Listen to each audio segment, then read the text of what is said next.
Are we live? Yeah, okay. Good morning, everyone, and welcome to day 2 of the NECC Hometown Series Quad Cities event. We are live on the site at Rhythm City Casino Resort in the lovely Mississippi River town of Davenport, Iowa. Today we're going to be doing some crew battles today. I believe we have 3 teams. 5. 5? We Yeah. have 5 teams? Okay. Last I checked, we had 3 teams. But my name's Teacup, and I'm here with Noir. and we're going to be your casters today.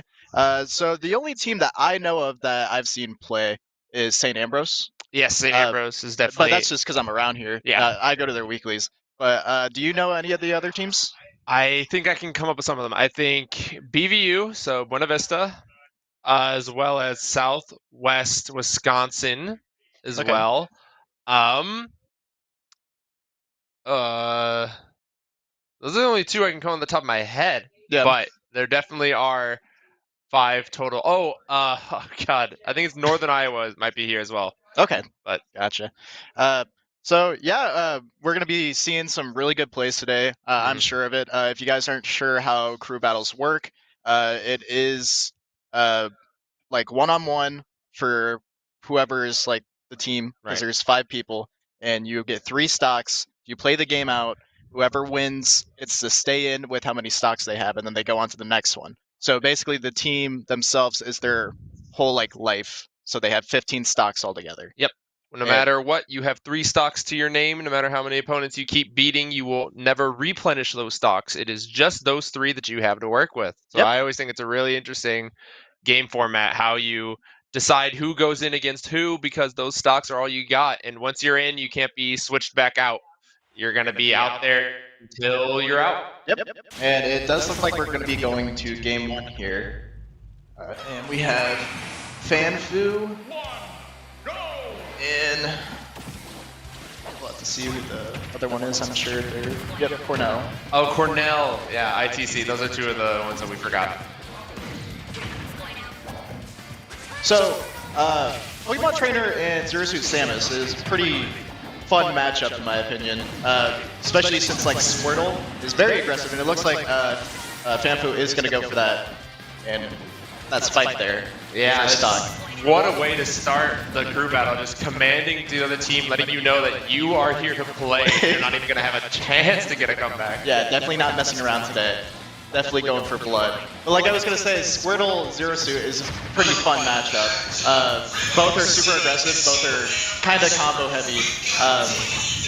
Of course, Squirtle has to be careful of getting grabbed or getting hit by the neutral V, because he's so light, he's so easily like thrown away. Right. But Fanfu is also doing a phenomenal job of. So he took that first stock playing really aggressive, but now that he has the lead, he's playing on his back foot the entire time, just letting the Pokemon Trainer come to him over and over again, knowing that he can stay in control as long as he doesn't run in. But calling into Bullet Seed, so that move is not good by any means. Yeah. But when it hits, if you get hit by the whole thing, that's 26%. Is it really? Yeah. Oh my god. There's no need for it to do that much. But there's also no need for you to ever get hit by it. So it's weird.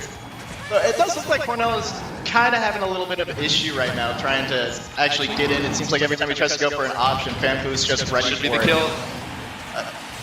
Yeah, up B there. But like I was saying, just like every time Cornell tries to go for an option, Fanfu is just there. Just be like, nope, I know what you're doing. I'm going to punish you immediately. Fanfu is also another one of our players today that made it to top 8 of the singles bracket. Oh, so nice. Fanfu being the lead for this team here on ITC is definitely a really strong person to have. So he's probably going to be a raid boss fit. Yeah. It's going to see how well Cornell could deal with Fanfu without losing too many of their stocks, because it's looking like there's going to be a 3 stock to start, which is really rough for your team, because now you're basically playing down a whole player without putting even a dent into the other team. Yeah. Of course, there's always the chance of coming back, but it's just a little hard, and it does look like that is going to be game 1. Fanfu starting with a solid 3 stock, dropping no stocks of his own, playing as optimally as he could there. Yeah, the Zero Suit Samus there was really clean, very I would say more defensive play than aggressive. Very good at just having safe options, making sure that when they go in, he's ready to just respond immediately with the best option possible. Yeah, 100%. Along with that, it's just really rough when you have, just for morale in general, when you watch your first player just get totally demolished without having taking anything, it becomes like a big weight on the rest of the team, because at this point they understand Fanfu is a threat and he needs to be dealt with now. Because if he's not dealt with, then that's just going to lead to the team just being held at bay the rest of the time. Because even if both teams play averagely for the rest of the crew battle, it would still wind up with ITC taking it just because they had those 3 extra stocks. So they need to put in a power player now who's going to be capable of taking out Fanfu. Yeah, I mean, I would say the same kind of like how you were saying how it can mess with morale, but it could also increase morale as well. Like, that's the way I would see it. If I was part of a crew and I saw my first player get completely stomped, get 3 stocked, I would be angry and be like, no, not allowed. Yeah, we got to stop him right here. Yeah. That's definitely the sign, if anything, to bring in your heavy hitter and be like, all right, they're not going to plow through us. We're going to stop them right here. Yeah, that's what Cornell needs to be thinking. So we'll see what their answer is. So I vaguely know Cornell. I know AJ3 Sprites is a player that goes there, as well as Camden. I know Camden is a Kirby who comes to a lot of Iowa events and does very well, surprisingly. Because who knows the Kirby matchup? Kirby's sick. Yeah, Kirby. Why does every single one of Kirby's aerials do so much knockback that you could just feel dead at any part of the stage? It's actually insane. I miss Smash 4 Kirby. Smash 4 Kirby was awesome, like a heavy combo machine. Yeah, it was actually really funny how much of a combo character Smash 4 Kirby was. And he honestly still is in this game, except now a lot of his moves just hit harder, so you don't get a lot of combos. Yeah. But in this game, I know Kirby's got that down tilt that trips you, and that can either lead straight into a grab, or if you're at a high percent down tilt, trip into F smash, you're just gone. Yeah. So it does look like we're just kind of waiting. I wonder what player they're going to be putting in here. Yeah, it's definitely... I was mentioning earlier that now's when you put your heavy hitter, but also that's really scary, because if your heavy hitter doesn't stack up to theirs, and you're kind of by chance they lose, you just feel screwed. Yeah, like, what do we do? What do you do there? It's like, that was our best player and he just lost. It does look like we're about to be going back in here. It's a Cloud. Yep. The Cloud Zero Suit matchup. I do not know this matchup at all. Yeah, definitely. It's a lot more of a Cloud playing at bay, trying to just base with his big old sword without letting ZSS run in. Okay. Not to mention Cloud's up B out of shield, as we saw right there, is going to be a very big tool for Cloud in this game. I don't know why, but out of every single move in the game, Cloud's up B out of shield tilts me the most. Like, I don't know why, it just triggers. It just always works. Yeah, it's really irritating. It makes me so angry. Even when it doesn't hit, I'm just like, I hate this game. I never want to play it ever again. But of course I actually love this game, or else I wouldn't be doing this. But so what we saw earlier is actually a big weird thing in this matchup that I thought was really interesting. Zero Suit hit Cloud's shield, and he tried to up B out of shield out of it, but then ZSS jabbed, and because ZSS is a frame 1 jab, it still beat the up B going out of shield. That's crazy. Yeah. I didn't even realize her jab was that good. Yeah, ZSS and Little Mac, as far as I'm concerned, are the only characters that have frame 1 jabs. Oh. She does not need a frame 1 jab. Good jab. up air to take off the top of the Yoshi. I'm assuming this is AJ3 Sprite because he plays Cloud, I know, so that's what I'm just going to go off of. Yeah. But that was a really great counter pick, knowing that ZSS likes to be in the air, so if he just clips an aerial at any high percent like that up air just was, that was a great spot to just throw that stock. And it does look like Cloud here is putting a lot of shield pressure on Fanfu. Fanfu is definitely shielding a lot more than I would assume you would do. Just seeing that Zero Suit Samus has so much mobility is pretty good at just like hopping around and making sure that they're not getting hit. But of course you were saying that Cloud can kind of just throw out aerials to punish that. So it does make sense, but... Also, AJ, or the Cloud here, is definitely ripping those up Bs off stage a little early when he has limit to try and get an early spot on like the ledge or the platform, which can be really scary, because if you call that out, the landing part of the Cloud up B has a lot of lag, but as we saw right there, he can also just get buried by good hold Samus flip kick. So such a good move. He wanted that call out up smash so bad. He was just gonna wait there. And it does look like this game is kind of the opposite of what we saw last game, where Fanfu was taking full control. It seems that Cornell is the other one making sure that things are going their way. Fanfu is now having to play the aggressor, and it's not going super well as this Cloud just playing defensively super strong. Yeah. Although this can be kind of crazy. This is sick. Oh. Yeah, it doesn't work exactly like it did in Smash 4 now, so you got to do a little bit extra work to try and get that kill off the top, but that's going to be it! Really good plays. Now we got a close game again. That lead was immediately demolished by a really early double jump that got clipped by ZSS Fair. Yeah, that's just, that's the life of a Cloud player, Yeah, that's definitely how a lot of this works, and it's a big problem with the matchup. Cloud's very good on stage, but the second he gets put off stage, he's now in a terrifying spot. And it does look like Fanfu is starting to take more control of this game, making sure that he is in control of neutral, making sure all of his options are what he wants, and instead of forcing the Cloud here into doing things. Oh yeah, that's definitely for sure. But now we see Cloud with limit with ZSS at 130, popping finishing touch for no reason on the floor. Oh my gosh, it's so tense here. Yeah, it's if Cloud even sneezes, I was gonna say if Cloud even sneezes on CSS, it's just over there. So it looks like the Cloud here was the play, for sure. Yeah, that's definitely really good that they got Fanfu out of the way, because now we got a match, because that was their, I'm assuming, heavy hitter, because I believe of ITC, Fanfu might have been the only one that made it into top 8 of singles. So if that wasn't their strongest hitter, it was definitely at least their second best, and that is a really big deal for them. So Cornell having finally gotten off on the right foot, and is good, it seems like they're going to take a good foothold in this crew battle.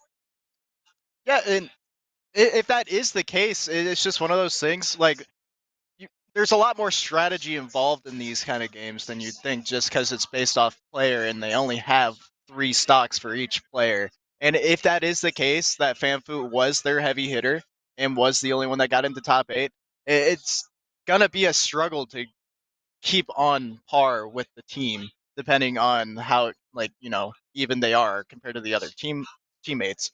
But it's just, do you want to put your eggs, all your eggs in one basket? It's just a struggle. It really is a question of confidence, of knowing this player might be our big heavy hitter. Is he worth putting out there right now? Because are we okay if for some reason we lose him really early? And so that's the love of crew battles, like you said. There's so much strategy that goes into knowing when to send who, and there's things like character counter picks that matter, as well as just your player's strength, how well they are at clutching, how good they are.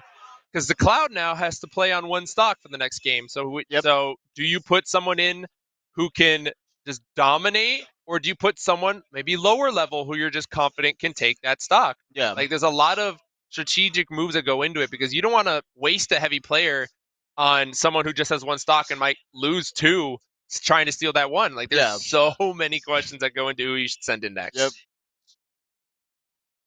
So it does look like we're going into game 3 here.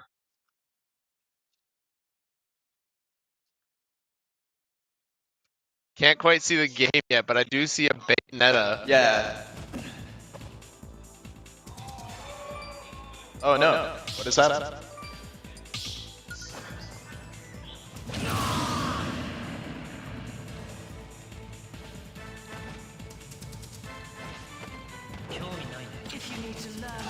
Yeah, it's awesome.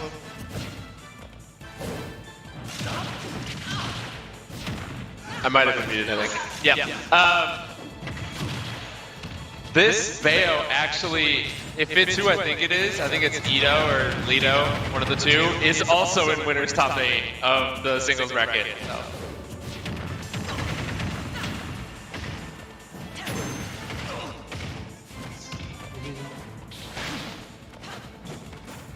All right. Well, if this is Lido, because I think I recognize the tag. Oh, that's gonna be it. Oh, yeah. I believe his name's Eleno. Oh, yeah. You're right. I was watching him yesterday, and he actually was in my weekly on Friday, and he just destroyed me. And I was like, oh my god, I've never seen a Bayo do something like this in my life. What's going on? Because like I barely played Smash 4, so I didn't have to deal with the wrath of Bayo in Smash 4 at all. But like Eleno's a crazy good player.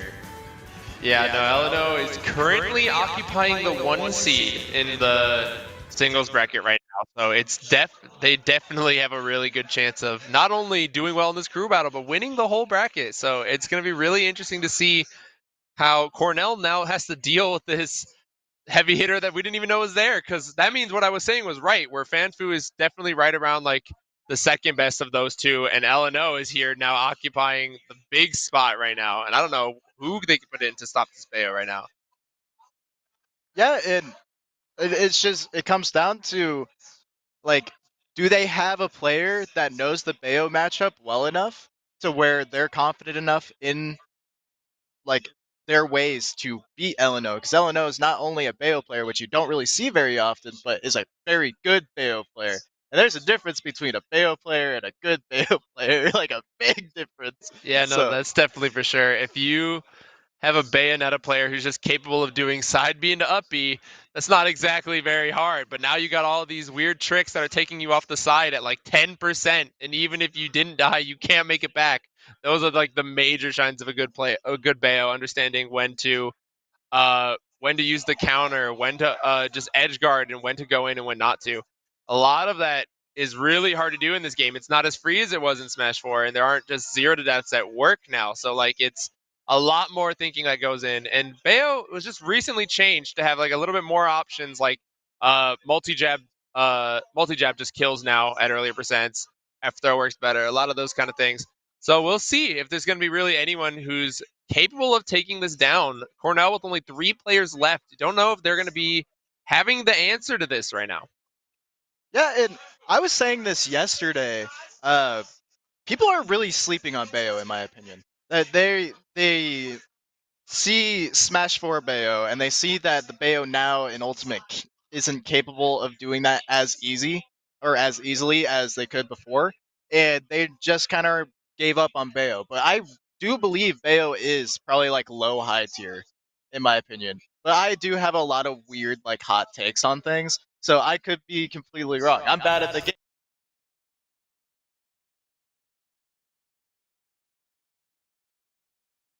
We do see a Game & Watch. Yep, there we go. Oh boy, we're in for an extra interesting match as we have Bayonetta versus Game & Watch right here. Game & Watch is another one of those characters that's really oppressive in my opinion. And it kind of plays like a Swordy in some aspects, just because of disjoints him. It does look like we're going to get a pretty sick combo, but it does not kill. Yeah, I think this counter pick is actually essentially really good. Wow, just landing on that up smash. But one of Bayo's biggest weaknesses in this game is dealing with characters who go out of shields. And Game & Watch has that up B that he can just do out of Bayo combos to escape. So I think this is a perfect counter pick in terms of kicking. Yeah, Game & Watch's up B is amazing. I would say it's not as good as it was in Melee, but it is still a really good option. Really insane. It does look like Game & Watch here is going to get the first knock. That was a crazy position to just F smash in, but you know a lot of those Game & Watch players are just more than happy to stand in one spot and just do their super safe smash attacks. So that was just a really good situation to have F smashed in, knowing that the Bayo was going to come in right there on it. Yeah, Game & Watch players are definitely a different breed, and it does look like he is going to SD here, which is kind of unfortunate, but you know, we take those. It's always really sad to see your opponent just give up their stock without you having to do anything. But also, this is a crew battle where every single specific stock matters more than it would in a regular bracket. So something like that hurts way more because that doesn't affect just them, but their team. Yeah, definitely, for sure. So it does look like even though he did, unfortunately, SD, that he is still taking control of this match, like, pretty well, I would say. He is making sure he's landing those up airs, just trying to wall out anything that Bayo can do. And it seems like Bayo is kind of having some troubles getting in. And of course, right when I say that, he's going to get a nice string and going to get the kill here. So that was an incredible move by the Bayo. So once the Bayo used Witch Time, they anticipated the up B, so they jumped, wave landed on the platform, and started the combo from where up B would end. And that's how they got that kill. So that shows that this Bayo here, if it really is Illinois, is incredibly smart with the way that they choose to do their combos. And it does look like it might come down to a one stock situation if Game & Watch is capable of getting this stock here, which Bayo is fairly light as it is, so it shouldn't take much to knock her out. Ooh, he is going to get that good read with the up smash there, and it's a one-on-one stock here, and he is going to get the up beat here. Ooh, I wish I could see what's happening when stuff's going on, but, you know. I just like that there's a certain point where if they go so far off the stage, all we have to work with is just their dots on the minimap going back and forth, and I can't tell. These dots are going crazy, man! I can't tell who's in control. Yeah, awesome. That's just another thing, though. These players are so good that they know what's going on, even when it's not on the screen, which is just amazing. Oh yeah, you cannot be a Bayo player without understanding where you are when you're just a dot on the minimap. You have to know exactly what's going on, because 90% of your combos are up there in the blast zone. Definitely. So it does look like this is a fairly even match right now. Both players are kind of going back and forth. That back air is very brutal, in my opinion. It is absurd. It is a multi-hit that kills. That's super hard to deal with. Oh, that's gonna hit. Oh, what is this punish? How did that not hit?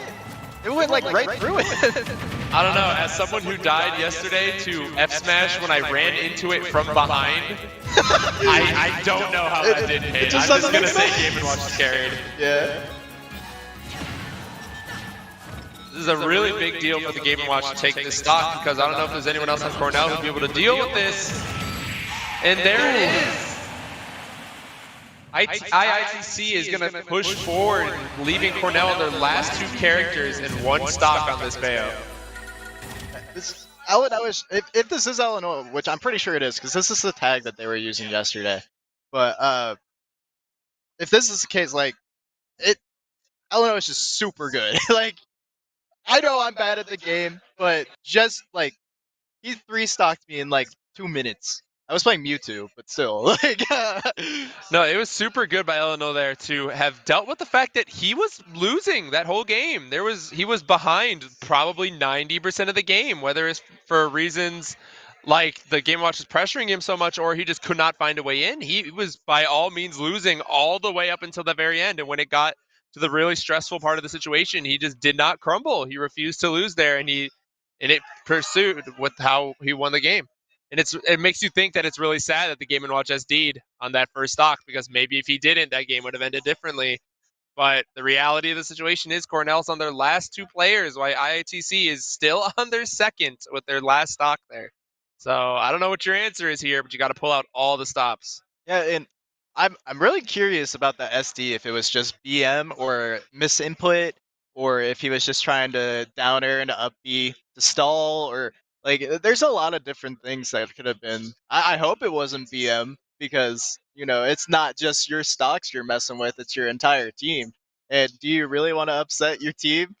Just be like, ha, you know, like you're trolling not only like the enemy team, but you're trolling your team at the same time. So. Yeah, as someone who's played in crew battles for a really long time, it hurts watching when you see the SD happens, because you know it punishes you too. And you're just like, there's nothing you can do about it. And obviously, more often than not, it was an accident. Oh, we are seeing Camden come out. This is the Kirby I was talking about earlier. This Kirby's insane. Let's go, Kirby. Well, let's see what a 3-stock Kirby can do against a 1-stock Bayonetta.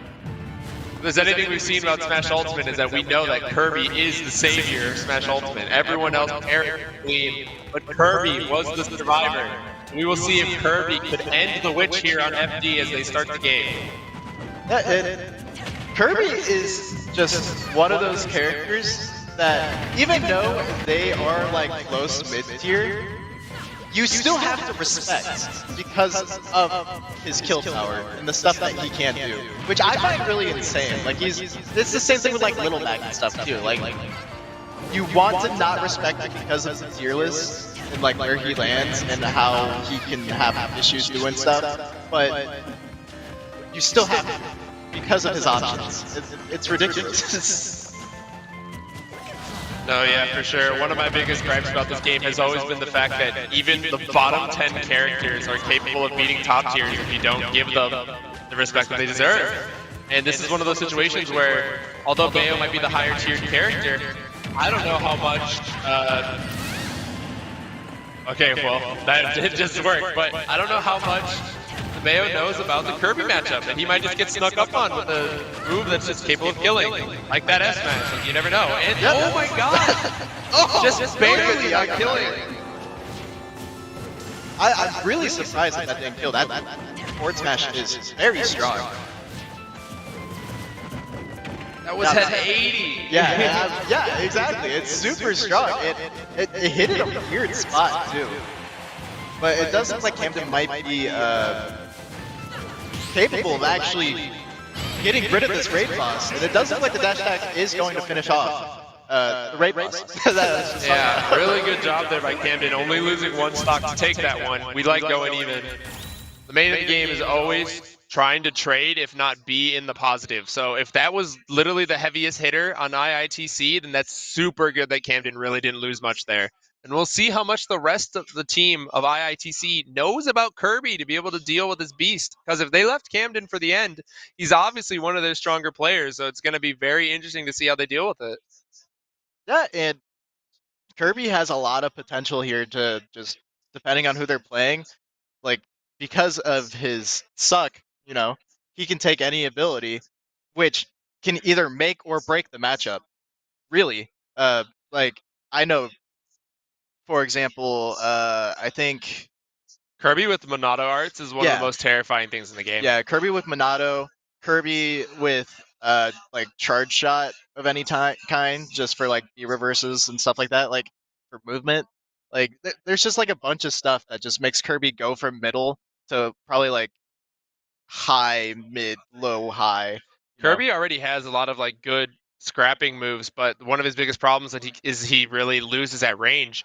But like Kirby with like Wolf Laser is now suddenly actually a threat at range because he can just camp you and then laser you with a move that does like 8%, and now you have to weirdly run in on a camping Kirby with Wolf Laser. It's like there's a lot of things that go into how intricate Kirby can be. I'm not trying to argue for him being like a high tier or anything, but you could find yourself in a really weird spot when you're getting camped on the other side of the stage by Kirby with a good projectile. And very interesting here, I can see on the screen of CrossBus that we have a Diddy Kong, which Kirby gets banana from that, right? Or does he get the peanuts? Kirby gets the peanut popcorn. Okay. I believe Brawl Diddy's neutral B was the banana. I'm going to get that wrong, so I'm not going to even try. But there was a version of Kirby that once got the banana, I like to believe. Diddy's one of those characters that's really insane if you know how to use him too. Really good setups with bananas, trap really well. His command grab is really, really good. Really good combos as well, and I believe his forward air is technically just from like how long it is. We also see the emergence of Tweaks Diddy and other relevant Diddies becoming super prominent in the meta of Smash Ultimate right now. Oh god, that's a regrab. Oh, good roll. But Diddy is incredibly high tier, and a lot of people are even arguing top tier. So like, this character is pretty insane up against Kirby. So yeah, see, I was of the belief that he was top tier, just because I think Diddy's sick and can do a lot of stuff. No, yeah, Diddy when he's got that banana is like a top 5 character. It's crazy how like you can be so either stuck in shield and at the whim of side B, or you're out of shield at the whim of getting hit with banana. Like, it's terrifying. Yeah, it's just one of those things where like he can take full control of what you want to do. It doesn't look like he is going to get the spike here, which is a really good for Diddy. Those ditties love getting Dare right there on ledge. That was really excellently placed by Spear. And Dare was also in the bracket.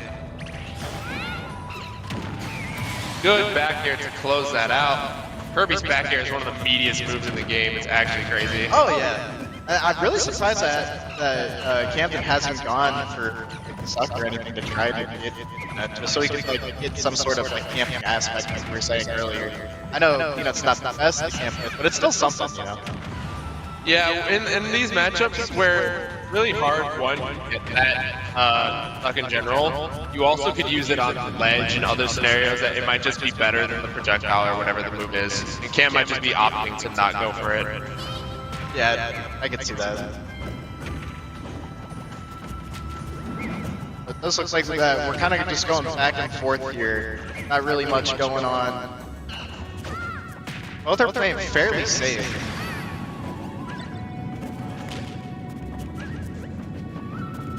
Camden trying very hard to at least take one more stock here without losing his. He knows the weight of his team behind him is really hard as there's 8 stocks against their last remaining 4. It would mean everything to Cornell to be able to take this stock right now. Yeah, it would be fantastic. And Kirby's fairly light too, so it really just comes down. It does look like that back air is going to kill here. So Cornell definitely needs to try to do something here to get rid of the stock on Kirby, or else this Kirby might be an issue. Yep. Camden did a really good job of scoping out that ledge trump, and now he's at 120 rage, stacking the damage onto this Diddy. It's becoming doable. Now, does that forward smash, does that 2-frame? I don't know. I have seen him do that. That would instill the fear of God into me, yeah, but that's gonna be it. So it does look like it's going to be Diddy with 1 stock in this next game. Which, Diddy's a scary character and can take full control, so could easily just come around and just turn it back around to where it's an even game again.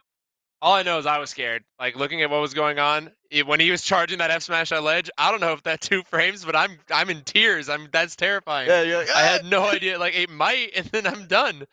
But Camden doing an excellent job right there, taking 1 stock off of LNO as well as 2 off of Spear there. He definitely did his job and was doing his best there. Cornell now on their final player. No more deliberation, no more thought process. We know who's coming. It's just that last one. So we got to see what they can do, because I've seen players take more than 7 stocks before, so I don't want to say it's out of the course of capability. We just got to see if they're able to do it. I have faith. I think we're gonna see something cool. I hope so. Yeah. I hope like best case scenario, even if Cornell doesn't win, they take at least 4 stocks so we can see all the players of IITC. But oh yeah, we'll see how it goes.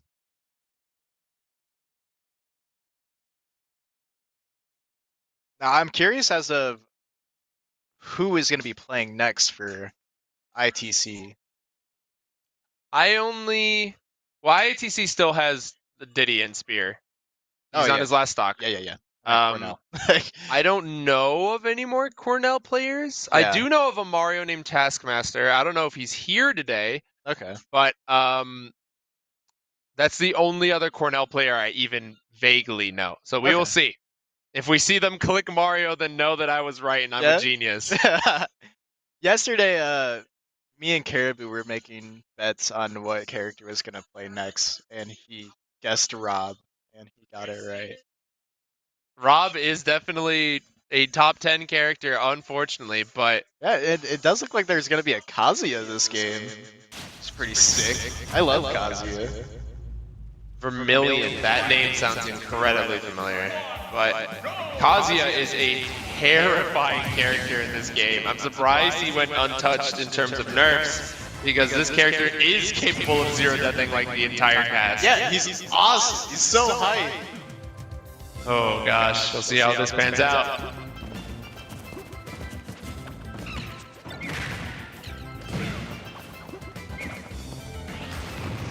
So Kazuya is just one of those characters where you have to really be punished. You have to like make sure that you. I was not expecting that. That just suddenly stopped the 10-hit combo to Side B. But he's definitely, like I was saying, he's definitely one of those characters where you kind of have to get in your opponent's head and like pretend like you're going in for stuff. Because with his movement and his dashes that he does, like his crouch cancel or his crouch dash, you can cancel it in like back dash and stuff, which is pretty sick. What an amazing double parry by the Kazuya. Yeah, he does have his command grab ready to go here. And it did get knocked out. A lot of people don't know this, but if you hit around 30%, I think it is, it completely goes away. Or if he misses 4 grabs or something like that, it goes away too. And he's doing a really good job right now, just making sure that he can't go in. It does look like his up B did fail there, which is very unfortunate.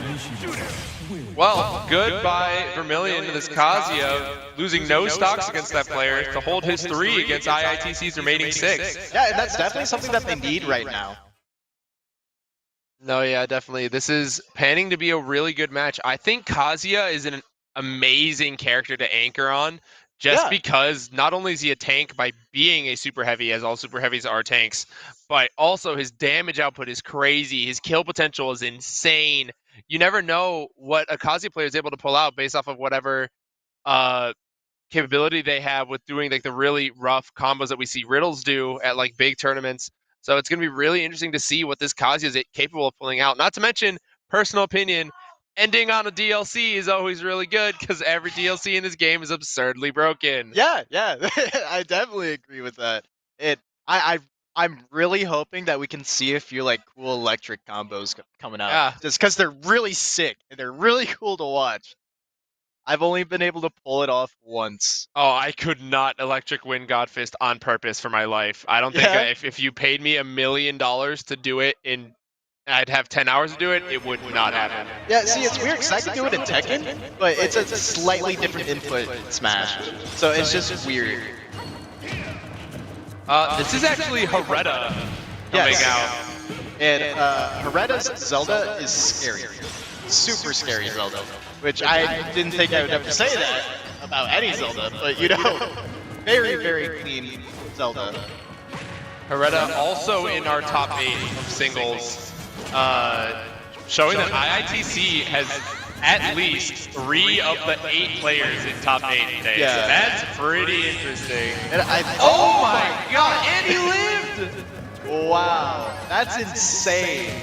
But I was gonna say, I'm pretty sure Hereta is seeded for top 3, if I remember correctly. I could be wrong. He was seeded 2nd originally. Yeah. And like that's scary. That's something that like I'd never want to be playing the 2nd seed anything. He's going to get the spike here.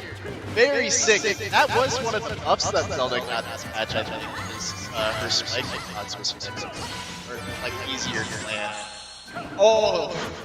Hereta is putting on a combo video for us here. It's actually insane. Like you were saying, Hereta being one of the very high seeds for this weekend singles tournament, really being proved right here, as this Kazuya has no answers except for a straight up electric wind god to send up to the sky. Yeah, it's just one of those things, like, Kazuya already struggles to get in as it is, but Zelda is like really good at walling people out and like just being a trap character. And I do see Hereta is going. Oh, it looks like the up smash is gonna end it here. But I was gonna say Hereta's going for a lot of down airs. I think that he's trying to see what he can do with the buff that happened in this match.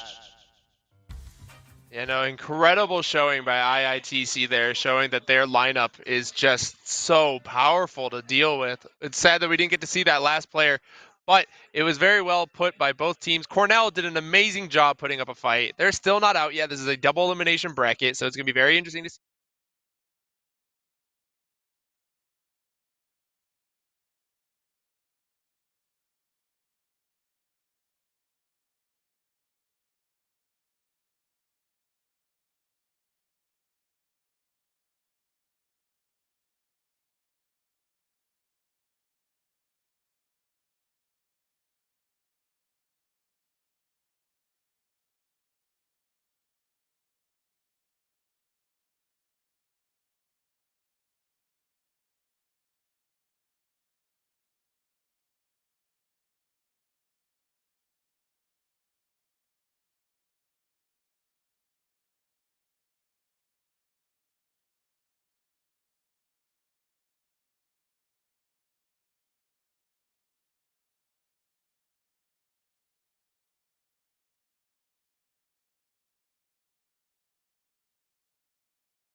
Stay tuned. We got a lot of interesting matches coming up, and it's going to be a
Do you want me to intro? Do you want to intro?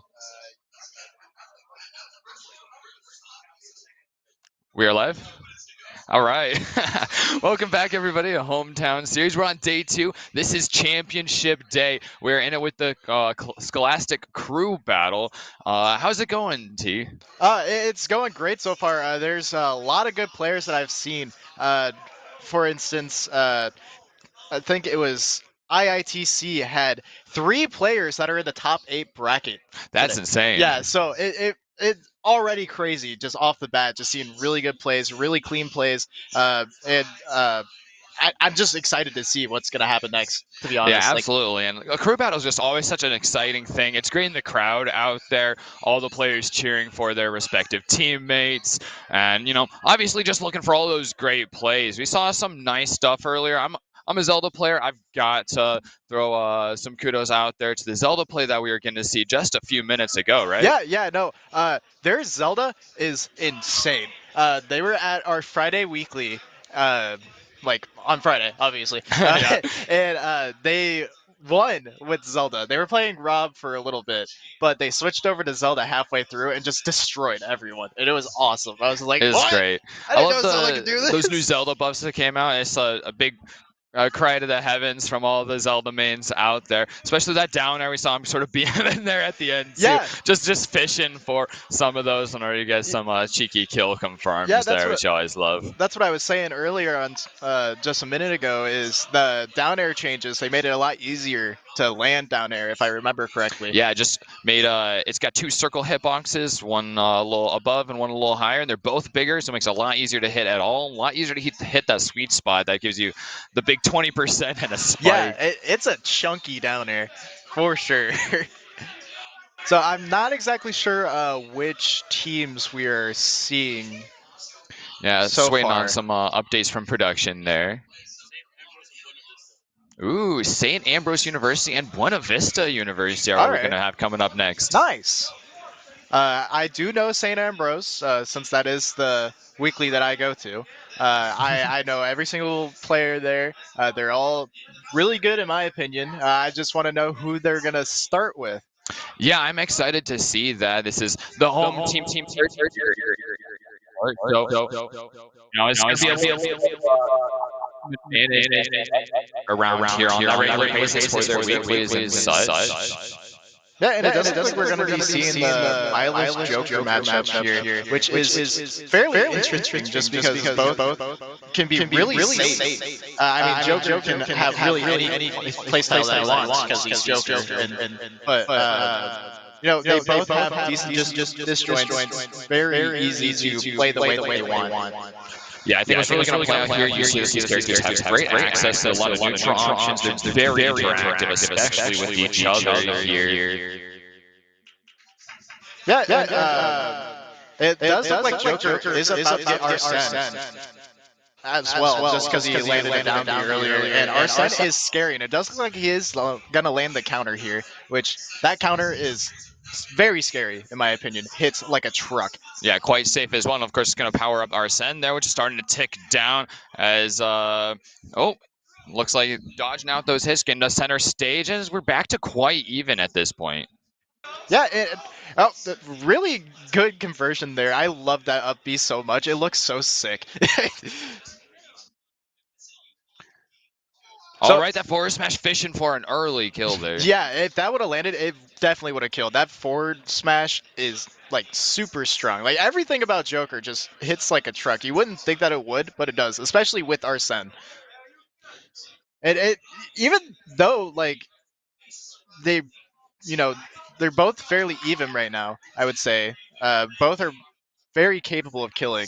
Yeah, we're looking to fish for some kill options here. And Nair is great for connecting in something, but the forward smash isn't going to quite do it. Looking to get in with those dash attacks. Joker is, still not quite, just dancing around that shield, looking for an opportunity to get in. Yeah, and Byleth is definitely one of those characters that you need to respect once you get to these high percents, because Byleth hits like a truck and has super crazy disjoints, like crazy range. It's insane, the range that you can get hit by. And it does look like he is going to get Arsene, trying to go for the spike there, but it does miss.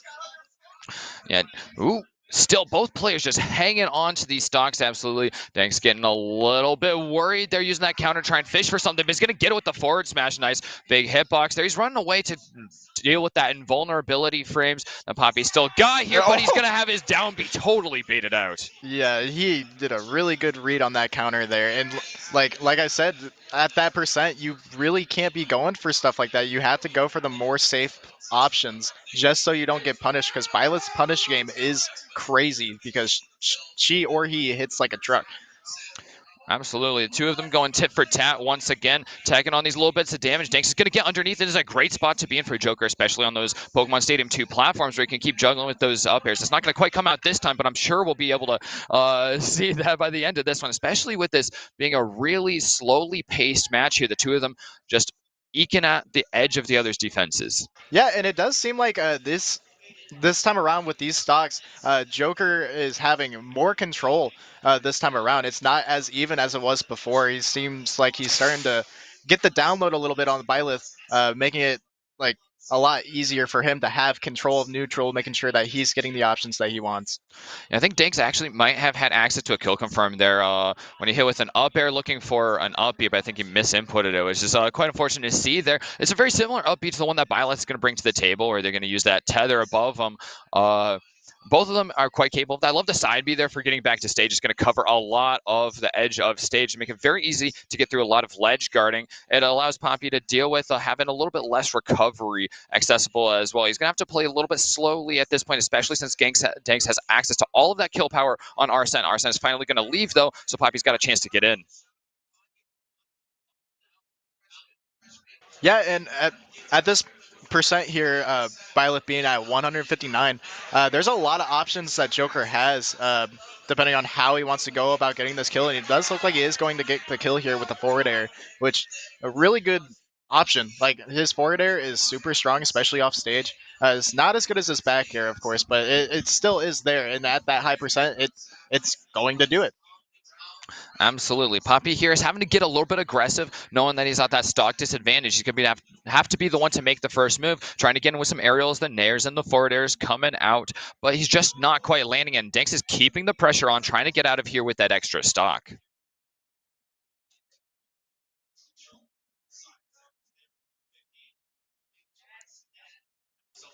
Yeah, and it does look like it Byleth is still capable of making this game a even game. Just because Byleth is capable of killing fairly early, just got to get those hard reads in.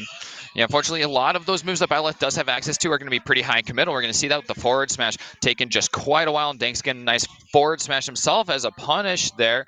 Getting back to stage despite those projectiles being pretty option covering. A lot of time on Arsene here, especially on ledge. Danks going to go off stage looking for something. He doesn't quite get it. He's going to get nared himself. Yeah, and I'm really surprised that the Joker here isn't going for these spikes, seeing that Byleth is recovering low or using the tether, and like it easily punished with the Arsene spike, in my opinion.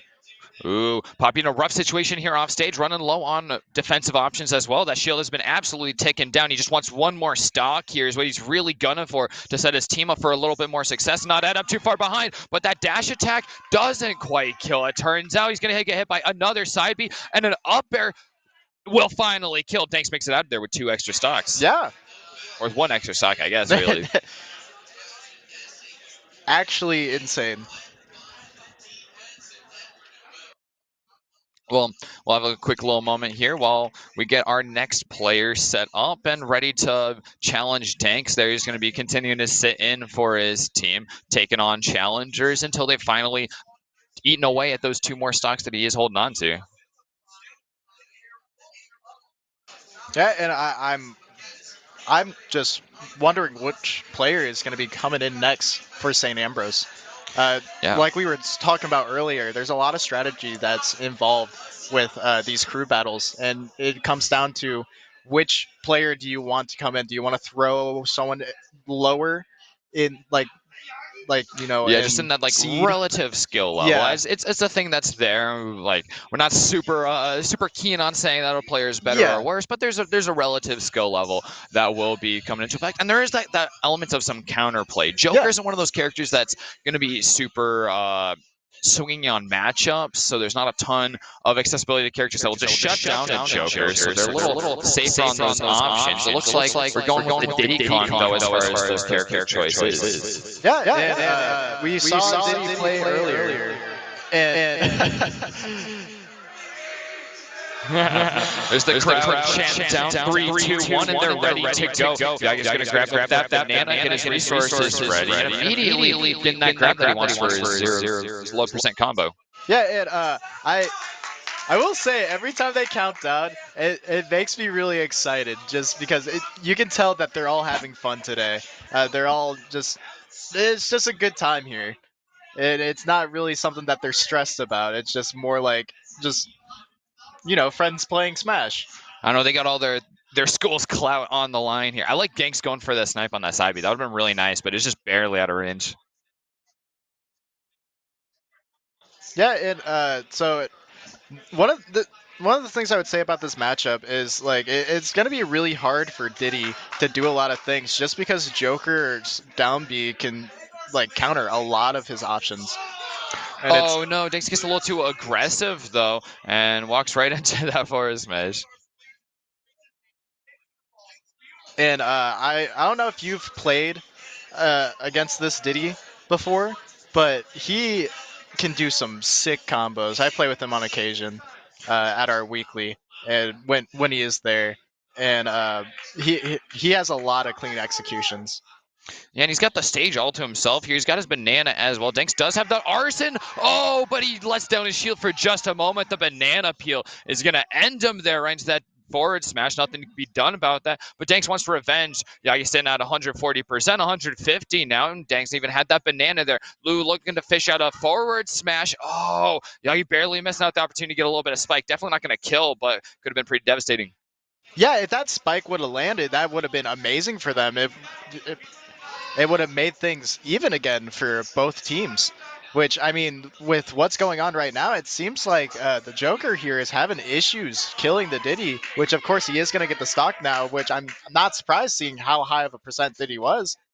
I was just surprised that Diddy got to that high percent, seeing that Joker's fairly easy to kill on. Yeah, Dinks is losing quite a lot of these neutral exchanges, though, and it's definitely hurting him. He's going to get a little counter there for 3%, just get a lot more of his meter for Arsene. He's looking to get that by the time Yagi's at a high percent. That way he can have that access to the Arsene kill options that are just going to have bigger hitboxes and, of course, have more knockback themselves.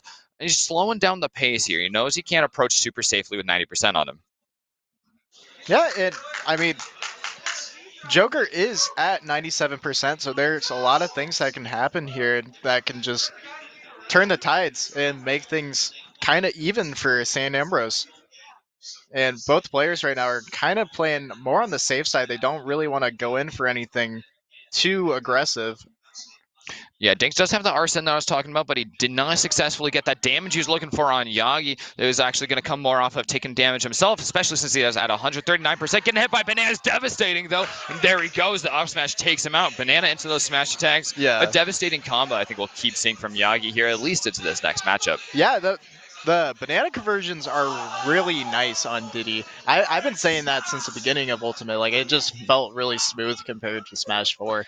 But, yeah, and on the broader stage, we've had a little more attention drawn to that by the Tweak Diddy Con coming out in the last couple months. So I think a lot more people have been picking him up, and there's a lot more discourse as far as the Diddy Con combos because he's got a lot of options for those kill confirms. Yeah, definitely.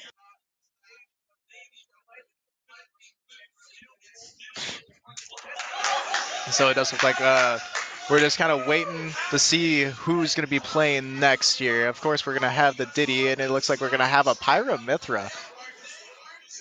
Well, in the meantime, the NECC and St. Ambrose would like to thank HyperX Gaming for their support of our hometown series events. All championship-winning players this weekend will be receiving HyperX Cloud Gaming headsets in addition to their cash prizing. So that's a great thing that they've added to this event. These phenomenal headsets here. That's what I actually use personally myself as well. I love them. So that's a great thing, providing all that support for us. And of course, they are also an NECC partner for the regular season as well. Now, I feel like in this particular case, Diddy might have more of a struggle against Pyra Mithra. Yeah, Pyra have come out to be one of the strongest characters in the game. As long as you can play some clean neutral, it's pretty hard not to get a lot of mileage out of this character. Oh, but unfortunately, KK is going to land in a rough spot there. Yagi not fully capitalizing on it, though. And KK just continuing to get a lot of mileage out of those side Bs. Darn. Yeah, and he's already at kill percent, seeing that Pyra can kill so early, which The pre-planned banana's going to stop a ledge guard. yeah, and I was just like I was gonna say earlier, like Pyra Mithra is just super devastating as a character, and I'm really surprised that they did not get nerfed, and it does look like they are gonna Oh, get the first stock no. here. Yeah, he On the does Diddy. almost everything right. Look, clearing all of the options out of that banana trip, looking for the down tilt, gets the up air, but he just barely moves right into that up B, which, like you said, kills at a devastatingly low percent. Yeah, it's just insane how much kill power the Pyra has. Oh, that was really good. Yeah, it doesn't take much time at all for Yagi to bring back that percentage and that stock. Yeah, definitely. And he seems like he's knows this matchup fairly well. He seems fairly confident in his play right now, which that might be because Pyra Mithra is fairly popular. Well, the DI reads are beautiful right now, and he knows this time not to get overly aggressive because he's going to get checked by that up B. So that's a great call out. And he's going to stay in shield maybe a little longer than he needs to, but you don't want to lose all that percent so early. He's definitely not going to kill at 40%. KK is getting a little Yeah. happy on the trigger with those up Bs. The crowd out there right now is popping off. It's hilarious. They're like barking and stuff. In classic It's awesome. SAU fashion, yes, Yeah. barking for their team. Oh no! It's barely missed. He's actually going to save KK, but the response is just a little bit too late, and KK ends up falling to their death. It's even on stocks. Yagi looking to kind of lap his opponents. Yeah, and one of the things that I like about Yagi with their Diddy is their movement, and I'm really surprised that that The killed. DI wasn't there. Yagi does a 75% to an up beyond platform. That's devastating. Yeah, you hate to see it, but it does happen on occasion. But still, really good plays coming out from both players. That was a fast one, too, Yeah. blazing through those two stocks. Oh, yeah, Quite quickly. Like definitely. you said, it did end up a big problem for Yagi there, the Pyra Mithra. And it's a little bit of missing some respect for a couple of her big moves. I mean, obviously the up B featuring a premier role, and the side B coming out a lot just to clear up that space. That's a great projectile. Yeah, it's just one of those things where Pyra Mithra just kind of does their thing. They just kind of swing their sword and slap the C stick around and can just do what they want. It's scary. It's so hard scary. to disrupt that game plan. Just a great all-around character. As much to my chagrin as that is, but that's your premier pick up and play character right now in the game. Definitely. Absolutely. If you're looking to start playing Smash, that's definitely one of the characters I would recommend to learn the game with. Yeah, and clearly one playable at the top level. We've seen phenomenal representation, Pyra Mithra, in PGR players in the last couple months since we've come back to LAN. Speaking of, do love being at a big old LAN like this one. I've been to more events recently as we've all been kind of coming out of our holes, getting back to playing some Smash. But this is a nice proper one here at Rhythm City Casino. So it does look like we have a balloon the custom salt on tag? Zelda with the salt tag. Well, like I said, I got to cheer for a Zelda, and Balloon Pants and I actually go way back. We happened to march a drum and bugle corps together when we were both 12. Oh. Like a decade ago, Yeah. which is insane. And I didn't even know he was here so close in Davenport until last couple months ago. And it was a rediscovery of an old friend, which is phenomenal. Yeah, you love to see it. And like I do not know this matchup at all because I don't play Zelda, and I only know one other person that plays Zelda, but I haven't played. Yeah, I with call him this recently. one a -2 matchup. It's terrible, but Balloon Pants is making it look a lot better. Keeping even trying to range, zone off as much range as possible, which is definitely something you're gonna have to be doing in this situation. But a lot of his options are just really negative here. He's gonna get that down smash. Oh, that downer, like we were talking about, which is great. And he confirms it right into the up B, which is a beautiful way to just end a stock and move right on to his next match. Yeah, and it's amazing because he didn't even lose a stock or anything that round, so they're back to even, which is perfect for what you want in this group battle. Like, it's like the perfect situation for them, you know. And that up B out of shield is very scary. Oh yeah, phenomenal option, and it's just one of those just showstopper pieces of tech, and it's not phenomenally complicated, but it's a high risk thing, and it's always just so exciting Yeah. to see it go off there, especially since I don't know if there's much DI there on the defendant, but you can go a little left and right, and it'll help you at least Yeah. mix up the Zelda. But Balloon Pants was right on top of it. Oh yeah, definitely. And I just want to see who's going to be playing next. Just like I just like seeing these players, like all these players that are way better than me. Like I'm just like, man, I wish I could play like this. This is awesome. Like all these players are super good. Oh yeah, absolutely. Well, while we're at it, we're mentioning getting back to lands here, and a nice big one at that. If you check out social media, there's all these great photos of this great room that we have. The stage is really Yeah, big, really yeah. impressive. It's so It's great really to be nice. up there. It's So, uh, real quick, tell you a little bit about Rhythm City Casino before we get into it. With a massive casino floor, 3 excellent dining opportunities, comedians and concerts on a regular basis, an incredible hotel, there's plenty to do at Rhythm City Casino Resort. To learn more, go to rhythmcitycasino.com. And we do appreciate them so much. We couldn't do yeah, this without them. So not just for the box sponsorship read, but yeah, really do support them. They're a phenomenal place here. yeah, definitely. And it does look like we're gonna see the classic Zelda versus Ganon, which Perfectly both thematic. like both characters are super fun to watch in my opinion, and they both play like completely different too, which is just amazing. Yeah, and I mean, you see that right here. Balloon Pants really doesn't want Merc getting close at all. And then if he is, he wants him to be on super negative frames, just like that where we saw using that shield on the dash attack. Gives Balloon Pants a lot of opportunities there. Oh, still hitting just the wind box there, so the Phantom Slash isn't going to quite hit Merc.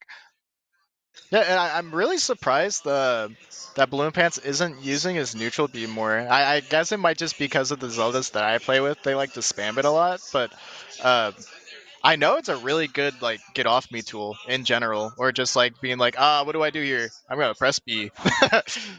Ooh. Merc is struggling finding some options to get in here as Balloon Pants is doing a great job of setting up that zone. But getting a forward air is going to do a lot of work that he's been Oh looking my for there. God. Wow, setting up a down B and then going for the up B, a huge call out. Yeah, that was fantastic from Balloon Pants, and of course he is at 90%. So really, all Ganon needs to do is sneeze, and Zelda's just dead. Like that dash attack almost killed right there. It's Yeah, we're just getting real close insane. to where that's definitely going to be killing, even just on the stage. There, a forward air does it quite nicely, though, and Merc has absolutely evened this up despite all that work that Balloon Pants has had to do. Yeah, and now we're just kind of back to where we were in the beginning, where Balloon Pants really does not want Merc to get in at all, and it looks like he's trying to go for that up B out of shield, like I was talking about earlier. And like you said, it is DI dependent, so Ooh, nice. There's going to be some extra launch power as of late on that up smash, too. A great call out with the up air, calling out the lack of a air dodge there. But what a down air there. It's going to take a full stock at just a couple percent. yeah, that's absolutely insane. You love to see it. So it does look like we're back to even here, uh, which I mean, really, in my opinion, I think Balloon Pants should start playing a little safer and try to go for more of the trappy wall play style, just to make sure that Ganon can't get in. Because once Ganon gets in, it's really scary. He hits like a semi truck.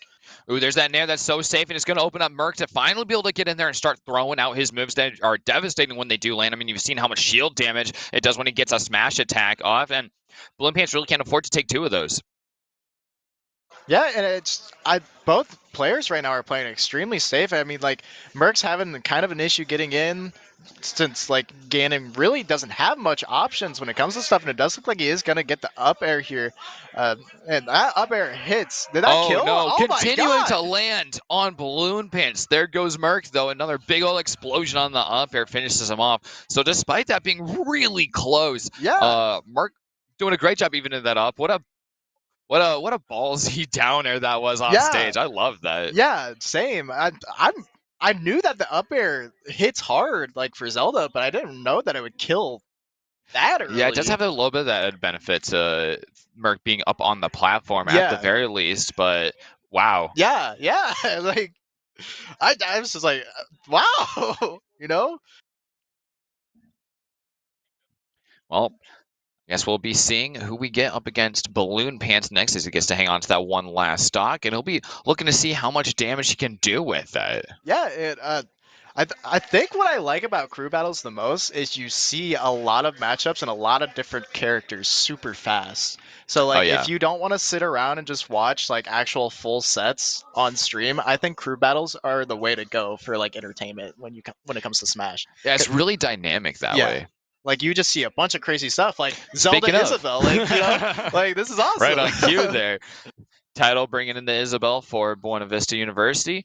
A little bit of style there on Balloon Pants' first SD. The second one a little more normal. Ooh, teleporting right to the blast zone. All right, and they are prepared here. Waving hello, and Balloon Pants gets a little bit aggressive, at least trying to base him off. She's gonna go right into that Lloyd though. Yeah, and you know, I'm really interested to see how this matchup is gonna go, just because both characters are very trap heavy and very wall heavy, just trying to make sure that characters like they can't get in.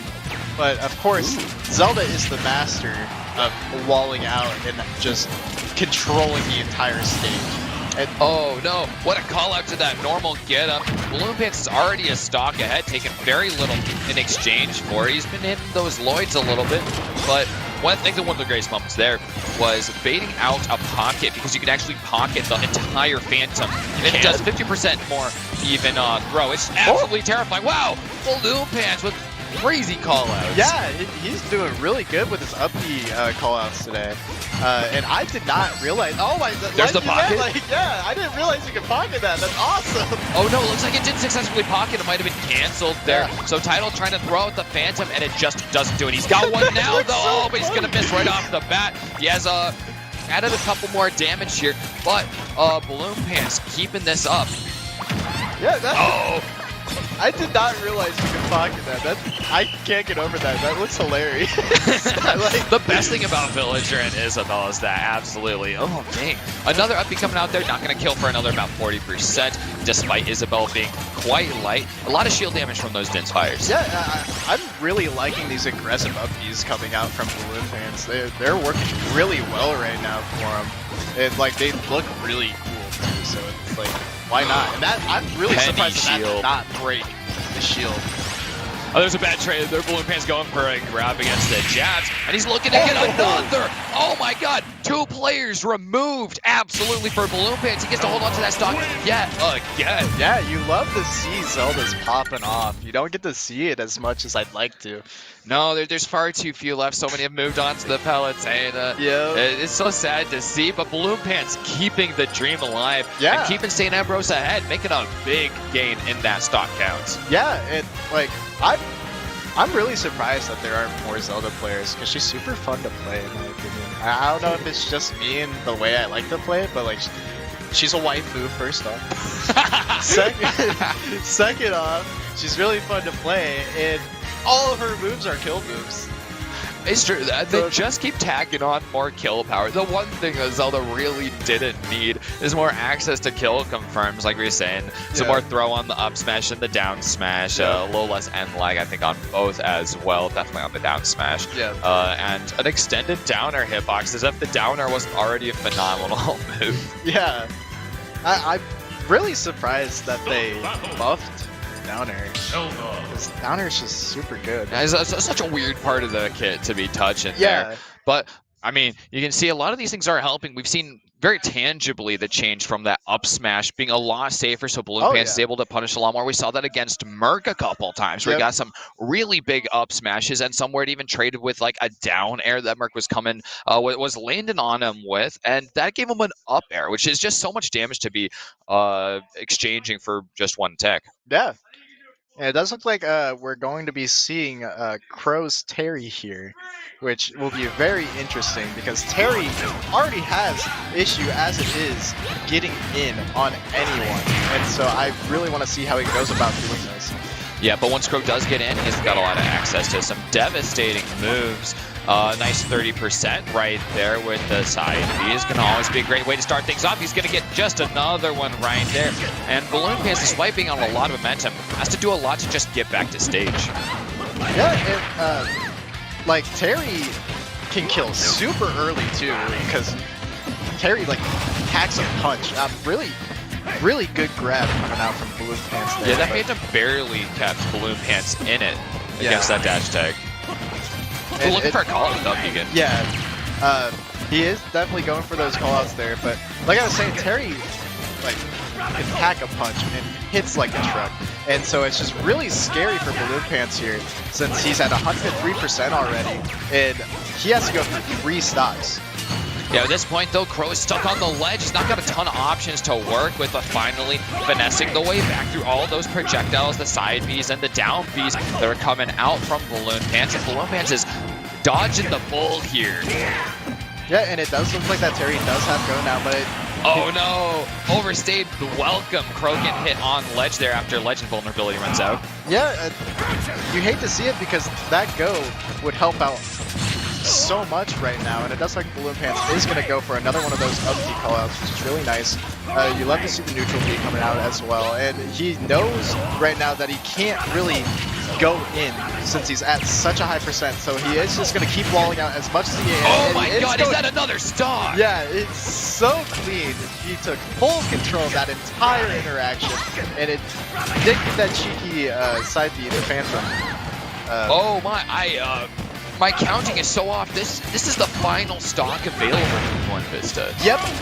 Crow is in it for the whole team here. Balloon Pants, the hero of St. Ambrose at this point, chunking through so much of BVU's team right now. And Crow just doing anything to keep it and get this last stock. He's gotta deal with Balloon Pants. Yeah, and like I said, it's just really hard for Terry to get in, and Balloon Pants is doing such a great job just walling him out and just getting really great reads.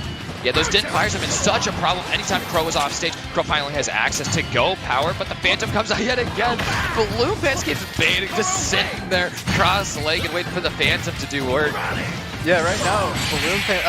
oh my god, in perfect style! Yeah. Balloon Pants chunking through 3 of Buena Vista's players and giving two SAU players the opportunity to just sit back and relax and wait for the next crew battle, I guess. We don't even need the anchor because Balloon Pants, wow. Yeah, really great.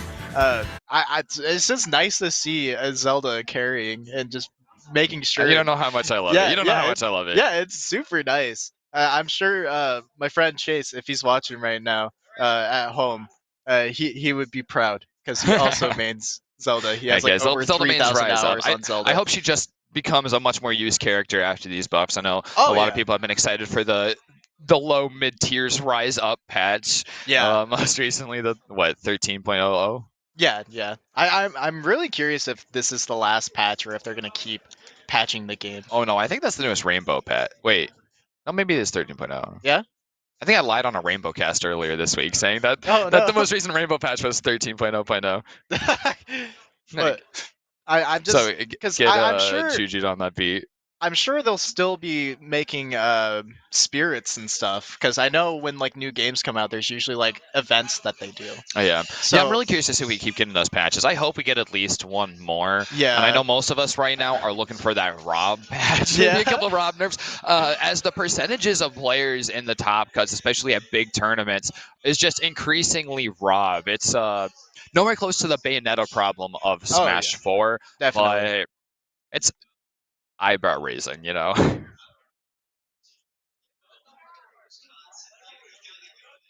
Well, while we're here, we'll give another shout out to one of those sponsors that makes this possible, HyperX. For 16 years, the HyperX mission has been to develop gaming products for all types of gamers. High-speed memory, solid-state drives, headsets, keyboards, mice, charging accessories for console players, USB flash drives, and mouse pads to the gaming community and beyond. Like he says, it's a wide variety. You can get HyperX products for all of your needs.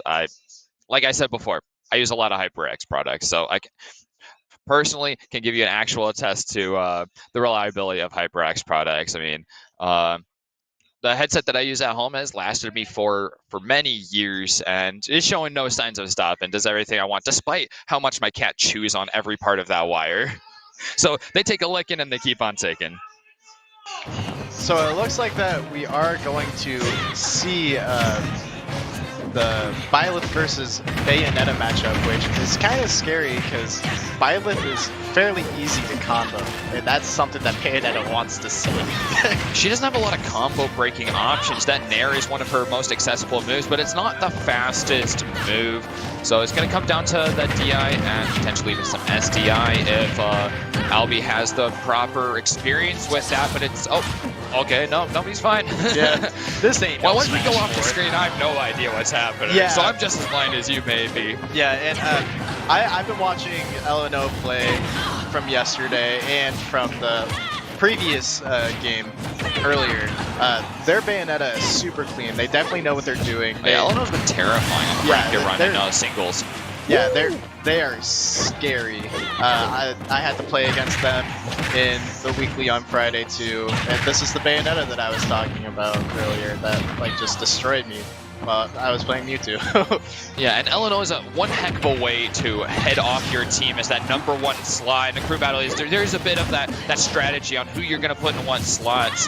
Albie is doing a great job of keeping pace, though, despite the terror of Eleanor's Bayonetta. Just trying to stay ahead of these moves. Going to DI stuff out there. Oh, he doesn't quite have to punish, but once they get back to the ground, he gets the up air and it kills. Yeah, it's definitely something that you want to look for here. Like making sure that you can kind of make things slightly even in a battle is the most important aspect of it, in my opinion. Other than, of course, winning.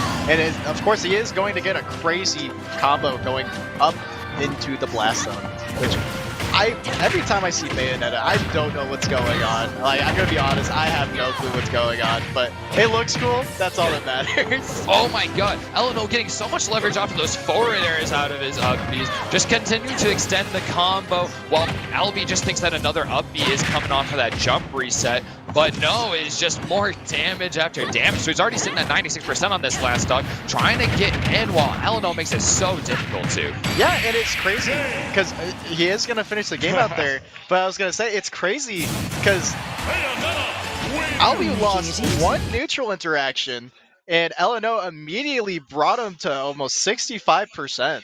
Yeah, Just Bayonetta, with- a terrifying Yeah. character just because of her combo potential. As long as you're not messing up the buttons and you're able to read a little bit more of that DI. And again, sometimes SDI will definitely help you against those multi-hits that are accessible through the Yeah. up B and the side B. That's definitely going to help you stick around a little bit longer because you can mix it up a little bit more. But as long as you can read those DI interactions, you can just keep it going and get those kills off the top that Eleanor has proven very consistent on. And that's one of those things that at the beginning of Smash Ultimate, a lot of people went, oh yeah, Bayonetta, is she busted? And the resounding answer was no, but she can still do a lot of those things. You just got to work a little bit harder for it. So it's a big testament to what Eleanor is doing here. He did lose that one stock in the last game, so burning it here and getting ready to... Oh, It does look like he's just messing around with Banana here. Regret says, what are you doing with that banana? Yeah, and like I was saying this earlier, I do think that Bayonetta is slept on just because people are just like, oh, Bayonetta's not as good as in Smash 4. But I mean, this isn't Smash 4. That shouldn't be something that should matter in the first place.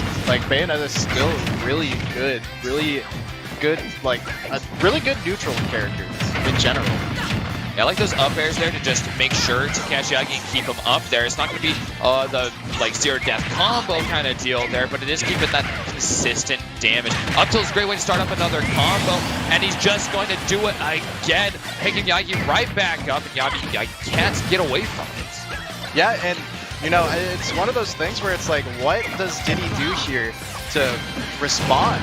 Like, it's just one of those, like, I don't really know what Diddy can do here. Like, I think he just has to really play going to safe count on with his Yagi mana. getting that upper hand, getting a banana available. He's had a terrible time of making sure that he's got them available and then getting in, because Diddy Kong has some great confirms. That's where he really shines, but you're going to need your banana to have access to a lot of them. Despite that, some neutral exchanges are going Yagi's way now. Yeah, and it's just one of those things where, like, you know that Diddy has to, well, doesn't really have to, but he is going to get the kill here. Really good for Diddy. Kill it right back off the top. But Diddy does need to get those setups with the banana if you want to have any like good confirms and any good ways to kill. And it's really hard to do, seeing that Bayonetta is always in your face. Oh, there's actually a problem for LNO. They've added a lot of damage to Yagi right now, and it's going to be a little bit harder to actually get that kill confirm off the top. So we're going to see LNO having to throw out some more options. We saw the smash attacks coming out. There's the multi-jab. I don't know what percent it will kill, but we are plenty within it. Apparently, that's going to really send Yagi flying there off the stage. Getting a steal on the banana, as well as a nice start to trying to get that combo started. LNO wants to even up this percentage quick as possible. Yeah, and if Yagi is capable of living to those high percents, it comes to a point to where it's extremely hard for Bayonetta to actually get the kill. Seeing that Bayonetta struggles to kill really hard, seeing that you can SDI out of most her combos. Looks like Yagi's got that pacing a little more on lock, and a lot more combo conversions coming out. It's making it harder for LNO to just get easy combos to death. Both of them tacking on that damage pretty quickly, and when we're both at high damage, we've actually seen Yagi having a lot more success. He's going to use that up B. Oh, as a little bit of a way to approach there. He's going to get out of the side B once again, holding on to his stock while he's at these higher percents where it's harder. You're going to see the side B doesn't quite connect, but a down air does. LNO keeps in it for another player on SAU. Yeah, but luckily they did get LNO down 2-1 stock. So there is potential of coming back, of course. Yeah, SAU is just having to chip away at LNO, though. That star starter for IC. Yeah.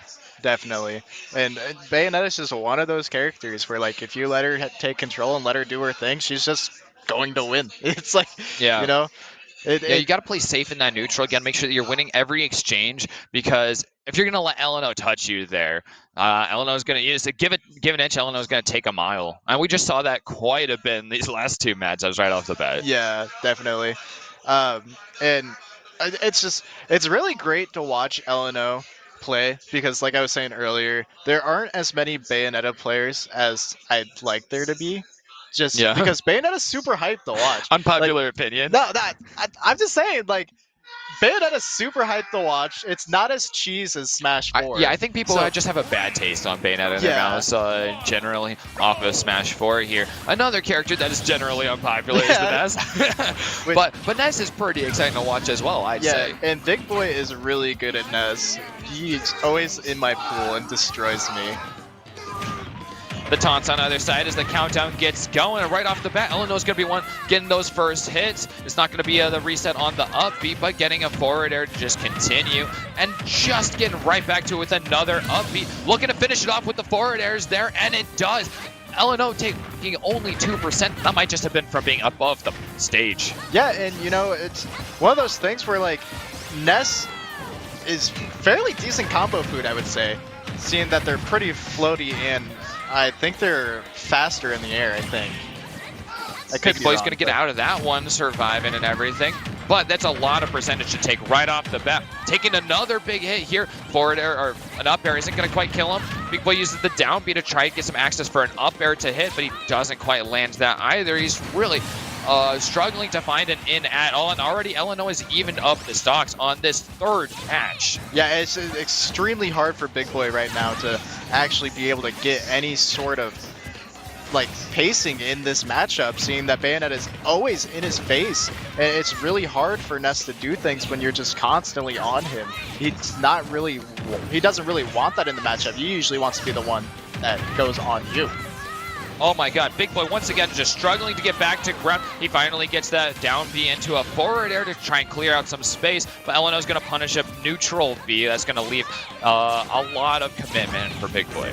Yeah, and it does look like Big Boy is starting to get down the pacing a little bit more, starting to play a little slower and try to make it his match instead. Not really going after LNO as much. Oh no, Big Boy gets a little bit too over-aggressive. He's going to fall out of the side B, though, having a little bit more opportunity to reset this once again. The two of them playing, just playing these footsies, trying to stay away from each other. Big Boy does have a little more in the projectile game, but LNO is not willing to get down onto the stage for it. Getting hit by the second hit of the forward, or the dash attack is going to hurt, though. Yeah, and of course, you know, Big Boy has to play fairly safe right now, seeing that he is at kill percent if LNO is capable of getting any of those sweet combos off. The tension is rising. These two just continuing to face off, neither of them wanting to get too aggressive. They want to hang on to these stocks. They want to play against the next player on the other team. SAU has a lot of ground to gain right now, and LNO is just feeling so luxurious, waiting to take that opportunity. Forward throw doesn't kill, but it will just tack on some more damage, especially with those pummels. The Nair doesn't quite kill either, going for another one. Big Boy is low and he recovers all the way back. He's taking a little time to make sure he doesn't get hit by that forward smash. He's going to get up close. Doesn't quite have the throw as the punish. It will kill with the back throw. Oh, I'm really nervous right now. There's a lot of stuff that can go. No, here's the opportunity. We're going to see it. We love to see it.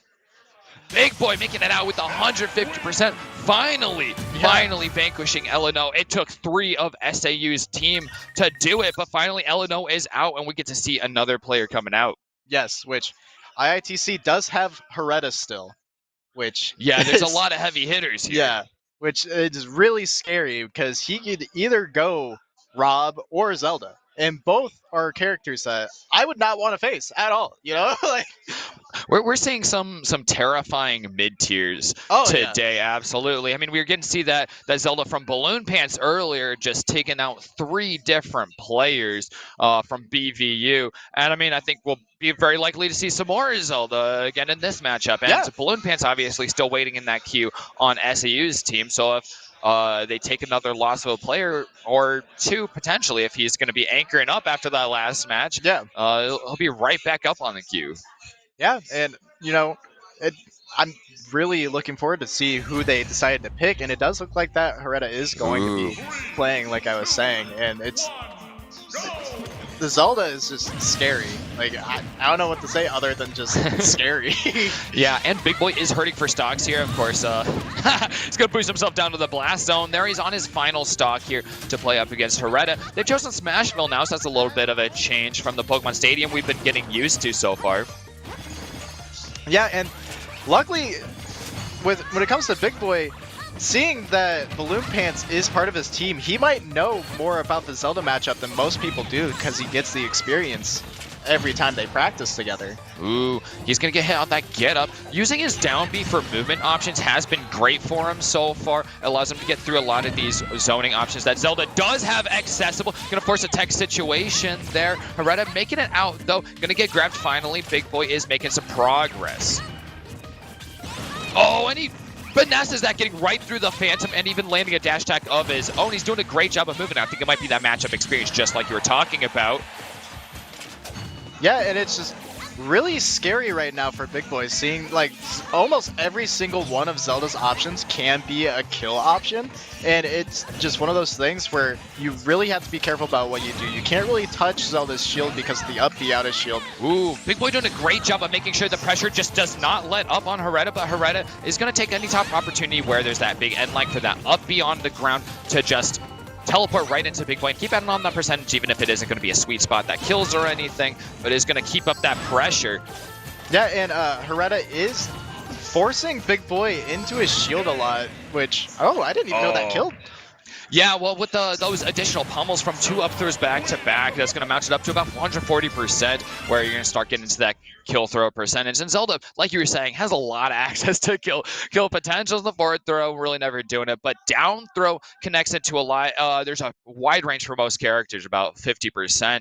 Once you get beyond like 80%, where an up air right out of it is going to kill, or alternatively, just full hopping into an up B, which is a little extension on what we've seen from the up B's killing from Balloon Pants. And I'm sure we're going to keep finding it here in a moment, because we do have Hereta continuing to be queued up here along with Balloon Pants. We might even get to see that Zelda Ditto.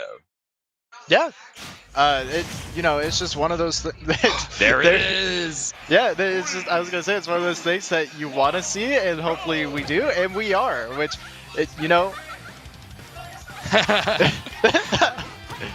Getting the low end. No homie stock though. They're both sitting on their full stocks because Hereta hasn't had to lose any in his last matchup. Balloon Pant's gonna start off taking point on setting up the Phantom. It's gonna be a big part of this matchup. As a Zelda player, I gotta say, I'm not too hyped for Zelda Dittos in general. Yeah. They can get a little bit boring, but those reflectors are going to be big. Hereta getting those first couple of hits in and looking for a 2-frame with the neutral B is not even gonna matter though. Balloon Pants losing grip there, and it's sad to see already a Balloon Pants stock lost after all the damage that he was able to do in our last matchup. Yeah, and it is unfortunate that there was an SD there, but you know, like you were saying, the Zelda Ditto is one of those things that can be really scary and really annoying to do, and like Balloon Pants is going back to doing really good with those upbeat.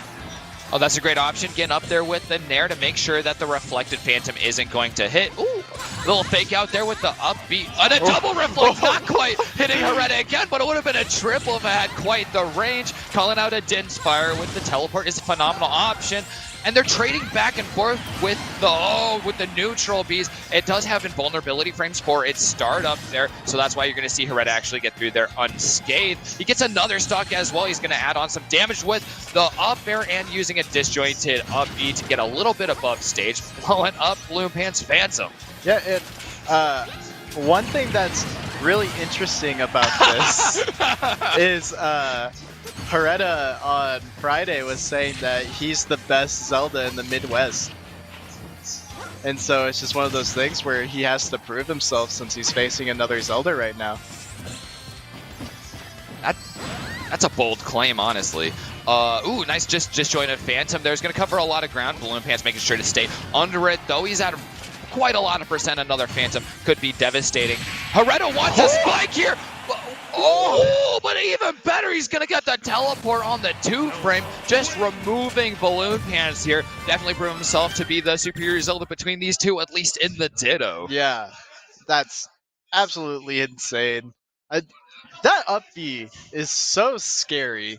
It's terrifying. Like, it's such a check to so many of your options, and you really have to rethink so much of what you do when you're playing against a Zelda. Yeah, definitely. Well, I think this is going to be getting into that high-stakes match. St. Ambrose, one player left on the docket to keep in it and keep playing. IATC feeling quite comfortable with the damage that LNO and Hereta have been able to dish out on these first two players. Yeah, it's definitely something that, you know, St. Ambrose kind of needs a miracle right now if they want to come back. Yeah, absolutely. Which it's always possible. Everything's always possible. But, you know, it's scary to think about, and having that pressure as the last player, you know. Yeah, it's the pressure of having to anchor up for your team, just like in a relay race. Yeah, and it just comes down to if you have the right mentality or even the right character sometimes too. Yeah, and like we said, Zelda is one of those that's pretty feast or famine. Some matchups are phenomenal. She can shut down characters, and some of them quite the opposite. And it looks like Kyoka's going to pull out the Mewtwo today. Let's go. One of the rarer, pretty even matchups for Zelda, funny enough. Hereta is down that stock, of course, from playing up against Balloon Pants, but they'll be even up at 0% on their second and third stock.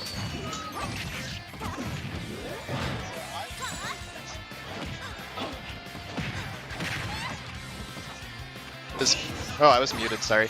But I was saying I'm really interested to watch Kyoka play Mewtwo because we've been talking about Mewtwo lately. He says that Mewtwo's one of his favorite characters. He just doesn't play him because of his tail.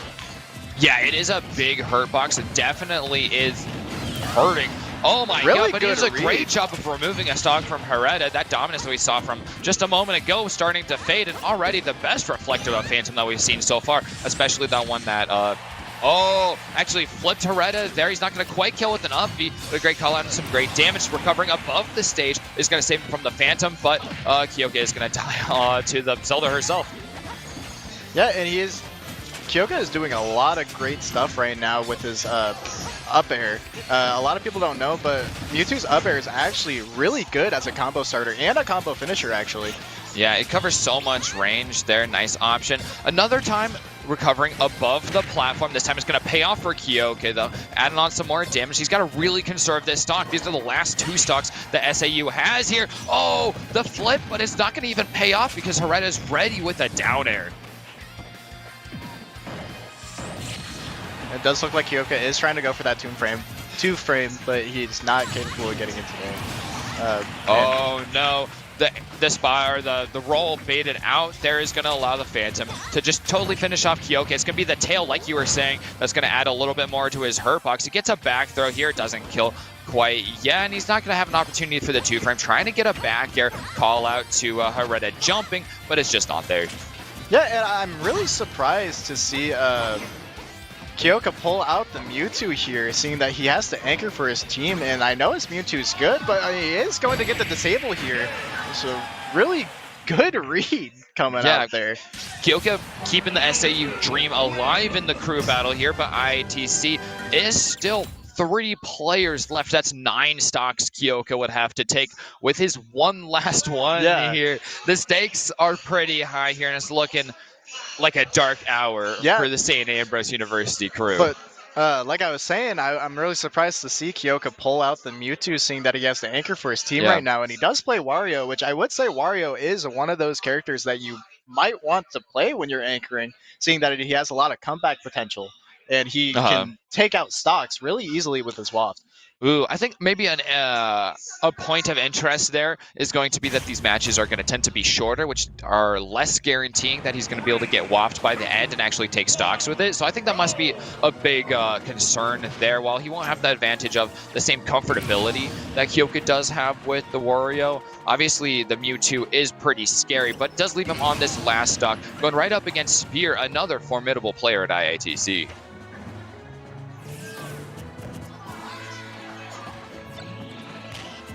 So it does look like that both players are kind of messing around at the beginning there, which you always love to see. It's really nice to see people just having fun and not really trying to play super aggressive and super competitive, which of course they are playing competitively, but you can tell that they're having fun with it. Spear trying to keep Kyoka guessing here, mixing up the recovery, but Kyoka is just going to make sure he gets that neutral B all charged up, and it's going to pay off. He gets that first hit, and he's getting ahead of Spear so far, looking for that 2-frame. Doesn't get it, but he gets a down throw off and looking once again to try and get one of those down smashes and clean this stock up early. Yeah, and that down smash from Mewtwo is one of those things that you have to respect because it's super strong, and it's actually safe on shield as well. Oh, Kyoka gets yet another grab. This one's the back throw, but being a little more distance away from the ledge is going to stop it from coming out. The up smash is going to fail him as well. Spear keeping it at 140% and just slowly taking on a little more damage as he gets some moves. The up throw is finally in. Pretty comfortable kill percentage though, and Kyoka's free to get neutral B fully charged and get ready for a second stock. Yeah, it is a shame that up smash did miss because it actually is bugged and they still haven't fixed it. It has a weird hitbox that doesn't work half the time, which the neutral air into up smash is a conversion that is true at most mid percents. So it's just very unfortunate to see that happen. Spear's really fishing with that banana, trying to get Kyoka in the air a couple times, even sending up at ledge, but Kyoka has just kept on top of it, making sure he's not getting hit with that at all. He is taking that tick damage. Once again, he looks for a spike off ledge, which would have been devastating for Spear. He really needs it. That's the win condition for Kyoka at this point, but he's going to get hit by forward smash, and it's going to clean it up for Spear. That's plenty of stocks, 8 of them if you count them for IATC at this point. St. Ambrose falling behind, especially against those openers, LNO and Hereda, which were terrifying to see out there. Definitely terrifying to see on a crew battle. Not something that I would want to see if I was in someone's crew. Just because those players they're super good. Like even like if I was on a crew and had to face St. Ambrose, I'd be scared too because St. Ambrose is super good. So it's like. Yeah, I mean, that is what these schools have brought for the NECC Hometown Series here in Davenport. And, of course, all these players have been competing in that singles bracket, which will actually be concluding a little bit later on today. So there's a lot more excitement and more of these players to be seeing. Even after they're eliminated out of the crew battle, they will be sticking around, those of them who have made it to the top cut here. And like you said, several of IATC's players are actually sitting in top 8, looking for some very competitive matches for that final leg of the tournament. Yeah, and I don't know if they're playing at the moment or if they're just messing around here, but I do see a Lucario and an Incineroar, which if they are playing those characters, I'm super excited, especially because Incineroar just got buffed. I don't know if you knew about that, but I'm not another happy mid tier. Yeah, and Incineroar is super scary and super hype too. So really excited if he does play Incineroar. Yeah, always a fun one. He just brings so much action to the table, so many grabs. Yeah, like a grappler tried and true Incineroar is, with a great side B that is that command grab, and great throws all around for him as well. Also, that counter is going to power him up. Just an exciting character with a lot of comeback potential that just hits hard. And of course, those poses do a great job of keeping it extra exciting as we make our way down there. So that is Spear on the Incineroar. Kyoka on the Lucario. This might just be a friendly then Yeah, with these two. I think it might be a friendly too, but Incineroar like is awesome. Lucario's cool too. I just think he's like a worse Mewtwo, just because his whole gimmick doesn't really work very well in this game since it's so It fast is paced. very feast or famine once Yeah. again. Ooh, Spear is super powered up now, and with 187%, Kyoki goes flying.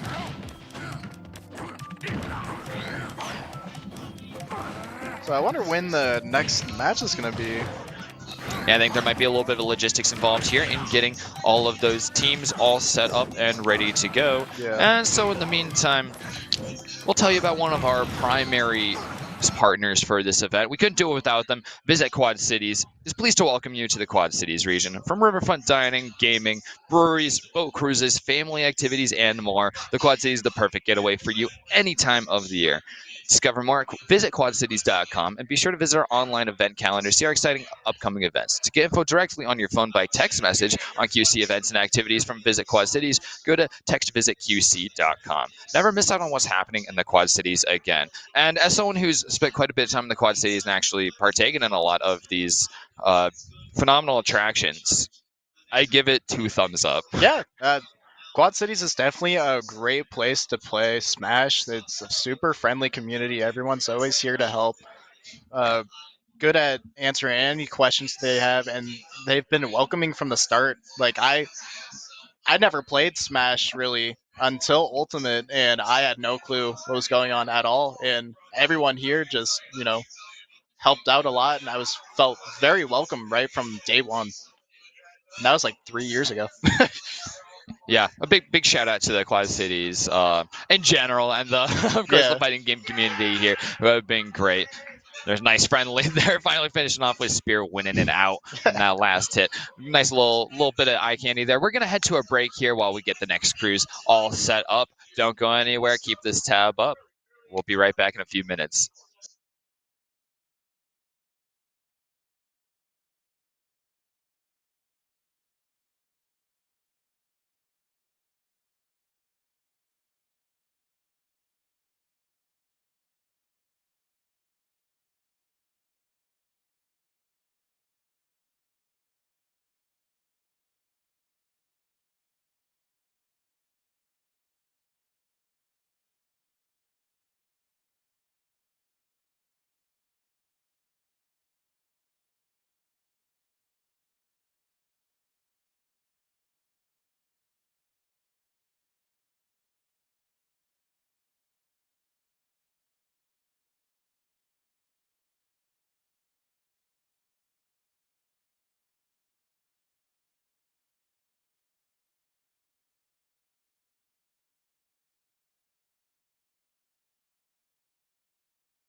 Want me open?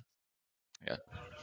Welcome back to Hometown Series here in Davenport, presented by NECC, SAU Esports, and of course Visit Quad Cities. Oh, and finally, the Rhythm City Casino and Resort, our venue here, phenomenal place to be for the weekend, and it's been a great weekend at that. I'm Treasure, and I am accompanied by the inscrutable Teacup. Hello. How's it going? It's going. I was gonna buy some cool art, but someone bought it, so Oh, no. Yeah. Yeah, the vendors have been doing quite well, I do believe here. Yeah, I know my friend who's been vending has actually struck gold as well at the casino itself. By the time I got here yesterday morning, he had made $1,100. Yeah, so he put take that as you will as far as the excitement of being here at the casino. yeah for, he for put this event. $25 on Snake Eyes. Yeah, what an insane thing to do, and immediately just set him fully up. He was on fire all for yesterday, and these players have been on fire. We're here in losers finals with SWTC and Cornell. Yeah, and this already is going to be a frustrating matchup for NECC here, seeing that Game & Watch can just bucket a lot of options. Yeah, a lot of NECC players will constantly complain about this matchup, especially as the play count for Game & Watch has been bumping up and up in late times, and it is pretty nasty. It's really hard for NECC to engage with him. He's got a lot of horizontal motivated zoning options, and Game & Watch will just evade them so easily. He's got great out of shield options, the up B and up air and nair. He's got some nasty stuff and some really short end lag if you're using the right moves. Yeah, and it's great because, like, I remember at the beginning of Ultimate's life, a lot of people thought that Game & Watch wasn't going to be that great just because his forward air changed and it became the bomb instead. And at first, bomb wasn't that good, but then he got a few buffs and now he's insane. A lot of people love playing him now, and, like, he's very, I wouldn't say toxic to play against, but very, like, tilting. Yeah. It's, like, a good way to phrase it. Because he just has so many options and so many things that he can do at all times. Oh yeah, you see right there, another out of shield up B is going to make it really hard for Jesse to find these punishes that he's been looking for, as dash attacks just keep costing. Jesse gets hits by that backer to finish that up, and IRS is feeling pretty good here. Getting away from that vulnerability frames dash attack with an up B. Once again, he's those great out of shield options, but Jesse doesn't take too much time before letting that one even right back up. Yeah, and you love to see both players are fairly matched when it comes to this. It's not very one-sided. It's kind of back and forth, which is great for Jesse, seeing that he's playing a really hard matchup. Yeah, that's definitely what you're going to want to be seeing here. Those bombs, like you were talking before, they take, the key to them is just hitting them to neutralize that hurt box or that head box in order to make it a little easier to keep getting in, but NECC just doesn't have some great options for that, so it's making hard for Jesse to get in there. Trying to use a back air there on shield isn't going to quite pay off, and once again, IRS has these out of shield options that are just making the approach impossible. The neutral B trying to zone off a little bit more area. I like the back throw as well there with just about no percent. It scales really heavily, so it'll kill quite early. It's one of the greatest kill throws in the game, but at a low percent, it'll just toss you a couple feet. Sorry, I was muted. There's the thing that I was talking about is the bucket coming out. It's just really frustrating to deal with for anyone with any projectiles, seeing that he can either reflect it or just store it. And he did get the stock there with the chair. Yeah, second stock taken with the run-up share. That's pretty nasty right there, Jesse. Trying to get in once again, but Iris has been doing such a great job of finding the exact defensive options to just keep ahead. Yeah, and it's one of those things where it's Jesse really has to start thinking really hard on the things that he wants to do here, seeing that a lot of his kit is neutralized because of Bucket, and it's really hard for him to get in general. And I know Bucket is, I was about to say Bucket comes out really fast. I think it's like frame 5 or something. Yeah, it's a great option for just about any scenario. Obviously, one of the greatest power-up moves that Game Watch is going to have available. Oh, the dash attack goes right through Jesse, so they don't get that grab that they're looking for, and that's the kill that they need. But the bucket doesn't kill there, which is vital for Jesse. Keeping in it just a little bit longer, going to grab that back throw, and just yeeting IRS there. Holding on to this one last stock. Going to be able to even it up quite prospectively here, but the damage is definitely in IRS's favor. Now, of course, seeing that Game & Watch is super light, it is still potentially capable of, you know, getting that yeah, getting back from behind kill, that comeback kill, really. Yeah. But yeah, it's just one of those things where Jesse really has to be careful about what he's doing and what he's throwing out. I'd like to see a few more aerials coming out, seeing that NECC has really safe aerials for the most part. Well, like we've been seeing, IRS has been doing a great job of shutting down the perspective of Jesse for approaching in the air. Neutral or an up B there is a little bit scary. There's a possibility for that to be messed with there, but IRS was a little bit busy at the time. Luckily for Jesse, he's holding on at 135%, but a key is going to finish it. Even mid stays, that's a move that will have quite a lot of kill potential. The IRS lives on. One last stock to keep going into the second matchup of this crew battle. And that's not a bad start. I mean, not much extra credit there, unfortunately. They're looking to get away with one more stock at least remaining just to get ahead, but winning the first matchup is definitely the place to start, of course. Yeah, definitely. So we're waiting for our next matchup coming on up here. Do you expect to see IRS manage to get a few more stocks this one, or do you think it's going to be the end for IRS Bo here, T? So I think it could go really either way. Seeing like Game & Watch is one of those characters that can either be super suppressive or super oppressive. It really just depends on the matchup. And seeing that he's really lightweight. Would you say that was more of a suppressive match right there that we just saw? Yeah. He's really lightweight. He's really easy to kill. It's just going about how to do it, seeing because he's really gimmicky and can do a lot of crazy stuff. So yeah, I do believe he'll be able to at least get like a stock or two though. Just seeing that Game & Watch is just a really good character. Yeah, and IRS did have a really nice showing right there. Losing a couple stocks like a little bit early there. Jesse finding some ambitious options, which are a great way to start off that first match of the crew. Of course. Yeah. In the meantime, we do have some more sponsors we can tell you a little bit more about. St. Ambrose University. St. Ambrose University Esports has brought us this event. They've helped out so much on the ground, getting everything up and running. So huge shout out to the St. Ambrose University Esports team on all levels. We couldn't do this without them. And of course, setting up equipment, bringing equipment, and getting the hookup with the venue and all the in between. We couldn't do it without them. So huge shout out to them. And if you're interested, STAmbrose.com, I think, is the website we have there. It's not quite available for me right here. But if you're interested in a program that does offer full esports and quite a prestigious team at that, I would definitely recommend looking at St. Ambrose for your future options. This is a great school. Now, it does look like that whoever is playing didn't change their name, but I'm guessing that they had the same control scheme here, or else they probably would have switched back over. Min Min, I don't really know much about Min Min because I don't really see Min Min played very often, but I know a lot of people are saying that Min Min is really scary. Unfortunately for IRS, these three platforms being available is going to help out a lot. It's going to make it easier to stay out of Min Min's reach with those arms because it's not very high up. It's very side to side move kit for the most part.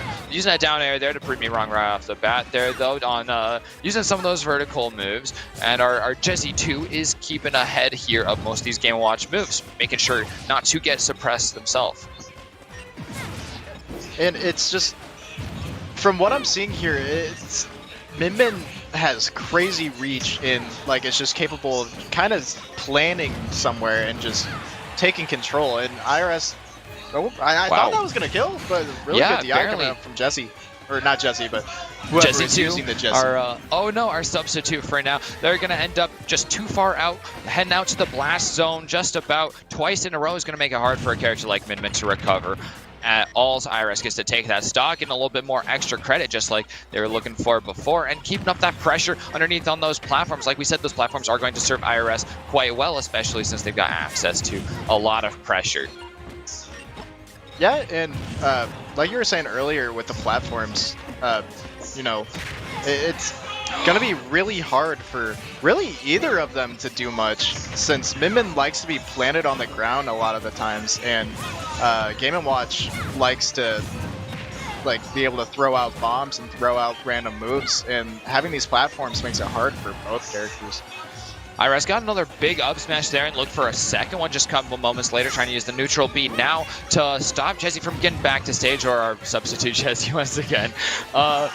And they're taking on the damage there. Our Min zoning off as much of the stage as possible, making it hard as possible for IRS to get in, but they're going to find a way to do it eventually, regardless. It's that Battlefield once again lending a hand to IRS. Yeah, it's really surprising seeing Game & Watch live this long, seeing how light he is and how strong Min Min is, capable to kill people, you know? I know a decent amount of her moves just kind of pack a punch, not to, make a pun, but...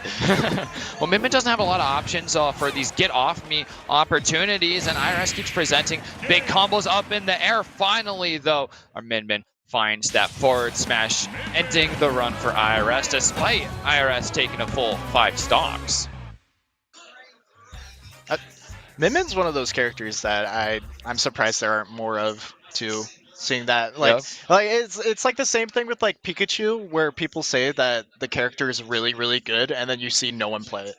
Yeah, I mean, I think Min Min is one of those where most people get a bad taste in their mouth playing against a Min Min. Yeah. And it's a slower paced gameplay, which will typically deter a lot of people. You're zoning off a lot of this stage and waiting for those moves from your opponents. And IRS just kept getting forced into making those moves. And I mean, that's how we see that punish, especially if that finally does take the stock, that forward smash. And that's what's really going to pay off.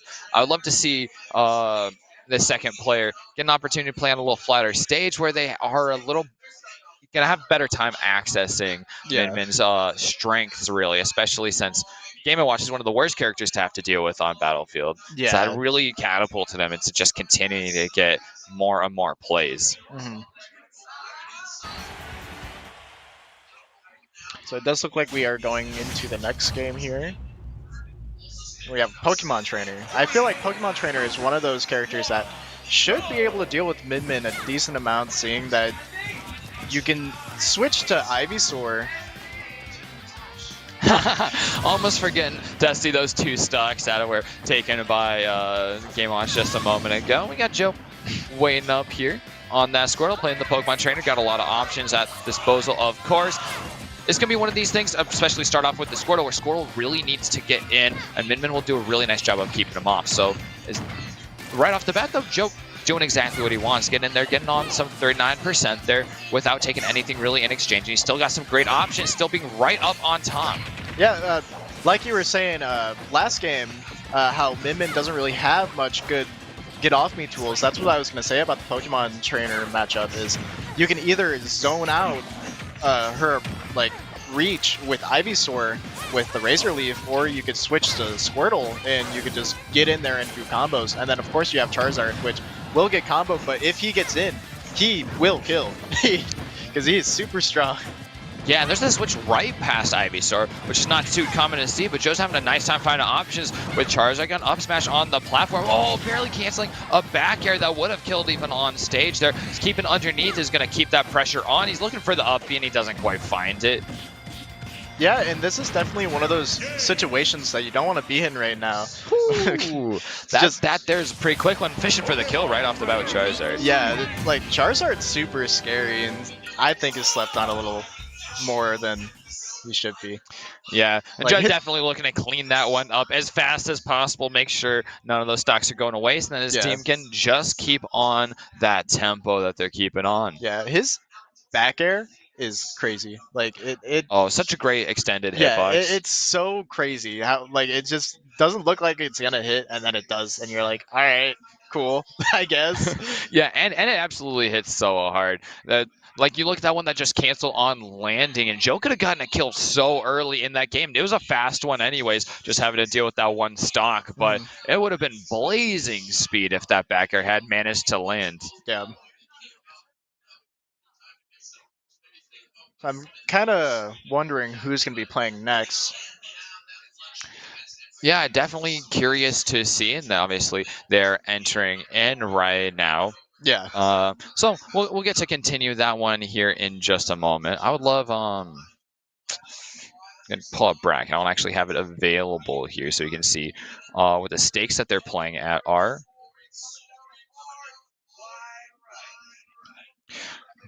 Oh yeah, what do you think about timing on switching between Pokemon and trainer Pokemon? I mean, we saw a really quick switch to the Charizard, and that was definitely pretty notable after getting some early percentage on Squirtle.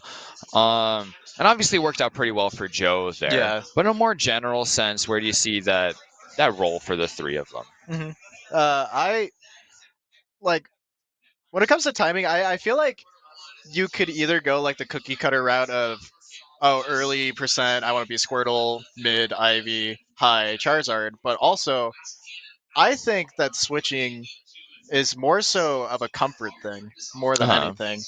Seeing that you're playing three characters in one character, you're going to be practicing one more than the other. So even if like you're at a higher percent, I see it fully understandable to like keep playing the character you're playing, or swap to another one immediately from the start, just depending on how you want to play it, what you want to do. And really, I know some Pokemon trainers that don't even play the other Pokemon. Like, they just want to play only one of them. Yeah, that is definitely the more ambitious approach there, or maybe a little better for players who have played other Smash games that had them separated, of course. We do get to see a little more of the Ivysaur from Joe here right off the bat. Again, that down throw and looking for a forward doesn't quite come out here on middle. The two of them will chuck it on some damage, but Joe is starting to get ahead. Yeah, and Cloud is definitely one of... Looks like we're going to get the stock here on Cloud, but I was going to say Cloud is definitely one of those characters where it's kind of hard to figure out what to do in this matchup if you're not playing Ivysaur, I would say. Seeing that it's hard for Squirtle to get in, and if you're not camping with Ivysaur and having the disjoints with the whips, it's just hard since he's a swordy. The spacing on those up smashes has been doing amazing things for Joe so far. Just chunking that damage on middle. He's almost spamming them at this point here at the middle. Just keeping that zone of danger above the stage and making it so that middle has to keep going to these platforms where he's at even more of a threat. Every landing option middle has is just getting fully punished. This one with a full forward smash, and Joe is on a great roll, having taken already 4 stocks. Yeah, and it looks like he is going 3 to... stocks, I'm so sorry. Yeah, I can barely count. Yeah, it looks like he is going to switch to the Squirtle here, and it does seem to be working. He is racking up pretty high percent, but he is going to get hit by the side B by Cloud here, which this is what I was talking about when it came to Squirtle. It's one of those things where I personally, myself, I wouldn't play Squirtle in this matchup just because it's really hard for Squirtle to actually get in and do stuff, and he dies super early. And when it comes to the crew battles, that's the last thing you need, is a character that dies early. Yeah, it's all about staying in there for as long as possible and just racking on that damage, just taking away kill after kill. And Joe is doing just that. He's going to blow through another one. That is finally 4 stocks to Joe's stock counter right there. Doing a lot of work for his team right there as he ruins Middle's career, or not career, but run here.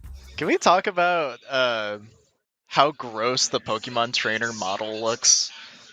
That really like the flat face, just in a pentagon shape. It looks so cursed. I hate it so much. It doesn't look like a Pokemon Just take a trainer. Pentagon and then add anime Yeah, eyes. It's so gross. I hate it. What were they thinking? Like, they made it and they're like, yeah, this is fine. This is great.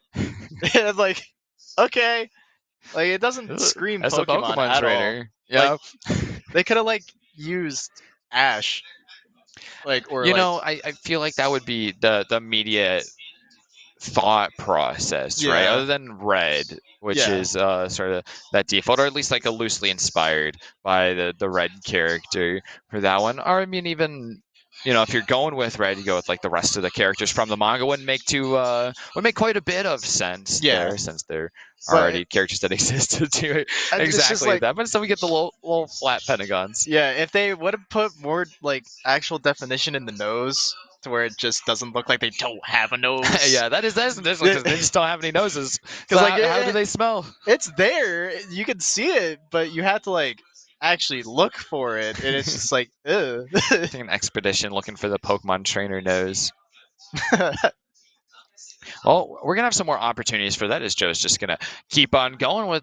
He's been on a roll so far, taking down 2 players already in 4 stocks. So that's already a bonus, doing more work than he needs to. He's worth 3 stocks and he's taken 4. So that's taking that weight on, helping to get ahead. Yeah, he's definitely doing really well right now, and it seems like he's fairly comfortable in these matchups that he's playing so far, which is something that you love to see.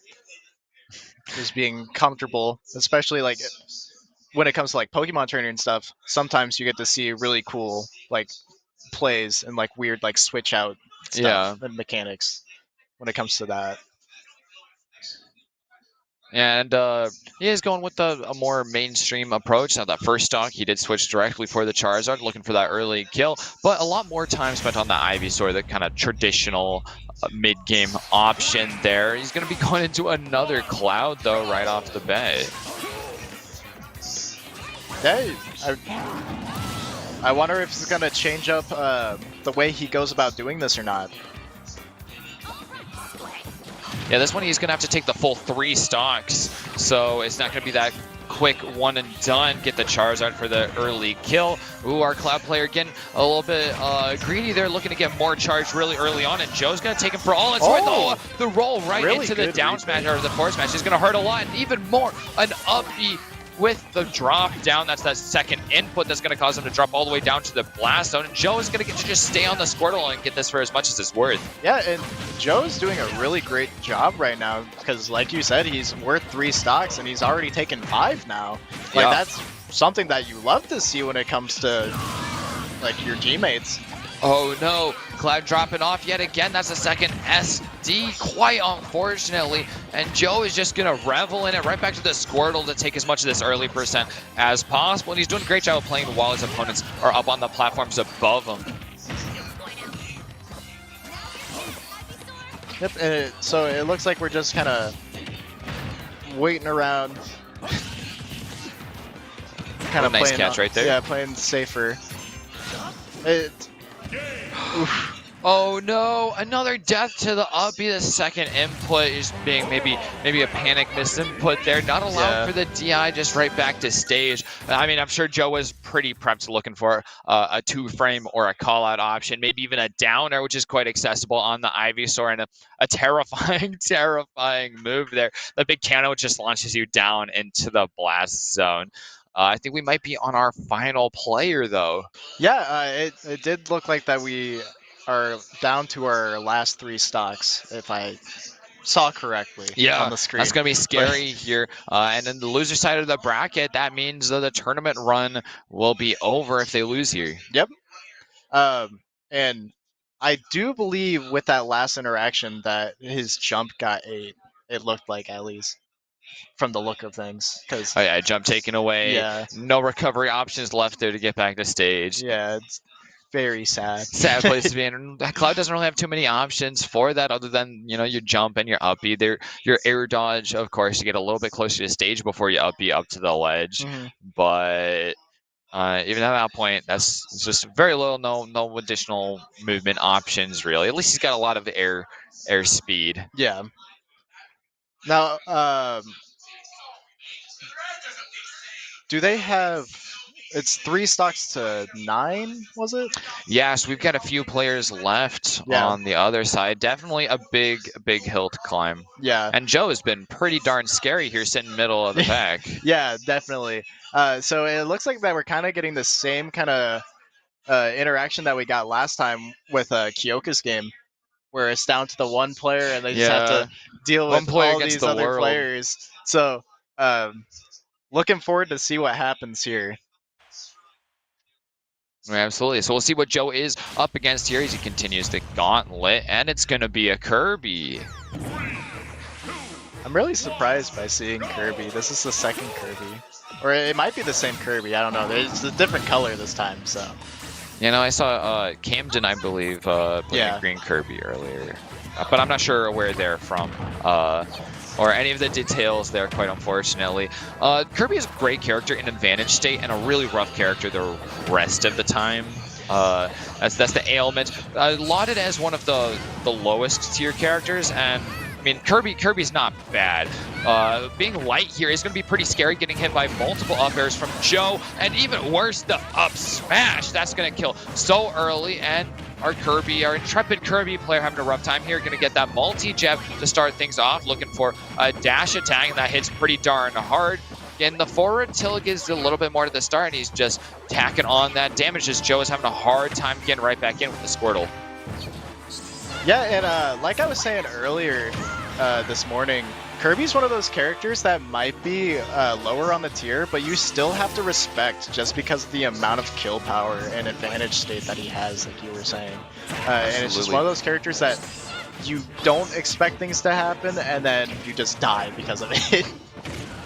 Ooh, Joe looking for some early big damage options like that up on the ground there, and he's going to get whatever he wants out of the shield, except the dash attack has just enough time out there. Oh no, opening up the defenses for a down B to land there. Kirby is having a little bit more of a shot here, but definitely behind on this stock and holding on to 2 against 3 more players from Cornell. Yeah, and he definitely wants to be careful right now because Charizard is heavy and hits like a truck. So Kirby's light, so you know, if he gets hit by the wrong thing, he's just dead. But at the same time, Charizard is combo food. So Kirby has a decent amount of combos if you pull them off. So it just comes down to what he does, how he interacts. But I think this might be it. Yeah, there we go. Left on the final stock for SWTC, and Joe might be the one to take it after this crazy run, just chunking through the Southwestern Western Technical College players. So our Kirby player here left alone against the world almost, and Joe has been almost the world himself. He's gonna hit by 2 down airs though. That's a great way to get things started. The Ivysaur switch is going to come out, getting the down throw into an up air is not going to kill nearly quite yet. Ooh, a big investment of a forward smash. Yeah, it's really coming down to if Kirby is capable of pulling off these like cool combos. Like if he gets some down tilts into like forward smashes and stuff, he needs to start looking for stuff like that, or even some aerials. I know his forward air can combo into itself at certain percents as well. I know Kirby landing on the Charizard there's going to be pretty scary about that up throw, but it's going to end up being a different throw. A forward smash ending it out in the end, though, and that's going to kill pretty early, especially to such a light character as Kirby. So there, the SWTC crew battle dream will unfortunately die. Yeah, that kill screen looked kind of weird. Like Charizard's neck was like Charizard, a little like rubber chicken neck. Yeah. Well, I think we'll be seeing some more of Joe here coming up as Cornell College will be moving up to losers finals against St. Ambrose University. We saw St. Ambrose University a little bit earlier as well, so it'll be a return of some fun players there as well. So we'll get to see Cornell come right back, maybe even see those last couple players from Cornell, since Joe really stole the show of this last matchup. Yeah, he took a lot of stocks in that last game. It was like really good for Joe. I think we'll go to a short break here while we await the setup of our next crew battle once St. Ambrose is all set up to play up against Cornell. So we'll be right back.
Welcome back to Hometown Series Davenport. I'm Treasure. I am joined by the ever-wise Zolex the Mage. How's it going, Zolex? It's going okay. Super tired and no one wants to play friendlies. Ah, yes. So, well, we're muted. That shouldn't be the case. Oh, okay. Oh, no. Well, we haven't heard from Zolex there, so once you get that switch there, there we go. There We'll be all was a good. switch. Yeah, no, I'm tired and no one wants to play friendlies, so I'm here. Heck yeah. Well, we're getting into the crew battles here. We're getting right back into it. We're in losers finals. We got 2 more matches, count them 1 and 2. The second will be grand finals, and that's the stakes that the teams here will be playing for. So we're going to have Cornell College and St. Ambrose University going up next in losers finals. The winner gets to challenge our grand finalists. Yay, double elim. Heck yeah. So we have seen both these teams quite a bit before. Cornell College, we saw just a couple minutes ago, and St. Ambrose, a match before that. So they're all playing for staying in the bracket with their crews. If they lose one more, they'll be out. While we're here waiting for things to get fully set up, quick shout out to some of our sponsors right off the bat. Disc Replay. At Disc Replay stores, we buy, sell, and trade used DVD and Blu-ray movies, used electronics, used video games, video game systems, and video game accessories. Everything we sell is guaranteed to play like new.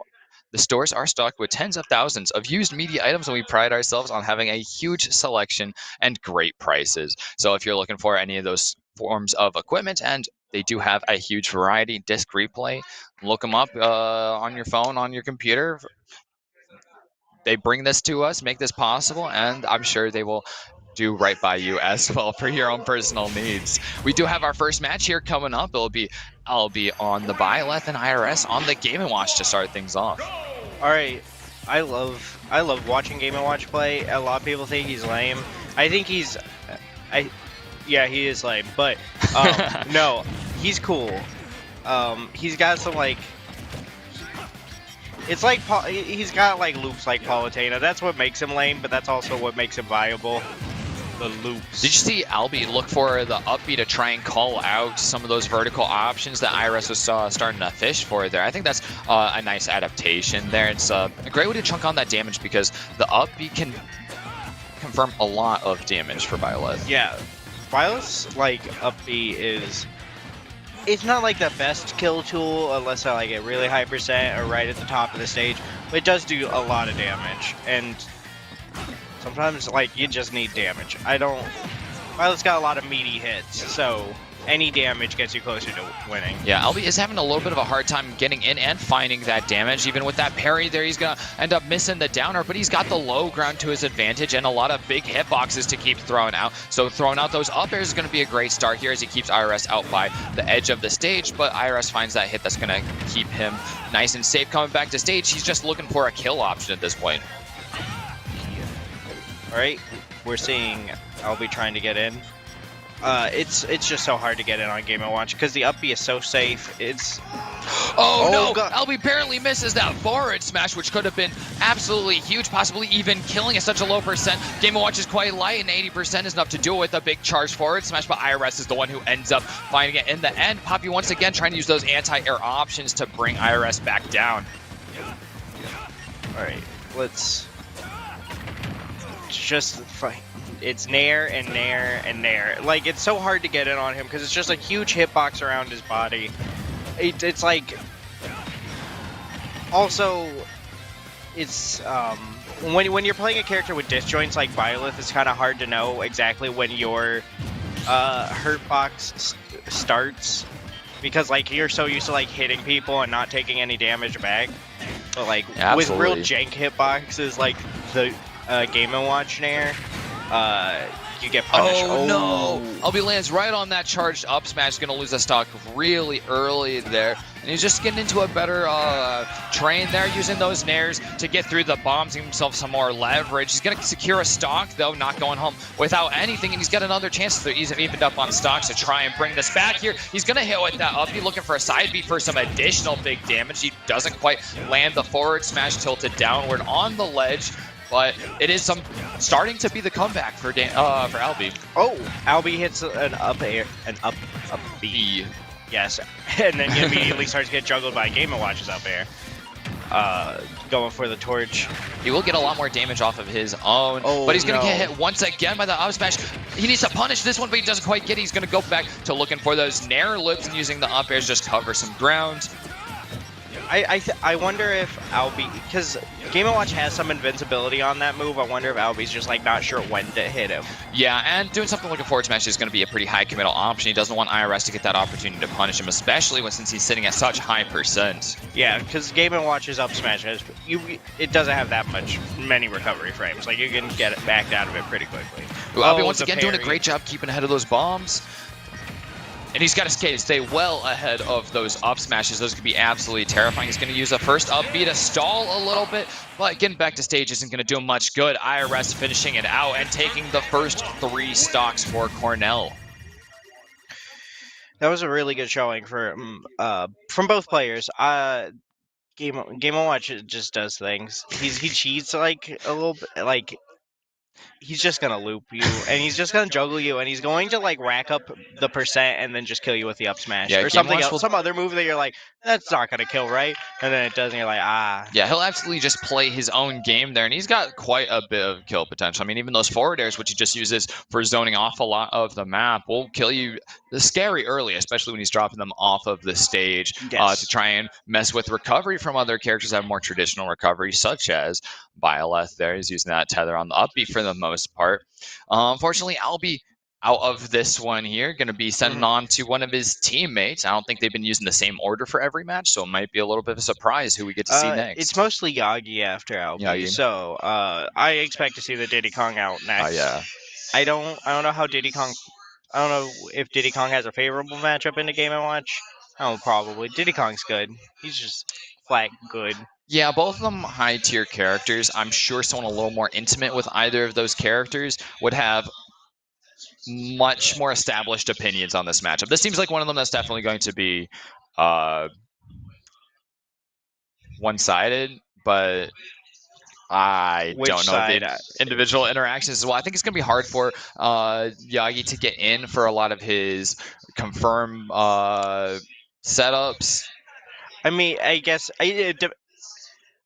it's less dependent on Yagi and more dependent on whether or not his opponent knows what to do with the banana. Like, it's one of those things where, Big Boy's actually going up it looks like we were far off the mark with Big Boy being the player coming out. But this one, like we were saying before, we do know is the one that is painful for NESC players. IRS just used up all his luck by getting a 9 right off the bat. I know most Game & Watch players don't use Judge ever, but I don't know. Sometimes you just throw it out and you win. Yeah, so that's that Hail Mary that sometimes you just need, and IRS will be sitting down a stock from Big Boy anyway, so maybe not too crazy of a move to be thrown out there for him. Big Boy having a nice time getting in, using down B to reset again, and the reflects are being fished for IRS. He wants to make sure that those side Bs are going right back his direction. He gets that up smash, which has paid off quite a lot for him already. He's up to some up airs. Yes, up tilt and up airs. And then we see the NESC game plan. What two like awful characters? Just miserable, campy, miserable to play against. Quite satisfying to play. I don't even agree with the second bit. I think I feel bad playing them because I don't think I deserve anything. All right, we see IRS killing with the back air. Yeah, he's going to invest, and going very low. A neutral get-up is definitely going to hurt IRS here. That's the only way he's going to get hit by the yo-yo in that position. This is a little bit spaced from ledge. Parry isn't going to get the leverage that Big Boy was hoping for there after getting his that first stock. Oh, the 9 barely misses, though. Big Boy gets to get out of there after a second 9 going off. Do you think we've got the jackpot in here for a third one in the match? Bro, a third 9 in the row would be epic. Imagine. I know, of course, the NESC killing with the back throw. I mean, Game & Watch is so light. I'm surprised the back throw doesn't kill him at 0%. Like, and then he's grabbed. IRS been looking for those vertical loops. He's not landed quite the mileage that he's looking for. Big Boy getting a lot once they do land on the ground there and just keeping up that pressure, especially with those side Bs, using his PK fire to keep racking up damage and setting up to keep the pressure on with his normal moves. Yeah, Big Boy just trying to space out with PK fires here. And IRS has just got to, like, catch them. Like, if he gets hit with a PK fire, like, most of the time that's not a kill, but if you don't know how to DI, if you don't DI out of it, you can get so much off of the PK fire chains. And Big Boy's at a lot of percentage here. Ira starting to fish for more aggressive kill options, stuff like that. Kino, we saw, he's even going to go for an up smash, just waiting for Big Boy to get overly aggressive, and it just paid off. Big Boy going for the down smash and then getting punished by P, and now he's getting looped by Nairs and a B. Oh, God. Barely missed space in that forward area. He's going to get himself hurt, and the bombs are going to start raining out a blanket of fire. It's the turtle that will not quite kill it. He's at a pretty low percent for a turtle to kill at that point. Fishing for another up smash. Has worked out quite a few times for Iris, just not this time. Is that what it is? Is it a turtle? Is yeah, that, the turtle bites you. I have never understood what that cluster of pixels is supposed to be. Like, all right, I guess it's a sure. Oh, Big Boy looking for a big forward smash landing there after just stalling out his momentum with the down B after down B. He's going to get this nair out of shield. Things are looking up for him, throwing off some smash attacks. He's not going to... Oh my God, he does! Resets the yo-yo, and he's actually going to take IRS out. A play from behind to hang on and even things up. This is going to be really rough, but hopefully Big Boy is able to get, like, at least... If he's able to, like, get 2 stocks, he'll be able to, like, pretty much even it up. Yeah. If he's able to 3-0 somebody, that would be pretty impressive. The yo-yo, yes, we saw him finishing out with that yo-yo that's got that really crazy lingering hitbox that goes right off the ledge. It's like one of the nuttier smash attacks. Yeah, it does a lot for Ness. There's so many free kills that you can get for that because it covers so many options. Your neutral and your attacking get up are going to be quite easily punished by it. Is there any other smash attacks that have like a hitbox while charging it? Yes, and I'm not. There's at least one that immediately comes to mind, but not fully to mind because I'm not actually thinking what character it is. So fair enough. There are a couple. They're few and far between, but yeah, because you see like the Lucario and Mewtwo getting like hitboxes on their projectiles as they charge. I don't think Mewtwo does, but Lucario definitely does. Adds a lot to that skill cap for Lucario. Doing a lot to differentiate him. That you can loop people with your charging of the neutral B. A little bit like what we were seeing from Big Boy there, using the hurt box on his down B to reverse his momentum, stall the falling momentum, and get some little hitboxes that can extend combos and get a little bit of hit stun on your opponent. Yeah, I think honestly, like the hurt box on the Reflect is such a good combo tool because it does like just the tiniest amount of damage, but because you like stop falling, because it completely changes your momentum, it lets you carry on so many combos in weird ways. Yeah, the dream on NES players is always getting those double down B combos so you could just keep carrying people around with it and get those fares and just keep chunking on the damage. All right, so it is going to be Big Boy versus whoever is next on... Yeah, so we'll see who Cornell brings out. I think Joe was the second previously for Cornell. Joe did a lot for Cornell in the previous matchup, chunking through 3 separate players and closing it out. Were they the as Pokemon well. trainer? Yes. Yes, the Pokemon, like that, I was like not here for most of that match, but I was here at the beginning when Joe sat down, and I looked up, I'm like, it's like the end, and the Pokemon trainer still hasn't gotten up. And yeah, he ran an absolute tear through his opponents from the the Wisconsinites, giving them a terrible time here. It doesn't look like he'll be up right off the bat. We'll be seeing some Cloud though. Cloud. I'm not sure if that's the tag actually of Formaze. All right, we see them trying to each of them trying to find their first opening. Oop. 13% from like a jab, 20% from like a jab and a projectile. Let's see if any. All right, we see Formaze connecting with the fair. Ooh. Big Boy spot dodged through the grab, but then still got hit by the down tilt. dash attack. Big Boy is having a hard time getting in here. Oh, he starts with that falling up air, but it doesn't quite connect. He's going to cancel from falling just a little bit too early. Maze has a limit here. He's going to break it with a cross slash, but it's not going to quite pan out for him there. Big Boy finally landing these forwarders. He wants to carry Maze off. He knows that the cloud recovery isn't going to do a lot of favors. Yeah, Big Boy's having problems getting in and finding the combos that he needs, but as soon as he is able to actually get Maze off the map, Cloud doesn't have much he can do to like actually stop, like get back. But let's see if Big Boy is able to take a stock before losing his last one. Oh, yeah, he's going to get a big back air here, land on the side B just for some additional damage. There's not a lot he can do to get more payoff from it here, though, but he's doing a great job of continually winning neutral exchanges and just tacking on that more damage. Side B's going to do quite a bit here. It's not going to kill him, especially not with the limit break on it.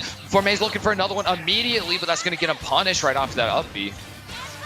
All right, we see Big Boy trying to edge guard with his up B. Let's see. Oh my God. He gets a back throw and he kills. There's the extra credit the Big Boy's looking for. He doesn't need a lot more. That's what he was looking for here, especially since it's sitting on 175%. It's going to have to be something really aggressive here, something bold to take a full life away, and it's starting out just the right way. He wants the neutral beat, one of the cheekiest options he can go for, but a dash attack will seal Big Boy's fate. Yeah. He was set up to, I mean, of course, he's like sitting at 175. There's like probably no way you're actually getting any more out of that. But still getting any stock is fine. Yeah. It would have to be basically a 0 to death to pay off there for Big Boy. So he did exactly what he came for there in that matchup. He's got 3 more teammates to hold up the rear for him, but there are still 4 players for Cornell College. They're keeping that solid lead there after finally finishing off Big Boy despite losing a stock to him. Yeah, but honestly, like 9 to 12 isn't that bad of a no, that's not a terrible difference. Hopefully we're able to close the gap. I want this to be like super close. Yeah, and well, we have seen great showings from both these teams all throughout today and yesterday in the singles as well. We're seeing Balloon Pants, the hero of the last match that St. Ambrose was placed in, against our same Cloud from previously, the Maze for now. All right, let's watch. It's time to watch the Knight sit there and do all of the work for 5 minutes. Absolutely, and definitely with a character that's going to try and get in on Zelda as aggressively as Cloud. He's got those disjointed hitboxes, but he doesn't have a lot in the range of zone, and that's going to help him out there. I think Blue Pants is looking for the intangibility frames at the beginning of neutral be there, but it's not coming out. He's taking a lot of pressure here and really hasn't found any breathing space. Yeah, we're seeing Maze trying to put as much pressure on him, actually using throwing out a lot of neutral beats, throwing out a lot of projectiles, which you don't see Clouds always do. Like you don't see them try and accomplish a lot. Although his recovery is gimped and he loses the stock. Yeah, that air dodge is going to hurt, just air dodging right through the space he needs to be to get back to ledge. Their Balloon Plants protecting the recovery. They're making sure there's nobody coming out for any form of spike or anything cheeky like that. Using the up B to get back to stage, though, isn't going to quite pan out. Maze following that perfectly and dodging out this Phantom. All right, let's see. All right, Maze going for the limit projectile. I have no idea what it's called. Ooh, and the roll is punished with a stock taken. Let's see if... Yeah, back to this neutral, and this is going to be more what Balloon Pants is looking for. He's been having a hard time sort of establishing that cordoned off area. Well, he's going to get the light hit from that second up B for a little bit more damage and evade the cross slash, which is more important. Yeah.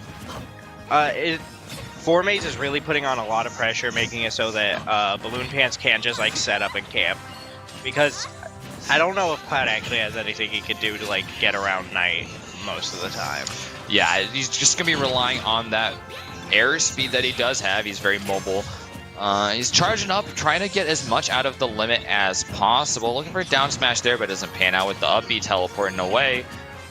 Yeah, I'm surprised Balloon Pants isn't actually trying to reflect the Oh trying my to god, use- a shield break with the limit God. cross slash sets up for a forward smash. Going to kill at absurdly low percentages here. Stocks going so quickly either way. Both players on their final stock. Balloon Pants a little bit ahead on percent, but not for long. For Maze has really leveled up here. He's got limit yet again. He's been able to do a lot when he's got it. Yeah. As I was saying, I was surprised that Balloon Pants isn't trying to reflect Maze's projectiles more. We've seen a couple of attempts for it, but just hasn't really been paying off. The teleport into the spot. Dutch going to set up for a sweet spot. Back air. Balloon Pants doing a little bit more to start evening up that loss of player count that St. Ambrose is facing here. Cornell is still a player ahead in a couple stocks, but the gap is starting to close. Well, yeah, we've also seen Balloon Pants take like seven stocks in a row. Yeah. So even on his last stock, he might be able to like Yeah, I've seen some even it up crazy or rallies put from put his Balloon team Pants. ahead.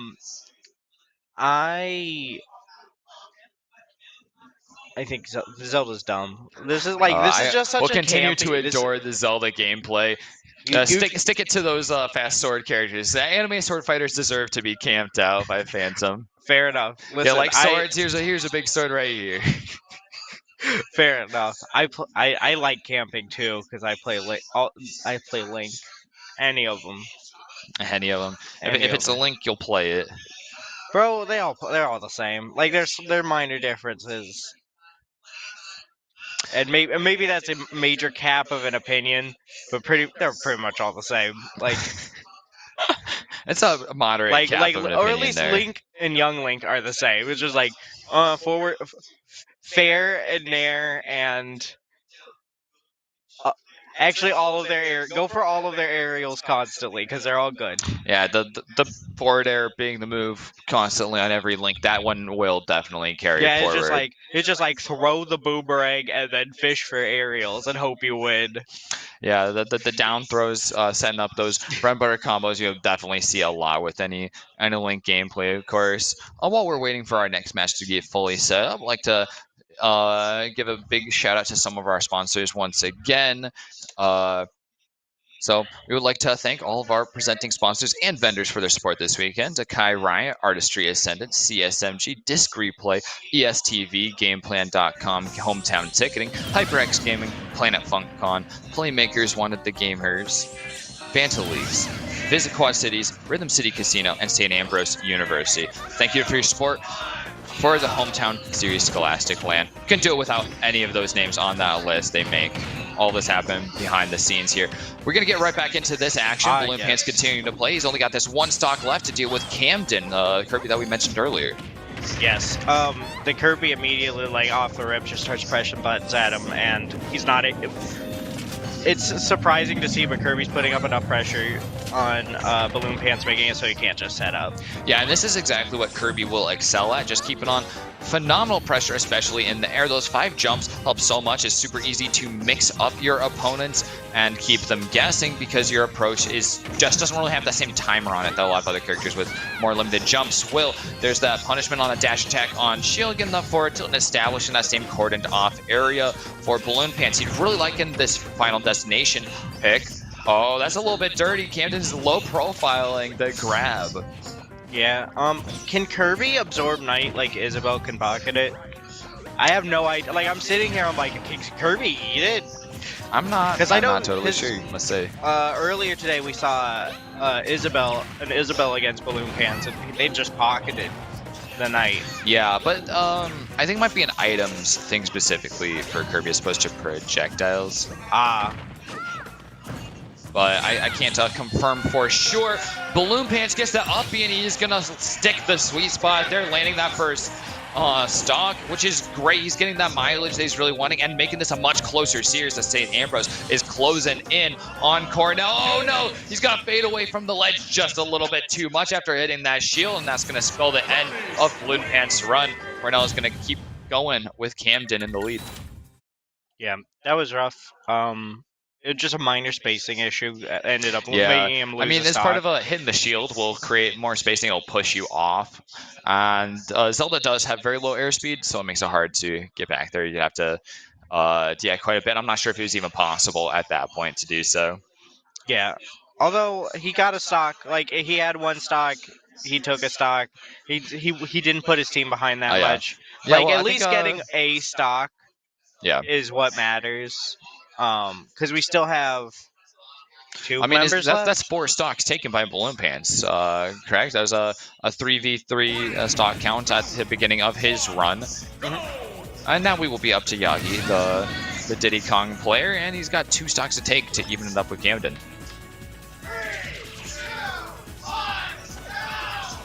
All right, time for Monkey. Camden's going to go right into that banana right off the bat. Yagi won't get the optimal hits with the banana, but he does get a little bit on Camden right there. Perry lets him pick up the banana and try and get back to stage here to keep up some more pressure, but Camden has been putting on a lot. He's going to use this back throw here to scare off some area, threatening for a down air, which is going to do some soft spiking if it lands. He's in the forward smash trying to contest the up B. Yeah, Yagi's having a really hard time dealing with Camden's pressure on Kirby. Camden just knows how to get in. Like, Kirby's considered to be bad, but if you know what you're doing, you can get a lot of work done with him. Oh, we see those 2 hits trade as they're pushed away. Yagi's still struggling to like have any sort of stage presence. Yeah, trying to use the Camden's barrels Kirby. there to bank some of that. Just trying to establish some distance. A forward air doesn't quite kill here for Camden, but Kirby does have a lot of access to killing moves. He's got some of the best smash attacks in the game. Ooh, and a back air at the center of stage on Final Destination.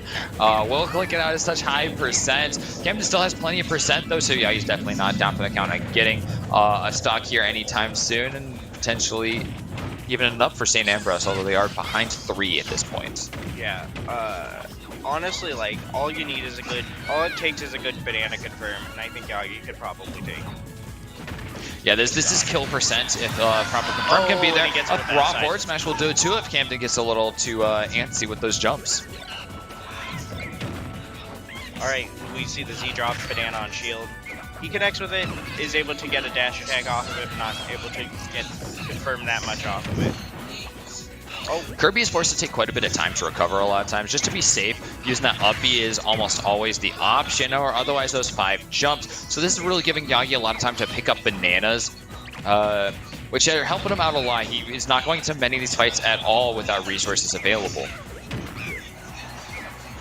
and he has to keep up like the pressure. Like half of Diddy Kong is just banana. That full charge peanut gun was a great movement option. Enabled, in order to get all the way out to the edge there, both players looking for some spikes there, and Camden ends up getting the stock in the end. Yagi's got his banana up again, looking for a side beat. Camden's got 50% on, so it's not exactly going to be threatening death. He's trying to mess with the recovery, but Camden gets there quite safely. He's trying to establish some more control on the ground. Here he's going to land hit with the up beat, but Yagi's the one that takes it back once landing. Yup. Yagi getting hit by that dash attack. He's trying to get something done with this banana, but he's not really finding anything. Mostly just hitting Camden's shield. Hitbox at the end of side B gives Yagi a little more momentum than he needs to keep Camden stuck on the ledge. Oh, and we see the down throw. Let's. Just going to attack on some more damage with that move. Probably another one, a bunch of pummels into a down throw, just adding more percent, making it easier to land something like this back air, which is going to finish out for Camden and keep Cornell in the lead. Here we have one last player from St. Ambrose bringing up the rear and having all of the hopes of St. Ambrose making it to grand finals in the crew battle on their shoulders. Yeah.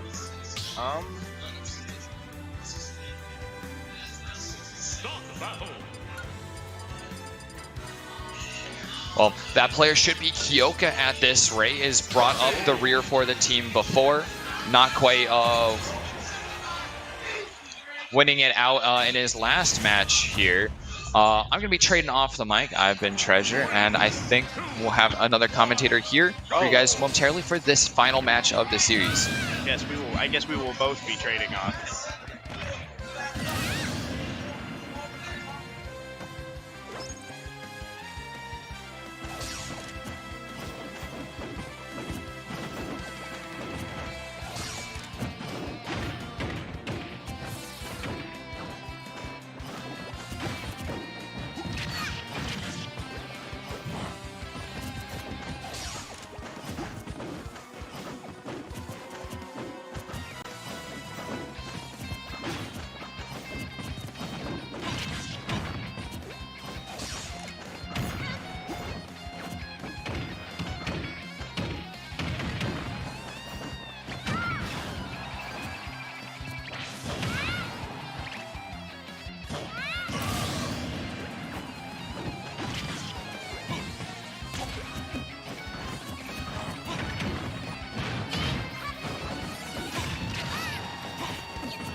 Kazuya.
Okay, why did they make Kazuya weigh 110 though? Like, I'm God.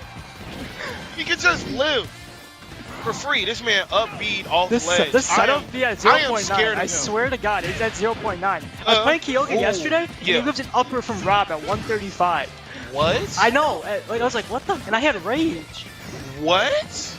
That's. Oh, cool. Oh, we're live now? Oh, last stock situation here. Oh, last stock situation, and he got the hit. So, how's it going, everybody? I know we're live now, so I'm going to explain who I am. I'm JHFC Recon. This is Ibex. He's a competitor. I'm a commentator. It's good to see you guys. So, I'm going to give you guys a brief 411.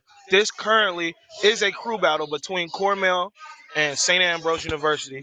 St. Ambrose just took the stock, so we're going to get right back at it. We are live at the Rhythm City Casino in Davenport, Iowa. You know what I'm saying? My name is Robert. This is Ibex, like I just told you guys. We're deep in the heart of Iowa. Honestly, man. Oh, yeah. We've got some big events going on today. We had Rocket League, we got Overwatch, and now we got the final conclusion to the day, the crew battle with Smash Brothers. And, man, let me tell you guys something. It is intense. Let's see what... Ooh, we got the PT versus Wolf. Oh, he should have just started Charizard. Let's go! Yeah, so I think this matchup is pretty even. I was going to say, we ain't SB in them stocks. Run them stocks, brother. Run them stocks. Kyoga's had a great run so far. Yeah. So the past two times, they were down to 7-2 for St. Ambrose, and he's brought it all the way back to the last stock situation. 2, 1, go. I'm sorry, I didn't mean to cut you off, brother. I know you can feel that energy back here. You Oh, just yeah. gotta let it out. Okay. Yeah. Hopefully Coach Joe is really can trying- close this yeah. out because Kyoka's a very capable player, as you saw. Yeah, Top 78 80, yes. unanswered immediately. And Yeah. you know, the worst part about that, I was gonna call him Squidward. Squirtle's so light. Squirtle's so light. He dies at early at 90. You know. Yeah, Nair down smash is going to kill him. We saw Kyoka get that I was twice. gonna say so- Nair so- down smash will kill him. And any jab block will kill immediately. Yep. It's a good switch. I like it. Actually, I believe Ivysaur has the best matchup against Wolf out of all of them. Yeah, Charizard can kill immediately, but the unending pressure from Ivysaur is very good right now, but it's looking a little scary. Ooh. Yeah. I thought he read that. I thought he read that switch. Ooh. No punish Okay, on the up forward smash tilt, there. forward tilt. The big thing for Joe here is going to be taking his time. Yeah. He has yeah. 3 stocks to play around with. You don't got to be fishing for the kill Yeah, confirms you and the don't hard have hits. to. You don't have to work too hard. Just like good that. Good hit. Yeah. Yeah. He's really good at reading that stuff. Oh, yeah. When he's recovering in free fall, he does punish every time. Whoa, Oh. that almost ended it. Yeah. You know, that kills at 90 on Wolf. Yep. So he's dead next time he gets hit. Kyoka's by going to that. need Ooh, a good nice read. string here to He really read pull that himself shit. in. All he needs to do really- is take this stock, and it's anyone's game. He has insane comeback Okay. mechanic. Yeah, he's chasing him down really hard. I love it. I love it. Oh, good up. Smart That move. didn't kill. Wow. Okay. He at the fair. Okay, dash attack. No 2-frame this time. Akito, He nope. tries to bait out the get up attack. Ooh. Punishes Charizard's the Choker's in the here up from two. back here. Oh, but the up smash let's is going to go. catch it. Let's go. Oh, we have a last stock situation, He's working. folks. Yeah. Oh, he's Punish that. fishing. You Oh, can't yeah, be punish fishing that. for that. Punish that. Finish him. Finish him. Oh, yeah. This is Oh, when good. the nerves start kicking in for Yeah, Joe, this honestly. is when the nerves kick in for sure. Dash attack. He's really good at hitting those dash attacks, Yeah. honestly. Joe's playing a lot of grounded play here, using the Yeah, rolls, I and would Kyoka's not catching be- onto it. I would not be playing this grounded against a Wolf, That's especially. it. Wow, let's go. Kyoka with the 7 stop. Yeah, he's running it back with the Wolfie. The Wolfie, the 3-stock though. You got to remember that was a 3-stock. He was on his last stop. Yeah.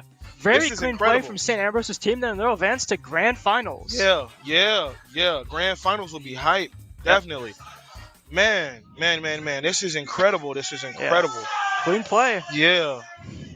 So honestly, do you know who's the anchor for Cornell this time? Cornell's anchor was just I don't know. I've never heard of him, honestly. I knew Vermilion when he was up there, Uh-huh. but I had never seen Joe play before. Oh wow. Well, they got one more stock left.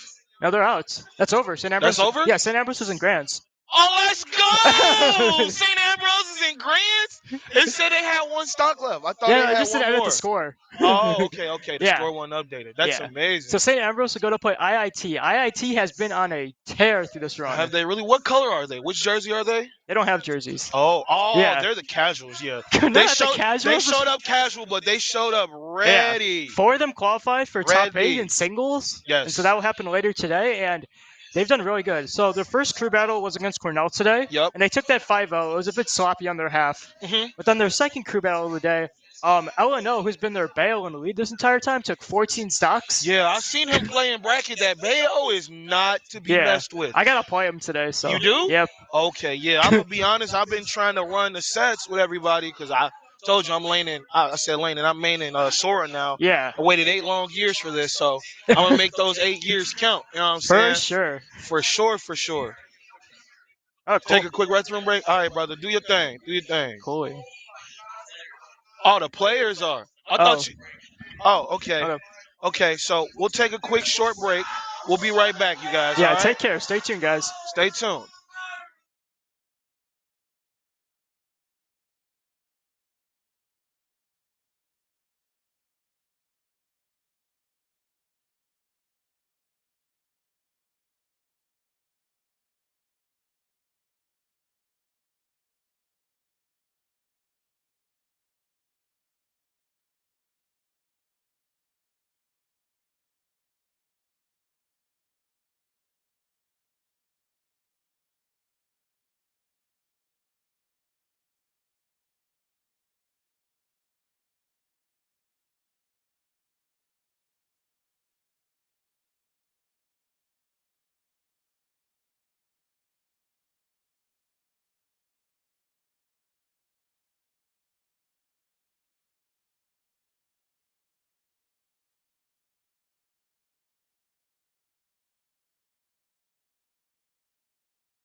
Welcome back, everybody, to Smash Bros.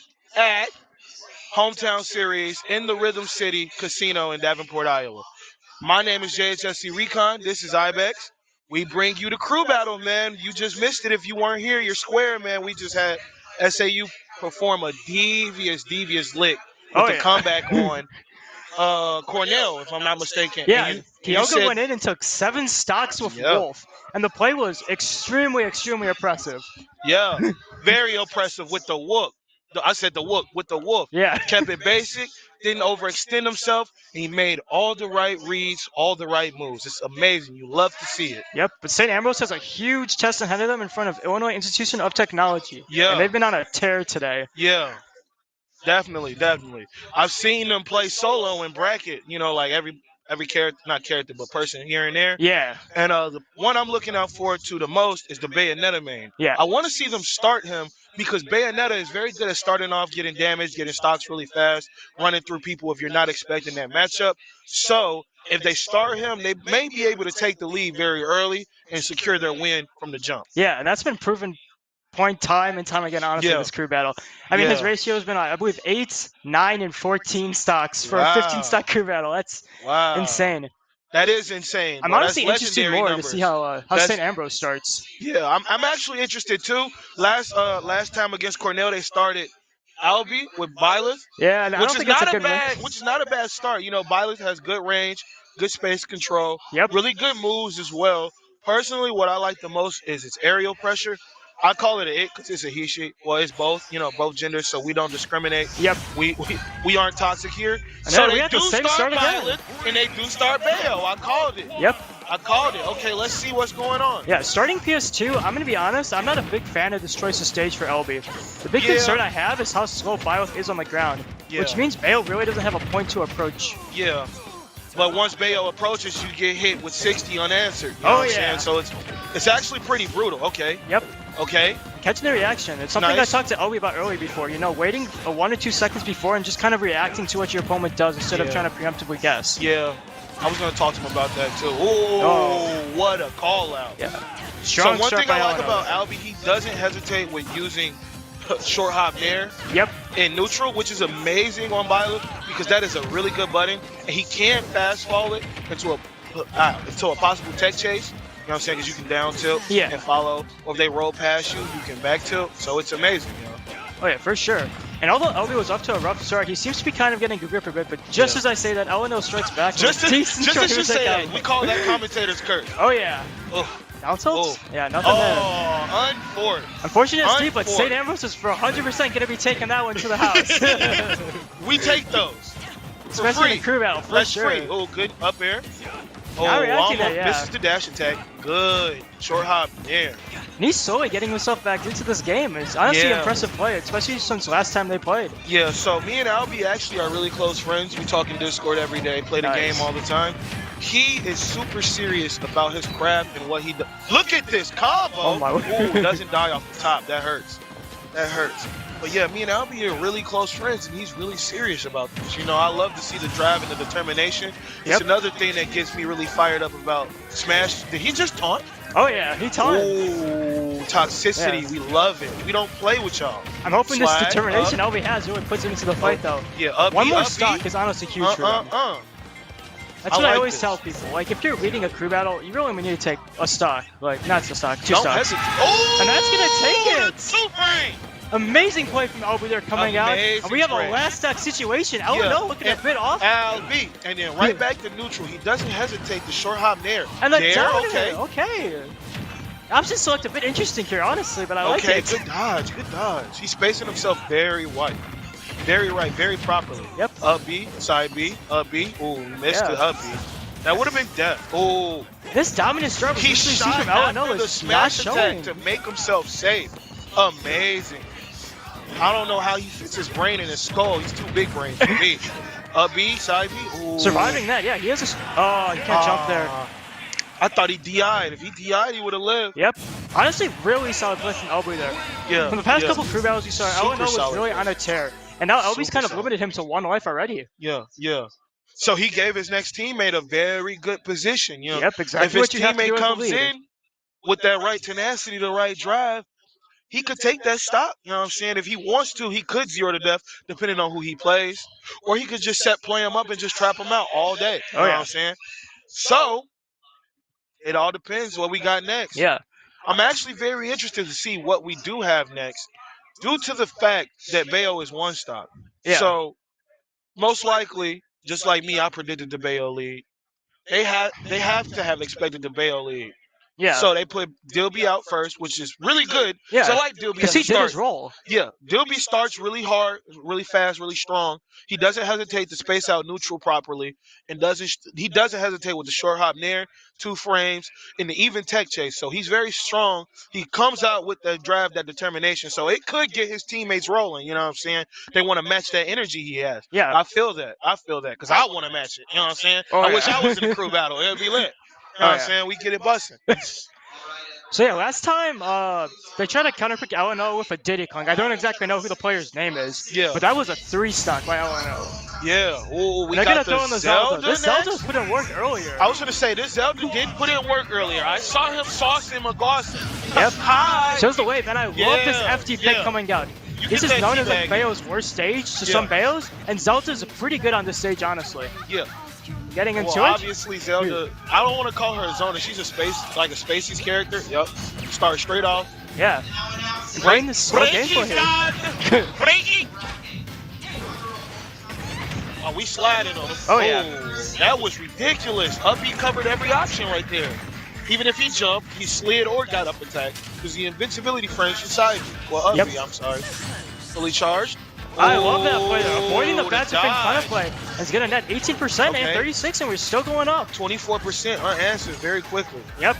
Okay. This is a neutral play I like to see. You know, taking center stage, Yeah. forcing LNO to come to you. That's a big Bayo's biggest weakness in my personal opinion. You know, a lot of people don't notice, but fully charged Knight from Zelda can actually 2-frame if you time it right. Because it has a scoop hitbox. He Yeah, goes under. he actually scoops them up. It's actually amazing to see. Oh, no. my word, They oh. called it too. He's gonna Yeah. side B. That's amazing. Nice SDI or DI. I don't know what it was, but I believe that was an SDI Yeah. because you have to SDI out. Yeah. Her combos. I know you otherwise- DI out some of the side Bs though. Yeah. Falling down. Oh And that's going to take the stock. That is Yeah. very unfortunate for St. Ambrose, but honestly not a super big deficit. They just need to clear up the stock right now before another stock is wiped Yeah. off the board. no! Oh man, he's doing a really good job of picking his approaches. He traditionally just only wants to come in up B. I seen that coming. Everybody in their auntie saw it. No, that's no SD. Yeah.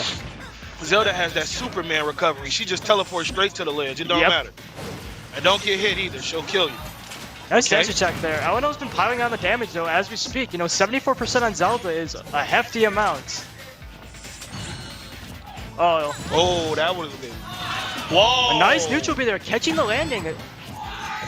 That's gonna clank with up smash.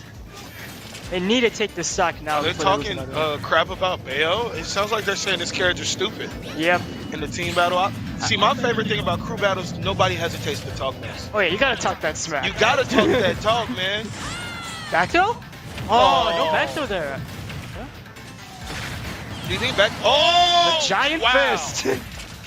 Mega fist. You do This ain't not Guilty want Gear. that if you're St. Ambrose there. That's a huge deficit to Yeah, entail. this is ridiculous. After Oh, such man. a strong start from Elbow, this just looks to get worse and worse by the minutes. The way he's playing this matchup is like he plays Zelda. Yep.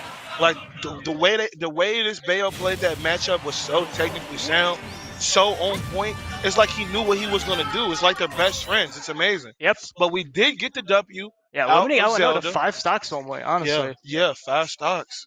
Strictly Yeah. with just Bayo. It's nasty. This Zelda is going to have to put in work, though. I Yeah. do know last time he was in, they put Hereta in. So Hereta is a Rob Zelda player from Illinois. That's free. Moved here from Switzerland. I believe he was in New York for a bit of time as well. That's free. And yeah, he's very good at the Zelda Ditto. And there was a bunch of weird interactions we saw. So I will not be surprised if that happens again here. Yeah. So while we're in a short break, I would like to thank our sponsors, This Replay. This Replay is a store where you can buy, sell, and trade old school games, ranging all the way from Nintendo 64 all the way to current gens, PS5. But right back into the game. Good call. Yeah, just as I You're said. a magician. You read it. Alright. So we got the Zelda Dittos. You know, I'm not very much of a fan of playing Ditto matches. Yeah, neither am I. But I love to watch them, especially when it's really high and technically sound Ditto matches. Yeah, I find these Two. comedic, honestly. Yeah, this is gonna be hype. I like the stage play from They both Hereta started Knight and double dash attack. Hereta loves this stage of Zelda, and I was talking to him earlier today when we were playing Finals a bit, and this is probably Zelda's best stage, just because of how controlling Knight can be under that platform. Yeah, a fully charged Knight can basically run the whole stage while you're on the platform. You gotta control the home, as I say. Yeah, the whole village. Oh, A nice parry there coming out from... I don't know his tag. Oh, but, wow. Yeah. Oh, good reflect. Okay. B. Stock here from this Zelda, the St. Ambrose Zelda could be really pivotal here for St. Ambrose. They need it here, honestly. If he doesn't win, he needs just a St. stock. Ambrose I still feel like needs this was a a stock. Oh yeah. They need at least a stop. Because technically, he only took one stop. That's gonna skip under, just as you said earlier. And He Hereta knew with it. the 3-stock. That's the 3-stop. Yeah, now St. Ambrose down an entire person. We know Kyoga can make these comebacks, but I don't think he's going in right now. I believe it's a bit too early. Tiny bit too early. So, yeah. So you called the Zelda, but I really wanted to see the Rob matchup because I really like Rob Yeah, I do too. against zoners because he has really good pressure. He's really good in neutral. And personally, I think the Rob matchup is really good against Zelda because, you know, he can throw... I call it Beyblade, even though I know it's a top. So he can throw down B to approach, and even laser. Short hop laser is really good. Okay. We brought the demon in. We got that. Whoa! And this wolf goes it's hard. looking spicy. I'm honestly surprised to see him going this early, but he Yeah. is starting off strong with a nice 48 50%, immediately unanswered. basically. He wanted that first stop. Did you see that? He wanted that 0 to death immediately. Oh yeah. Hereta is a very capable opponent, though. Both of these players in top 8 of singles for a reason. Yeah. And I'm interested to see how this goes, because I did not see them play earlier yesterday at all. Me neither. Where they were in opposite pools. No tomahawk grab there, looking Okay, for it, though. up tilt. There. Yeah. We killed there. Okay, down tilt. And Hereta's looking for that nuke confirm. With those new Zelda buffs, that down tilt into jab can lead into a forward air or back air. Almost had it. Yep. Yeah, I really love Zelda's up air on ledge because you can stop people from two-framing you immediately. Yeah. But, And Hereta is going to take the first stock here. That was dirty. If I'm St. Ambrose, I'm getting a bit worried here. You need this match more than Oh, baited! Yep. Baited! Using the reactionary window, as I call it. He took that small step back and got that punish needed. We call that a micro walk in Street Fighter and Guilty Gear. He jab, micro walk back. Yep. Punish. Reflect, Oh, my almost word. breaks the shield. Ooh, up air again, doesn't play. I knew what he wanted. He wanted to reflect. And Hereta is slowly piling on this damage here. 102 bell. Oh! Catching the You jump from can't platform, escape. and Hereta has a huge lead now. Yeah, giant lead. 17 at second stock. That's dirty. Oh, bro. okay. Nice down smash there. Just tried it over. Yep, he needs to find a way to take this stock without taking as much extra credit as possible. Yeah, he giving him a little too much extra credit, as you said. 23 is fine, but looking for that Almost smash again. spaced it right. Had the right read, Almost. but missing the spacing. Yep. It happens, man. Yep, and there's the grab. I He's thought he was gonna go back throw for a combo. Oh yeah. Ooh, Kyoga's fair, forcing very Hereta free. into these difficult Good situations. block! The Good up tilt's block. gonna take a stock, and we have a last stock 1-1. situation here. This is a match. Oh yeah. Because 23 is that free. 2 hits, he right back. Oh yeah. Dead even, I would call right now. Dead even. Because Wolf is very fast and neutral. Everybody calls him a really, like, the Shoto character in Smash. I can see it, but he's way more than just a Shoto. Oh, Okay, yeah. fair. Covering the platform there, but no punish. Yeah, so... Oh, wow. Yeah, this Hereta's is covering just- these platforms Yeah, in center they're stage playing really so patient. well. I love this. But Dash double attack, dash attack and a bit over an extension. Oh, Punish? I was going to say finish him. Oh, my that was dirty. Reflecting. Yep. He'll get a second chance at life, and he's got to limit those Give it jumps to off the him. Give it platform all because to him. Hereta knows they're Everything. coming. What's the ledge trap here? Oh! The up smash, catching the down air from Hereta, which extended his Catching hitbox. him. And St. So- Ambrose has a shot of life here. Yes. I'm very interested We to got see who they put in. We got the killer in. He's a killer. Oh yeah. So, in that last game, you talked about the Zelda buffs. Yeah. So, one of my most favorite buffs throughout the patch is actually the buff to Jiggly. So she can actually, and this is a true combo, she can jab, jab, bear. Yep, she has a Free. chair now. Free. They gave her a chair, and Her down throw now can occasionally lead into Rex. It's not true combo confirm, but what's real useful is when you do like fair into drill and you get that grab, you can down throw, jump at them, force an air dodge, and it's a free rest. Oh wow! Never knew that. Yeah. I didn't even know that was possible. Yeah, See, they I nerfed was the labbing. knockback on I was down throw. labbing Jiggly a little bit. I'm not gonna lie. I've been like neck deep in Sora, so like Oh, I've yeah. actually been practicing the fair loops and the nair loops, and he actually has a wobble set up from there. So if you fast fall fair loops and you get the grab, you can just forward throw, down tilt, and then right back into the first 2 hits of fair. So fair 1, fair 2, and grab again. It's actually a true combo. Yeah, I saw Pink Fresh doing it on Twitter a couple Yeah, days ago. Pink Fresh did it on Twitter. The big He did it on implication though is YouTube getting it in the bracket. Oh, yeah. Pink Fresh is actually doing a lot for the Smash community with Sora. Yeah. Honestly, he did not hesitate to waste 6 hours of his life. He day did so one much to, for the community, to honestly. labbing. Yeah, it was amazing. Actually amazing. Yeah. I'm honestly really interested to see who IIT puts in, and they're gonna put Terry Bogard. Yeah. You know, Yeah. this is actually good. Yeah, DDC 'Cause, or Jackson, whatever you want to call him, Doodoo-chan, the legend himself. Oh, this is Doodoo-chan. Yeah. DDC, Jackson. I'm gonna call him DDC. Yeah, DDC kind of. And I like this pick coming out. But Smash even Roll. if very Wolf, gets Terry close to killing him, Terry can kill him at 60 with go mode, so it doesn't matter. Oh yeah. It's basically free.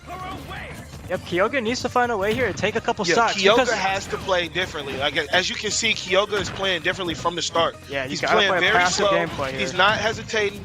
He's gonna block everything, and he's going to stay away from those power waves. Yep. Because you do not want to get hit with jab power dunk. That's a free 30. Yep. Oh, miss. Now, if I'm Kyoga here, all you need is 2 yeah. stocks here. I mean, by already taking 70%, it's going to be a mountain to Dies climb. at 90 to up air, up. Oh boy. You know what I'm saying? Yeah, DDC Now looking he's potent dead, here, and that basically. was Like, it. Oh Look, my word. It's worth it. Like, you might as well sauce because he's dead. That's. Oh well, Yeah. See, if you don't do the input, you won't kill him. You know, you can't taunt and then not do the input with your combo. Oh yeah. Like, don't be memeing if you're not gonna put in the work. You know Yeah, what don't I'm be that saying? person. That's so-so. Look. He held him. Like, let me talk to you real quick. Yep. Back He said, here. if you ain't gonna do the input, don't be out here doing stuff. That would be it. Oh no. See, look, you tweaking. That up smash not going to kill though. Kyoga has a second He chance has of to life kill here. him now. He has to kill him. That is it, yeah. You have to kill him now. And You we get know hit how with- explosive Kyoga can Yeah. be. This stock is If he still got on hit red with alert. Buster Wolf for power dunk, it was GG's. Yep. DDC looking for these jabs here, knowing if he gets one jab, it's game over, and that's it. Yep. That's game over, yeah. Solid It's play actually from Kyoga, free. though. And that was a true combo. Double down tilt into power, not power wave. Buster Knuckle, Burn Knuckle. I was mixing every name together. Yeah, it's all good.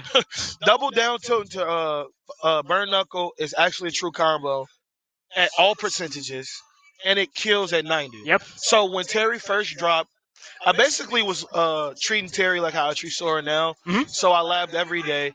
A lot of people, well, it actually just came out this year, so Terry can hold charge with C tilt while, like, if he's doing jab combos, he can hold charge with C tilt. Yeah. If he's doing down tilt, of course he holds it with C tilt. But if you do forward tilt with diagonal, Mhm. you can still hold C tilt. Yep. Well, like down tilt, and then you can get up B, input, and kill at 60 Yeah. on top platform on any stage.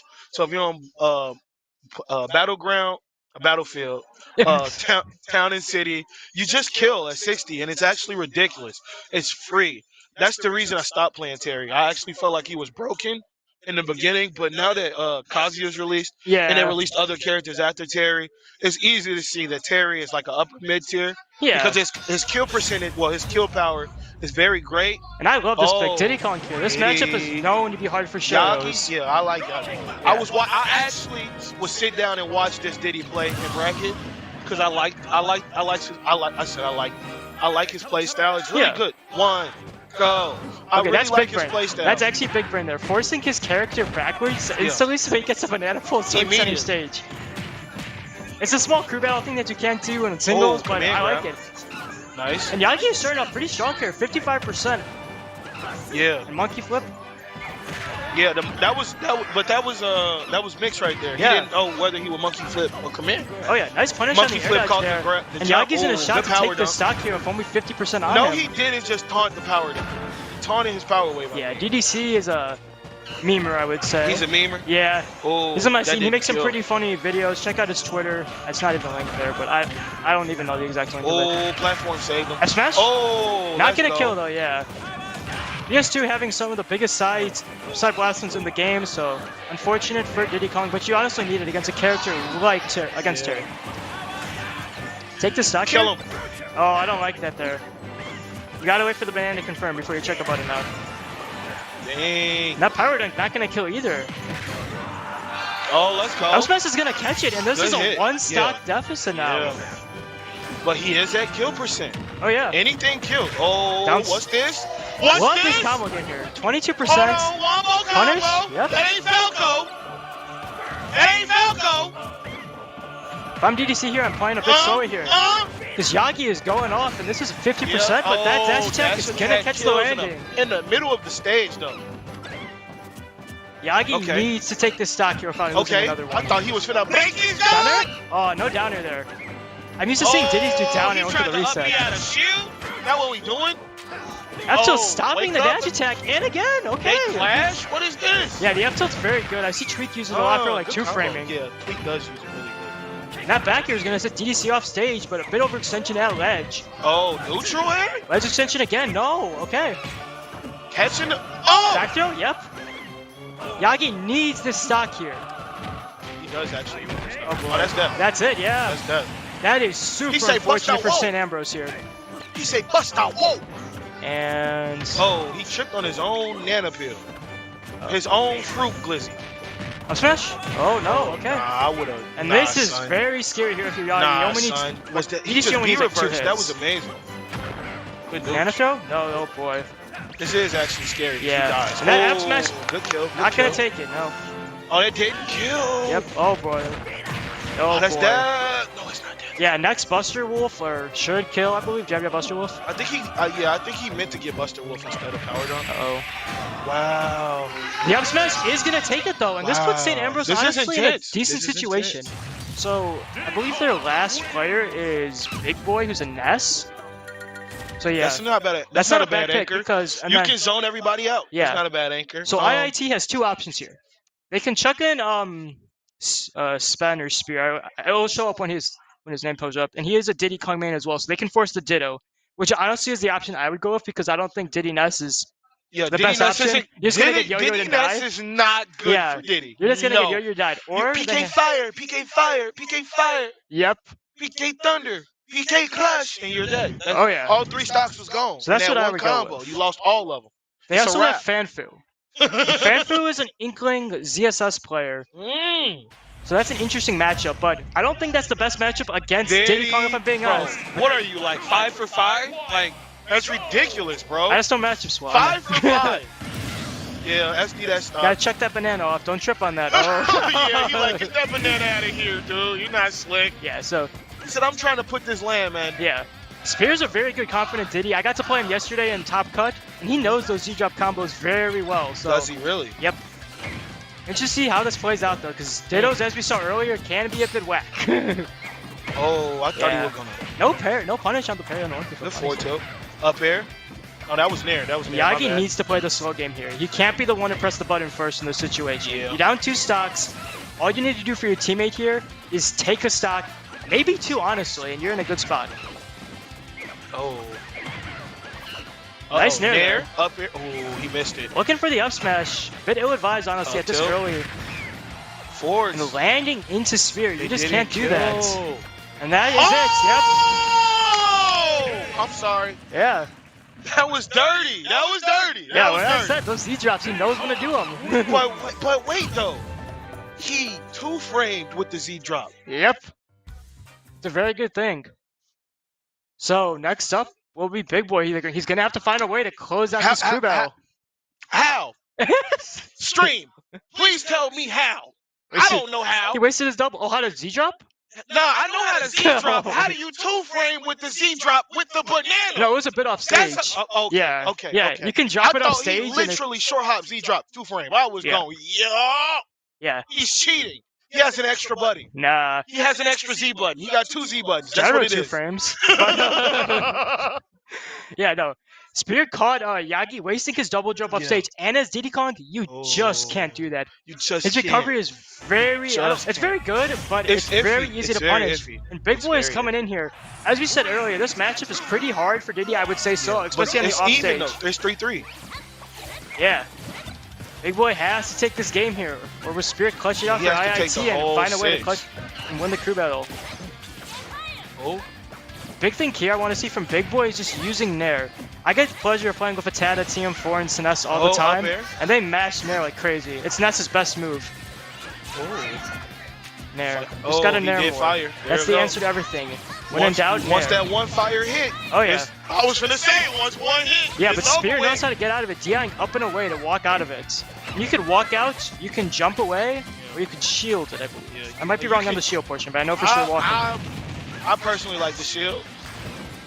I think shielding's the Dash better attack? option because if you doing any of the movement options, they can read that. Yeah. So if you shield, at best they'll try to shield break you. You perfect. I mean, they block. can grab him back for you. Well, yeah, they can, but like, you ain't catching me with that grab. Oh, yeah. I don't play that. Oh, he Catching the tried it. overextension there, and Big Boy. But don't Okay. taunt, take the I was yo-yo finna- setup. okay. Take your yo-yo setup. Don't be taunted. Okay. It's like they said earlier, the yo-yos are free. Come on. Come on, like you just gonna do that? I'm just gonna yo-yo. And he Cruise messed down it a up. bunch. Like, that's just some hard here for St. Ambrose. Yeah. It's last leg. I like the fair there. Putting Yagi off stage. And then Nair. Nair is not going to take the Come stock. on. One more will Okay. Oh my word, you can just yo-yo. Yeah. The back throw's going to take it. Finish and him. Big Boy takes the first stop. Yes, sir. Hit him with the head nod. Give him the head nod. Okay. Nice. Oh, I thought he. Yeah. Man, he's trying to mix him up. This ain't no fighting game, bro. This is Smash Brothers. Ness does have a zero to death, PK though. fire. Oh yeah, put that monkey in the zoo. Put that monkey back in the zoo. Mama said no monkeys jumping on the bed. Finish him. He's Oh, got to come on, find a man. way to take this I stock need now. to see He 8 needs the PK fires momentum. in a row. I need disrespect. Yeah. I just need PK. I just need 4B to 4B to 4B. Oh my word, the loop's okay. coming in. Okay, but missing Oh, it. he tried to head back. I call that the head back, dare cheater. swing. He needs to take this stock here. And St. Ambrose needs to cheer on their boy. Show some heart. Yeah. He Get the needs crowd this. going. Back here? Oh, I was gonna say, bro, you hold that shield. I a like little the too patience long, there, brother. though. Because there's no way Diddy can kill you off of that. Yeah. Oh, Oh, bam, bam, and that's bam, gonna bam. take it. Get him out of there. Okay. Spears heading up to a 2-2 even game, but Big Boy with a decent amount of extra credit, back and that here. 82 is going to set up for a ledge trap. Okay. A nice You thought banana you play was there. a two-frame me? Oh, yeah. Banana. The one time Big Oh, Boy didn't He taunt. tried to yo-yo. Oh, command grab. Nice dash attack there. EK flashes, okay. Oh, Yeah, that's what we talk about. it's so That's what we free. said. I love it. And 45%, Okay. Do this it is again. doable. Do it again. You gotta shake your head again. This is doable for a PK 2-stock here. Oh, He just needs a little bit of that ain't spark here. Falco. He doing combos. Uh-oh. PK fire, grab. Uh-oh. Oh. Missing the fair Come on there. now. Uh-oh. Now, yes. Down. Back loop again, okay. Okay. You Come gonna on, just man. down? Why is he saucing on him like this? No tech? Oh, no down Oh, though. back here. Okay. That's it. Oh, Okay. oh no. Oh, Get I off on the would've did yo-yo it. timing. He got needs baited, to take though. the stock here, though. He got swiggled. He got baited. Yeah, he does need this Oh, stock. my word. Bad missing. IITC, needs the stock They both here. need the stock, actually. You know what I'm saying? Yeah. St. Ambrose needs the stock to win. They don't need to win. They need to set up for the last game situation here. Well, when I said to win, the opportunity to win. Oh, yeah, basically. the opportunity, for sure. But IITC, he need that kill just no, to get oh, it. no punish there. Please don't, Jump bro. back here? Please, Yep. please stop Not going to blocking. kill. We have a... Big boy, please stop using your shield. For the love of God, stop using Oh, my, that no shield. punish there. No dash attack. Bro, no drift that away. shield looking like an infant. Dash attack. I said No. infant. He's had two Okay. dash attack opportunities, and he missed both oh, of them. Oh, The monkey kick though Short instead of hop the monkey there. grab, and dash attack, please. oh, back throw. And Big Boy is gonna Yeah, set up big for boy. a 2-3 Big boy, situation let's here, go. folks. Let's go. Let's Fanfu go. has to clutch it out here. St. Ambrose They has turned into gorillas big over fun- there. Let's go. Hey, the fighting dogs, as they They say. fighting dogs. Let's go. And Fanfu is going to have to go in here and try to Yeah. clutch it out. Yeah. It's 2-3. Yeah. Final game. This is doable. And Yeah, Ness this has is that kill really, power. really doable. He does 3. have a 0 to death, although it's a bit hard to hit occasionally. Mhm. But yeah, Ooh. If we get a round start yep. 0 to death, I might run off stage. If they start the game with a 0 to death, I'm running out the venue. Yeah. I'm gone. The big thing here is stage. If I'm Big Boy, I'm trying to force like a Battlefield pick here. Yeah. Thinking Battlefield. I'm thinking Battlefield or Town. I'm You want expecting. something I'm that- expecting Pokemon Stadium actually. Pokemon Stadium, I could see that too. You just want something where You Ness can want live a bit longer. space against Yeah. Ness. Personally, Inkling, I you want mean? space against Ness. Oh yeah. Because that keep away is very ferocious. You know what I'm saying? Yep. But Big Boy does not hesitate to throw a PK Fire and run in immediately. Yeah. So you want space to be able to predict what the opponent is going to do and react to it properly, not going to lie. It's just only right. Oh yeah. It's just only right. I'm excited to see how this one throws down. And Yeah. hopefully both these colleges come alive here. I mean, this is a Yeah. shot at the Yeah. $200 prize pool here. $200? I do believe St. Ambrose might have to take another set, though. I might be incorrect on that. though. No, this is it. It's 3-2. The score says They're 3-2. not doing reset grands. Like, you have to lose twice to Oh, be this out. is grand? Yeah, that's what I'm saying. Usually in Smash tournaments, you have to lose twice if you're on winner side of grands to be out of the tournaments. You have to lose twice in the tournaments. That's what I'm saying. If St. Ambrose takes you, he might go to another set. Oh, yeah. I do believe so. So I'm unfamiliar with how crew battles work in grand finals. So Yeah, I they do haven't- get all 15 stocks back, right? Yeah, I'm gonna low-key check on my phone to see Okay. on the bracket to see if So- there is a thing that says if they win. With crew battles, do you get to reset your roster, like who you want to go first? Oh yeah, and you stuff? can change all the orders. Okay, so I'm gonna be honest. I want them to put Wolf in front. I would have put him in front. I like the position they put Kyoga in. Gameplay should be coming to I'm interested to see what we get. And here we go. Two, Fan for Rocket and one. Inkling. I had the pleasure of playing both of these yesterday. And We got. I know they're both PT, pretty capable and we players got here. Inkling. Wow. biggest thing for Fanfu is not DK. overextending. And That ain't Falco. And Big Boy is going to start off nice and strong here. Solid 30%, I would say. Uh-oh. But Fanfu Okay. strikes right back with a Okay. solid almost 60. Come on, bro. They not playing. Oh, yeah.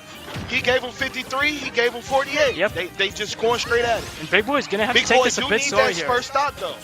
He needs to take this a bit slower here. You can't be taking all this extra damage when you're down Big stuff. boy needs to take it slower. Yeah. I think he needs to go in and get that kill. Yeah, but I feel like if you beta Okay. punish it, yeah. Like, sure he needs the kill, but you don't want to be taking 86% going into you it. don't want to take 8. Oh, And that's that is going to be the stock, I think. That's that. No, Yeah. that's not gonna be the stop. It is It that. is. Oh yeah, taunt that man. Oh, yeah. Oh, got him. No good taunts.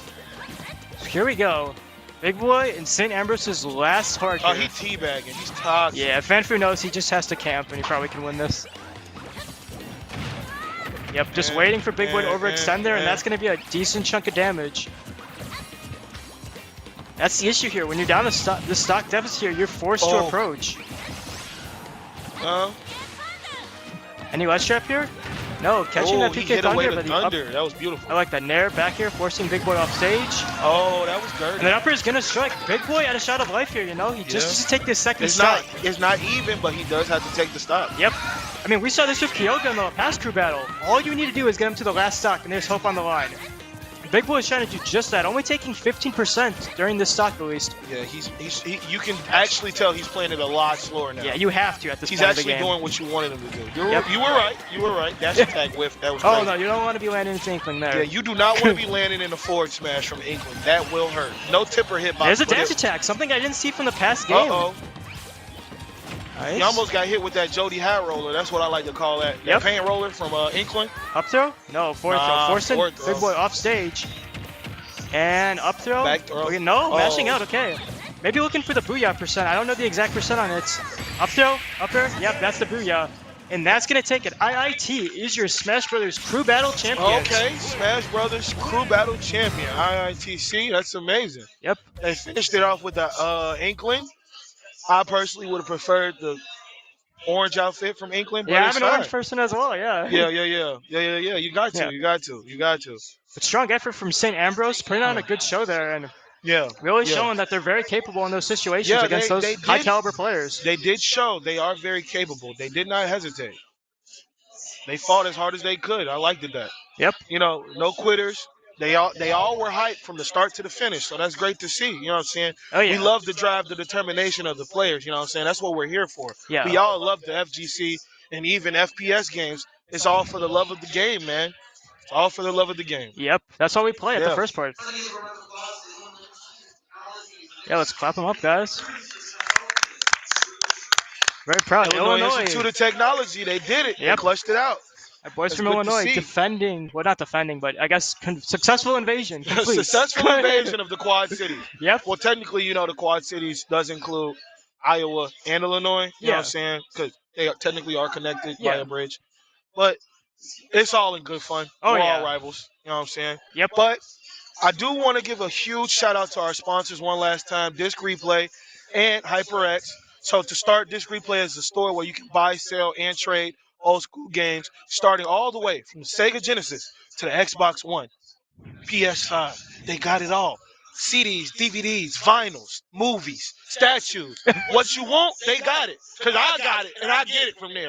Best believe. Soul Calibur 2, I got it. They got great prices as well. Great prices. Hold it. Y'all might think I'm lying. I know y'all gonna think I'm lying. I know y'all think I'm lying. I got Soul Calibur 2 for $25. This replay. Go to this replay. Go to this replay. You too. 100%. I got one right Moving behind on. me. Moving on. We are sponsored by the HyperX headset. We amateur bracket, let's go. Yep. But we do have a sponsorship by HyperX Gaming Headset. We do have a giveaway going on. We give two every day, two headsets, Yep. and winners do receive headsets as well, which is awesome. You love to see it. Yeah, the HyperX Revolver S. I have the pleasure of using it. Are they giving like Aren't these? they beautiful? I have them on my head. These aren't the Revolver S's, I think. I thought Yeah, these are the were. Cloud. But they're still HyperX. And they're Yeah, still these are the beautiful. Clouds. I'll be Come on. repping a HyperX headset on stream for top 8 as well, y'all. So. Look at the logo. It's beautiful. Oh yeah. It's beautiful, Yeah. sound good, feel good. Yep. Don't make my ears hot and sweaty. It's amazing. Yeah, great headsets for any type of game you are, whether you're the Yeah. casual, the competitive. Yeah. They have something for you. Yes, They sir. also recently released a new pair of earbuds, and I Yeah. might cop myself a they pair. released earbuds? Yeah, gaming earbuds.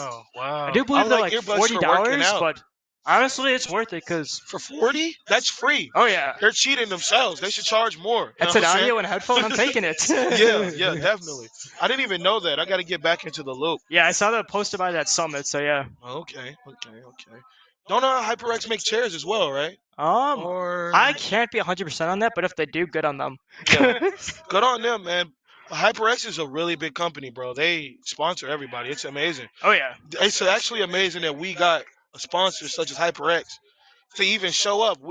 We thoroughly appreciate all the love and support from everybody, and we appreciate all the workers who helped take part in this amazing Yeah, great group of amazing staff. event. Yes, the staff is beautiful. Yep. I personally want to shout out Chase Newcomb. He is the guy that gets things going in the Quad Cities. And I'm going to be honest, Mhm.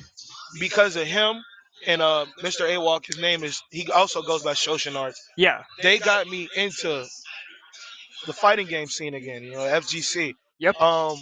Before I was just doing culinary, I got my own catering company, and they asked me to do commentary for their Battle for the Beehive. Nice. They have a tournament every Monday called Battle for the Beehive. They do Smash Bros. And they do all fighting games. Mhm. Tekken, Guilty Gear, Melty Blood, Street Fighter. You love to see name it. they got it. And they got multiple setups. And it's just running every Monday. And we promote it.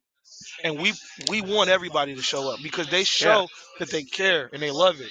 And then the love and the drive that you guys show at NCC, at IITC, everybody here, they just showed that drive and that determination, that love for the fighting games and the love for the game in general. And it's amazing to see. Yeah. It's just great. We see it all around here. I mean, this event got so many states coming. I mean, Yeah. Illinois with my college and IIT. Yeah. We had Wisconsin come out. We had Kentucky. Ohio, I believe. Yeah. Iowa, obviously. Obviously, Iowa in the building. Like you love to see it. I believe I might be wrong. There might be another state going in there too. I believe Missouri. Missouri also came. There was Wrap it up. college from there. Okay. So Yeah. we are going to be taking a short break just to remind you guys who we are. My name is JHSC Recon. This is Ibex, and we want to thank you guys for showing up and showing out. Yeah. Have a great day. Stay tuned in this chat though, guys, because Yeah. top 8 will be coming up at 3 o'clock. Top 8's gonna be lit. Come watch me Stay play. tuned. Yeah.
Hello, welcome back to NECC's hometown series here in Davenport. I am Treasure, and I am joined by the studious I am Teacup. Teacup. Well, we're getting here. We're back in it with Smash, this time with top 8. So Yep. all the singles that we saw yesterday with our variety of casters, we're back to it with the best, the top cut, the final 8. I think it'll be best of 5s all the way down. So we'll be getting deep into some real thick matches, and we'll really get to see them test their mettle against each other. Yeah, and the first people that are going to be up on stream is my brother, SF. Heck yeah, and, represent. Yeah, and Kyoka. And they kind of have a little rivalry going on right now because every week they're always like talking trash a little bit, be like, I'm going to beat you. You suck. But they're obviously joking, you know. Yeah, good friends teasing each other, Yeah. right? The Cup family is very talented, making appearances all across this event so far. It's really great to see. So that's SF on the Samus, SF Cup, and Kyoka on the Wolf on the other side. So they have a pretty extensive match record. Yeah, they do. They're constantly playing with each other, and usually Kyoka would be playing Wario, but he has a lot of issues dealing with SF's Samus because it's just a really hard matchup for Wario. So he started playing Wolf, and I know they were playing friendlies yesterday, and Kyoka was actually like destroying SF, to be honest. Oh wow, that's definitely going to be a big thing to be trying to surmount in this matchup here. Right off the bat, Kyoka does take the lead, but not by any crazy margin. And SF finally getting out and away. He's looking for something cheeky. He's going for those out-of-shield up Bs, which are a big part of his kit along with his Zairs. He's really, really proficient with his Zairs and great for mixing up the recoveries here. He's never going to do it the same way twice. Yeah, and another thing that is pretty, like, would make me kind of nervous if I was SF is the fact that Kyoka... Oh my god! Really good reflect there. But Kyoka in the group battle, like... Kyoka's having a great day. Yeah, like a great day. Good day today. So he's on, like, point. Yeah, today. no discredit to the rest of St. Ambrose because they all had huge moments to shine. Oh, yeah. Well and above what we would even expect of them, and we do have great respect for the SAU team. But Kyoka especially putting the team on his back and making that shot at winning the crew battle overall. And he's going to take this first stock, obviously, in that spectacular fashion. So he's already almost a full stock up on SF at this point. So SF really has to answer this. He's starting that with the bombs to really limit Kyoka's options at this point. A not fully charged charge shot is going to add up the damage but not kill. It's a great distraction. Again, opportunity for an up B though. Yeah, and from just watching my brother play a lot and from everything that he does in the weeklies and stuff, this is fairly normal for him to be behind for like the first like 5 minutes of the match, to be honest. He kind of just plays normally or whatever, and he'll like kind of figure out and feel how the player is doing, and then afterwards he just goes full-blown crazy. Yeah, at this level of play, you see a lot of times the conditioning starts to amp up a lot as you get deeper into the set, and this is definitely something that we'll note later on, so this is a little footnote to come back to, because a lot of these interactions we'll start seeing come right back up again. Kyoka, while I was talking, took yet another stock, so SF's going to be on the last one for this game 1 of top 8, but he's not going to go down without a fight at this point, grabbing a big old combo right here, keeping the pressure on from below. Kyoka's Wolf doesn't have a lot of options to work with in that situation, but he has gotten the stage back to his control. Oh, the back air barely disconnects. Yeah, and so right now it just seems like Kyoka is really just kind of honing in and just being really confident in all of his plays. He's landing the back airs that he needs. He's landing the lasers when he needs the lasers to hit. And it just really seems like SF is kind of struggling to keep up with the pace. Yeah, and this melee is definitely not going to go in his favor. Those smash attacks are so deadly from Wolf and very safe. An up B trying to catch Kyoka out of shield, and Kyoka's just going to keep up those smash attacks. Finally, the end light catches up with him, though, and SF's going to be feeling pretty comfortable with that kill. He is still at a lot of percentage, though. He's got a lot of ground to gain back. But yeah, at the same time, though, since he's playing Samus, it's really easy to come back from a low percentage like this. Like one fully charged shot and like a decent combo is enough to just make this even. And What Samus a call out. Yeah, and Samus is super heavy too, so she's like more heavy than you would actually think, and so it's actually pretty hard to kill her if you aren't going for like really hard reads or it confirms. Yeah, that weight is a big help. I like the call out going down there for the spike a moment ago, looking for that win con in order to get that kill really early, because that's the only way SF is really going to win this game out. He's got to make a decisive, maybe even Gambity play, or just play as cleanly as he has for a while. That was a really great parry coming out from Kyoka, and the back air is going to finish off that game there. Yeah, Kyoka did have a lot of luxury there. I mean, it's Wolf. He can throw so many moves that'll kill so easily at that percentage, and they're so safe. So he can just play that long game, and Kyoka is more than happy to do just that, especially once he's blunted the aggression and the resources behind aggression that SF has. It's a lot harder to play so aggressive once again when you do have some more percentage and stocks to sit behind, because the punishes aren't nearly as bad.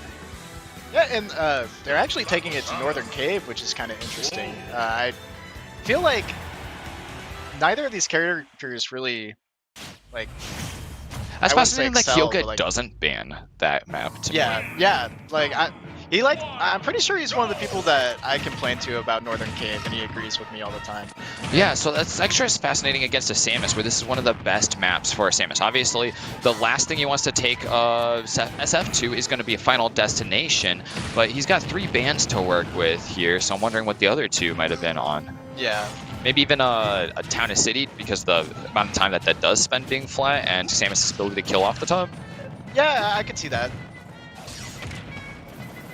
So it does look like SF has already racked up a decent amount of percentage pretty early on. Yeah, that's great to see for him. This is very accessible kill options. Now his charge shot is just, as soon as he gets it online, always going to be a threat.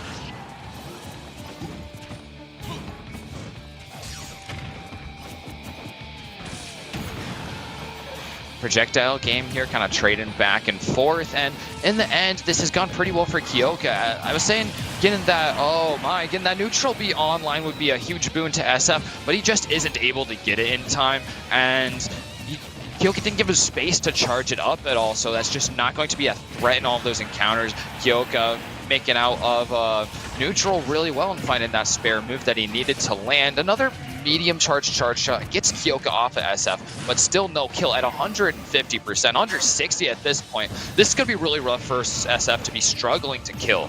Yeah, it's really surprising too, because SF does like to play safe a lot of the times, but also a lot of the times he likes to throw out a lot of weird options that you're not going to expect, or he likes to go really, really aggressive out of nowhere. And I'm just really surprised that he hasn't really gone for anything like that so far.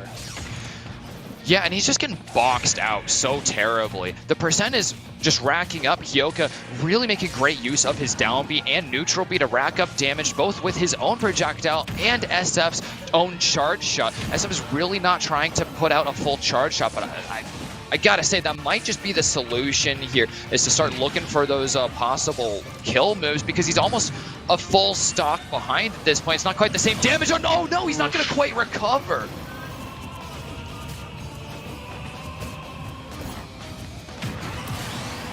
Now, I am wondering if we do go, well, we obviously will go to another game, but if SF is going to switch characters, because he does play Samus, main Samus, but he also has a Joker in his pocket, and he also has a Sephiroth that he's been working on.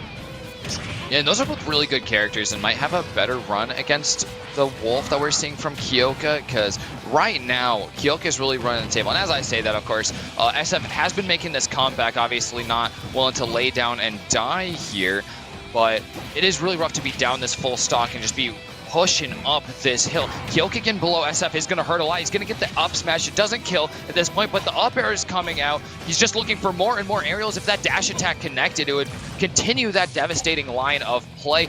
SF needs this grab. He's been looking for quite a few back throws over the course of the game and just not finding them. Once again, struggling to kill as Kyoka is once again in the triple digits. Oh, no. Twice in one game from SF, just failing to recover here. Kyoka is blazing on all cylinders right now, and unfortunately we're just not seeing it from SF. That's unheard of for those of you in the area that are familiar with his play. Yeah, I do know for a fact that he lost his controller, so he has a new controller. So that might have to do. I don't know. With The it a vibes little are off. bit. The vibes are off. So the vibes are off. He's kind of upset about that, and all the muscle memory he has from his old controller is gone. Like his new controller feels like cement, to be honest. Oh no, is the controller fully lost? Yeah. That's a shame. Yeah, no. It was on the roof of the car. Oh no, I've been there before, but it wasn't with my controller. It's just like cups of coffee. Yeah. It's a little more replaceable. But and I do know it's a little cold in here, so he might not have warmed up his hands as Oh, well. no. But he does seem to be doing pretty decent right now. Yeah, I really wouldn't ever count SF out. I've seen plenty of reverses from him, but in a lot of ways, this isn't just quite the SF gameplay that I'm as used to seeing. Right now, this is really starting to wake up where he's getting some proper ledge trapping going. And you see all that damage he landed on Kyoka. He didn't quite get the kill with the charge shot or this upbeat coming out at this point. But oh no, with a couple pummels, we might have been in percentage for the up throw kill even. But it's getting real close, and SF is the only one throwing out these nasty kill moves. It does look like the up throw is going to kill now. And SF is only at 39%, which is pretty insane right now. Like he can Phenomenal first time. Yeah, he can get a decent extra credit. Oh yeah, and he's almost done as much as Kyoka has, and he now has done more than Kyoka has for this whole match. Even going for a spike on Kyoka's side B, which would have put him clearly in a... It would have made it his match to lose. And it really already is. He's going deep once again, looking for the opportunity to just keep up that pressure. He even gets this dash attack. And suddenly it's Kyoka looking like the one who just doesn't have any options, especially when that up tilt is going to come out. Such a high committal move, but such a rewarding one. Yeah, and now it's just like, it seems like the script's flipped here, and it seems like SF is completely got online. He's got the download now, and he's just like, all right, time to play Samus. You know, maybe I counted SF out way too early there. Just like you were mentioning, SF does a lot to read, and we said that the conditioning would end up being important. And in a lot of ways, I think this might just be SF feeling a little bit more comfortable, a little more warmed up. But he's calling out Kyoka's recovery options. We're looking at that spike attempt on the side B, that neutral B going deep for the jump recovery. His mind is ahead of Kyoka's right now, and the pressure is so hard. He's 2 stocks ahead with no shine of stopping right now. There's the weight again, coming into play, surviving one of those forward tilts from Wolf, even at 120%. Finally, Kyoka gets this stock, but he's still just at a nasty deficit, especially if that charge shot's gonna come up. Wolf does have the recovery for this, but it's gonna limit him a little bit. The up tilt doesn't come out quite again this time, but the reverse grab does. I'm really surprised that, like, he was throwing out the Zairs and they were actually missing, which was surprising just because the Zair range is so long. Ooh, a great grab right there. Yeah, this might be something good for Kyoka here. Oh, All right. oh, he's still alive. Not quite. All right. Oh no, this overlay just covers up that one little space on the screen for us to like really confirm if these kills off the top are doing it. Oh, looking for that grab. Once again, a great call out that's just a couple frames off from perfectly executing and making a sure kill off the top with an up throw. But the pressure's staying on. SF can play underneath these platforms. Again, this is a great map for Samus. So he's got the ability to kill with a lot of things, and he's got so much time on his hands here. And it does look like there's a chance that Kyoka might be able to come back from this. He is at 165, which... Well, as you every time I say something, every time. Yeah, there's those usually really safe smash attacks from Wolf. Finally gonna be punished, though. The dash attack is just so strong from Samus. All right, I'm so happy to see that we got a proper series on our hands here too. Going at least to Game 4 if Kyoka is able to win this one out. But if SF gets this one, we can see this match out go all the way to Game 5, which is what I'm really the fingers crossed for that. I want to see a whole top 8 of these crazy last hit, last match games, because you know that's what we're really coming for here is these nail biter sets. Yeah, definitely. And I know our weeklies are usually like that, so I assume that the top 8s are going to be like that as well. Ooh, SF getting the first hits in here. Once again, coming out ahead in another game in a row. Not by a huge amount, though. Of course, we're only in these little white numbers. I thought that he hit that there. I didn't. I thought the jump was gone for a moment. So it does look like SF is starting to mix up his options when it comes to his down throws. Usually he goes for the forward air, but he went for the back air there. Yeah, I was noticing a down throw into a nair since Kyoka was at a mid%, and I wasn't sure if the forward air would still come out, but SF was playing it safe right there. He's doing a great job of keeping Kyoka really pinned on the edge of the map once again, but Kyoka's still getting those spare hits in that Wolf really profits off of. Oof. Bold move. Really bold there. I will say, as both of these players, like, they're both really confident when they are ledge trapping. Oh, yeah. Kyoka's really fast at responding to stuff, and SF is really good at denying certain things that you can do. I think in this game you can see that Kyoka has made a conscious thought that he was really playing well when he was slowing down the gameplay, taking these trades, using his projectiles to his advantage, which is something they think might be a little bit ironic in a matchup between a Wolf and a Samus, that the Wolf should be the one slowing down the play, but it was really paying off for Kyoka before.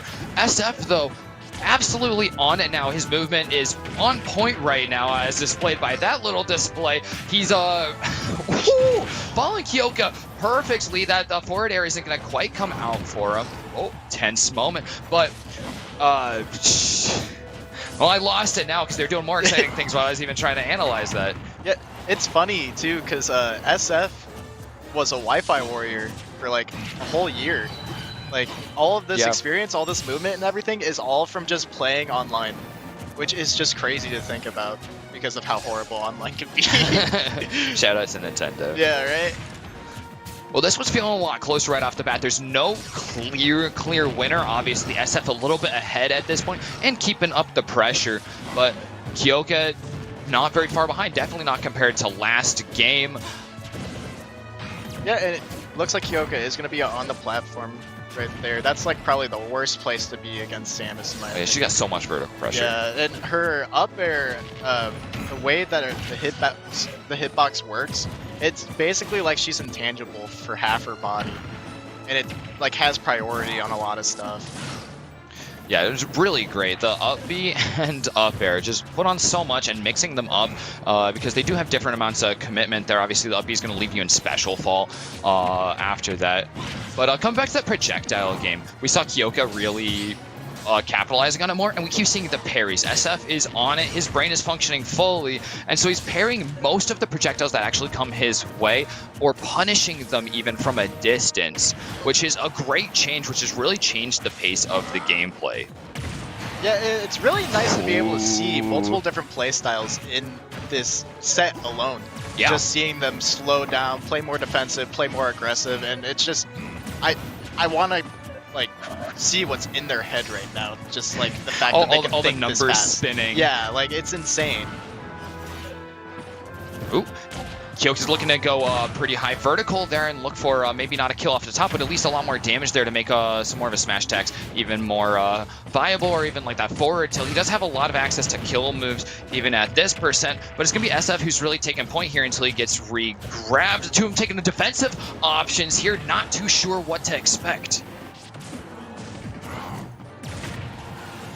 Oh no, that's going to hurt Kyoka right here. Oh, another crazy punish from SF, just pulling the trigger a moment too early. Yeah, you can definitely starting to notice that he's kind of. Mine's going maybe a little too fast. Yeah, a little too fast. Yes, I love kills with Samus up tilt. Yeah. It's going to hit there below ledge. Kyoka ran out his ledge invulnerability, so that's going to make that a crazy kill move, especially at 140%, which we're going to see Kyoka end that one off. And just like we said, we didn't Caster's Curse it this time. We're going all the way to Game 5 in our first match of Top 8. This is a properly tense one. Kyoka and SF, a pair of oft competing, not quite practice partners, but definitely close competitors with a history and a friendship. Yeah, it's really ironic that it's the very first match of the day for them. It's a little sad to see that a betrayal in round 1, unfortunately, though. Yeah.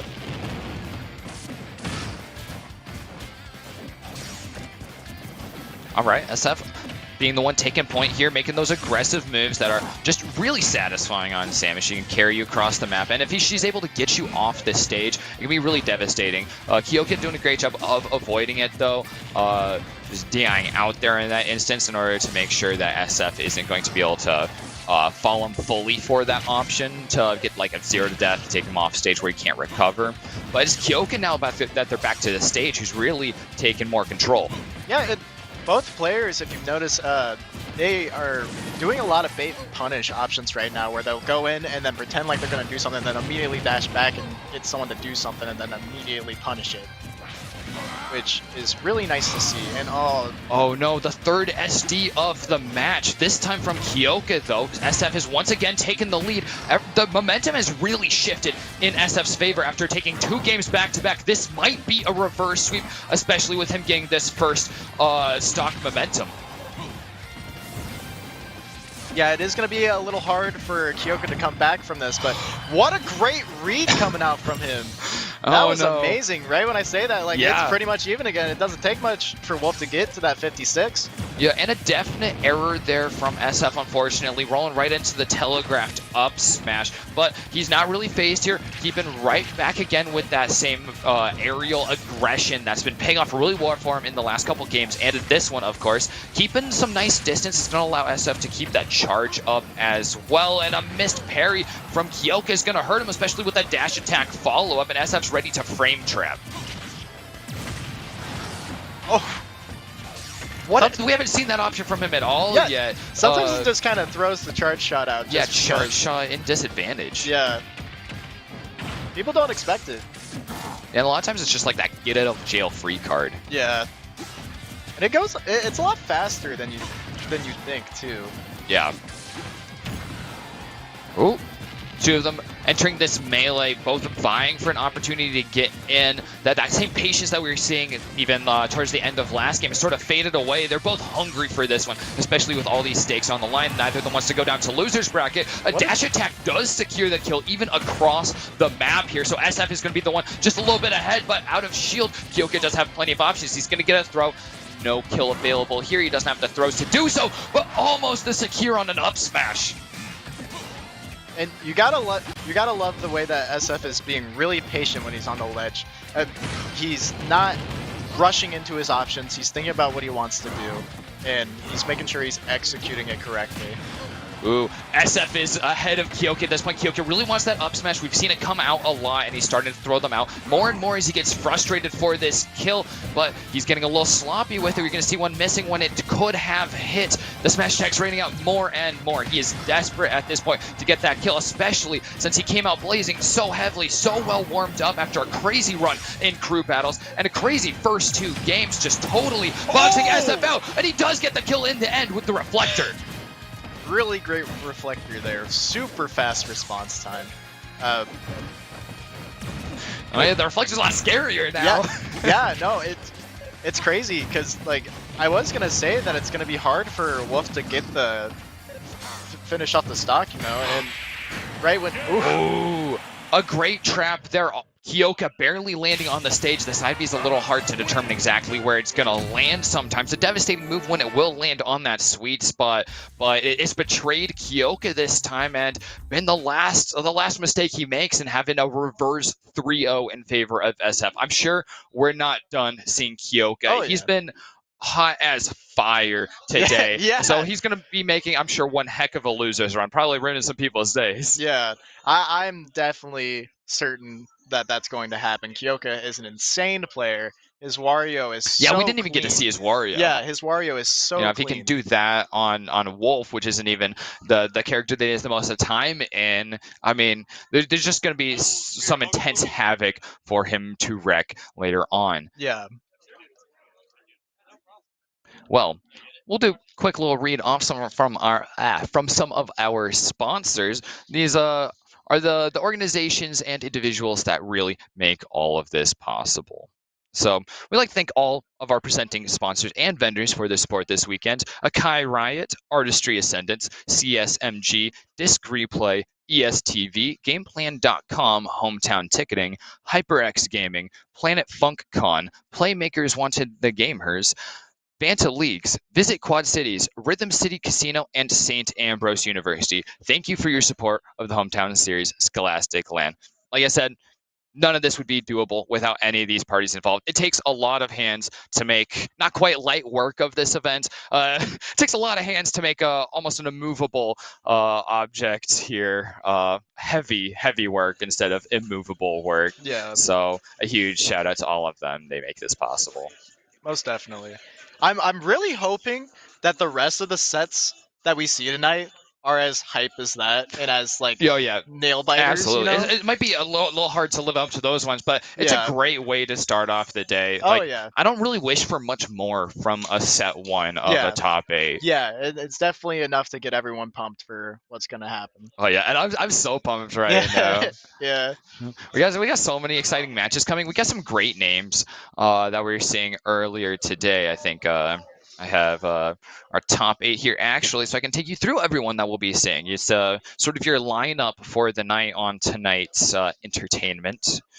Well, we're like your sommeliers for today. We'll bring you a choice cut of, of course, our first round, SF and Kyoka. We think a beautiful pairing. Yep. Hereta and Griffo Moneybank, or Saris. There. Hereta we saw earlier on the Zelda, Yeah. terrifying and very respectable there. Saris also a very esteemed player. Ibex and Eleno on winner's side, and Noir and Fanfu as well on winner's side. And if you were keeping up with our bracket yesterday or our crew battles earlier today, almost all of these names will be quite familiar and Yeah. quite terrifying to be playing up against. Yeah, and I'm really curious as to if Hereta is going to play Zelda or if he's going to play Rob. Yeah. Because I know he's more comfortable with his Rob from what I've seen, and his Mhm. Rob is scary.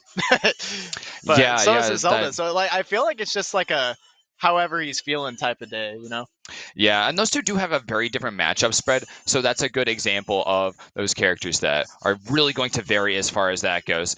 In the meantime, we are going to get right back into it, and it's going to turn out that Hereta is on that Zelda. So we're continuing with our second first round loser side match, Hereta and Saris. And so it looks like so far Hereta's a decent not lead, the opposite of a lead. But a decent deficit to be playing decent out from deficit, here. That's the word I was thinking of. And that's something that you don't want when you're facing a Terry. Terry can kill really easily and hits like a brick. And it just has a bunch of confirms like this. That he just Oh yeah, did. once And, he gets a hold of you. yeah, and he has go as well. So it just comes down to how are you going to approach this? What can you Look do? at that shield damage. Yep. But Hereta has an instant response there with that forward air right out of shield. I like Hereta seeing all this pressure on shield is just waiting for the opportunity to press Yeah. Oh his my own buttons and God. end that. But what a way to end another stock. Got the spike. Let's go, man. See, like it's Ooh. just like Terry's one of those characters that I'm just always scared of when I see one because they're always so good at the game. I'm fascinated by this map pick. The battlefield against a Zelda, I wouldn't expect Sarah to want to be playing on a triplat stage as Terry. I don't know about you, but I know my friend who made Zelda. He hates Battlefield. Really? Yeah, I think it was something to do with the phantoms not working correctly or something. I could be wrong. I It might think have been a it definitely different sets up for different phantom displacements. Yeah. But we haven't actually gotten to see that much of the Phantom so far in this match. Of course, we do have that one finishing out the stock, but Hereta hasn't really been using them to set up the neutral the same way that we're seeing Balloon Pants, for example, do previously. Still using it in disadvantage the same way to secure making it back to stage, but they're going to be a lot less effective on Battlefield because Sarah does have some more avenues for attack. So maybe that will be why this ended up being that more neutral stage pick. Maybe it was a counter ban for Sarah, and I mean it's going quite well for Sarah. In fact, taking that first game with a big ol' spike in the middle. Yeah, I mean Sarah, that last hit right there, I'm pretty sure was a roll read if I saw that right. Which that's crazy. So it looks like we're gonna do a counter pick of music. Ooh, the most important counter pick. That's how you're gonna move the match in your advantage. Of course, the game rules do read that the loser of the previous game has the choice of music once they've made their stage pick. So that's going to be firmly in in Hereda's hands here. I'm not sure if he indeed was the one, but he's got the full rights to choosing. Yeah, and it looks like Hereda did switch over to Rob, and now they're on small battlefield. Looks like they're just trying to chill with the battlefields today. Yeah, it's a nice aesthetic. We like the stonework. It's really going to keep that property value up there. Getting below the Terry is also going to be pretty valuable, especially with these really low platforms. It's very easy for Rob to put on some crazy pressure from below. Up tilts are going to confirm into up airs, and up smashes are going to cover almost half of the platform from below, and that's a terrifying move that is one of the most accessible kills for Rob. Yeah, and I'm really surprised that Hereda switched to the Rob. Beautiful use of that. Yeah, definitely.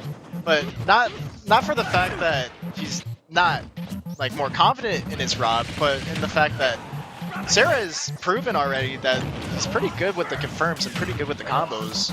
Yeah, but Rob is just combo food. Yes, that is definitely a big downside there. Whoa, what an instant response with the down smash. Yeah. Well, I think Hereda has seemed to take the option that if the combos are going to be so nasty from Sarah at this rate, Hereda's just going to try and keep Sarah off the stage at all times. They've been doing a great job of it, taking that first dock at this point. It took a lot of percent to do it, but Sarah's looking basically helpless off stage there. Sarah, of course, taking that first stock earlier is just going to be evened up, and finally getting back to stage and having stage control to himself, it's already feeling really nice. Yeah, man, crazy use of the super armor. Yeah, for real. I'm kind of surprised from yesterday watching Hereda play Rob. They were having a lot better time with their gyro placements, and it seems like they're kind of struggling here. Sarah's not really allowing Hereda to go about putting down those gyros and setting up, do some nasty combos. Yeah, there's not like a lot of time for it. I like the uses of it for making it easier to get back to stage. Slinging them up above the ledge has been nice and effective for Hereda, but right now, once it's changed quite the other way. Sarah's now the one bullying Hereda off stage. Yeah. And it seems like every time Hereda goes to put the gyro down, Sarah immediately picks it up. Yeah, I'd like to every see a single little time. more use of the steals. Oh, is that a get-up attack? I don't know. Does Terry kill with get-up attack, or am I just missing that? That might be a miss in my knowledge here, but getting that second kill is going to mean a lot, especially while having Go Power online. It's not going to take too much. Well, unless Hereda is just going to clean up the stock right there. Again, 100% means a lot for either party. Yeah, definitely. So right now it can be anyone's game, but it does look like that Sarah is gonna get a decent combo started and putting it into a string. Wow. Oh my God, still going 3 in for a it. row, insane juggling. Like you said, a big target and one with not great options in disadvantage like Rob is just going to have a hard time with such a combo-heavy character such as Terry, especially just getting juggled like that. Yeah, and I really think that Hereda should try to wall Sarah out a little bit more. It seems like they're going for more aggressive options than I would think that a Rob would want to do against Terry. Ooh, there's a great train there. Hereda getting both stage control damage and setting Sarah in a disadvantageous position up on top of that platform. I think the playing around platforms has really been key for when Hereda is able to get ahead. Ooh. But finally, that attempt at trying to zone off an area with the top, throwing the top in the center of the stage, just gave Sarah a perfect avenue for walking right on up and landing one of those side B kill confirms. Yeah, definitely some crazy plays coming out today. I really love when I see Shoto players and they can actually do combos. They're not just like... yes, Shoto players who play Shotos. Yeah, right? Like, I play Kazuya a little bit, but I just kind of mash. Okay, we got the Giga Bowser theme here for that music counter pick to make sure you get this pumping. Hereta needs this one to keep up on to keep in the bracket. No, this is a loser's side match, so they are playing for bracket survival right now. Hereta is on match and it's a tournament point for himself. Yeah, and maybe we'll get to see another comeback like we did in the last game. That'd be pretty nice.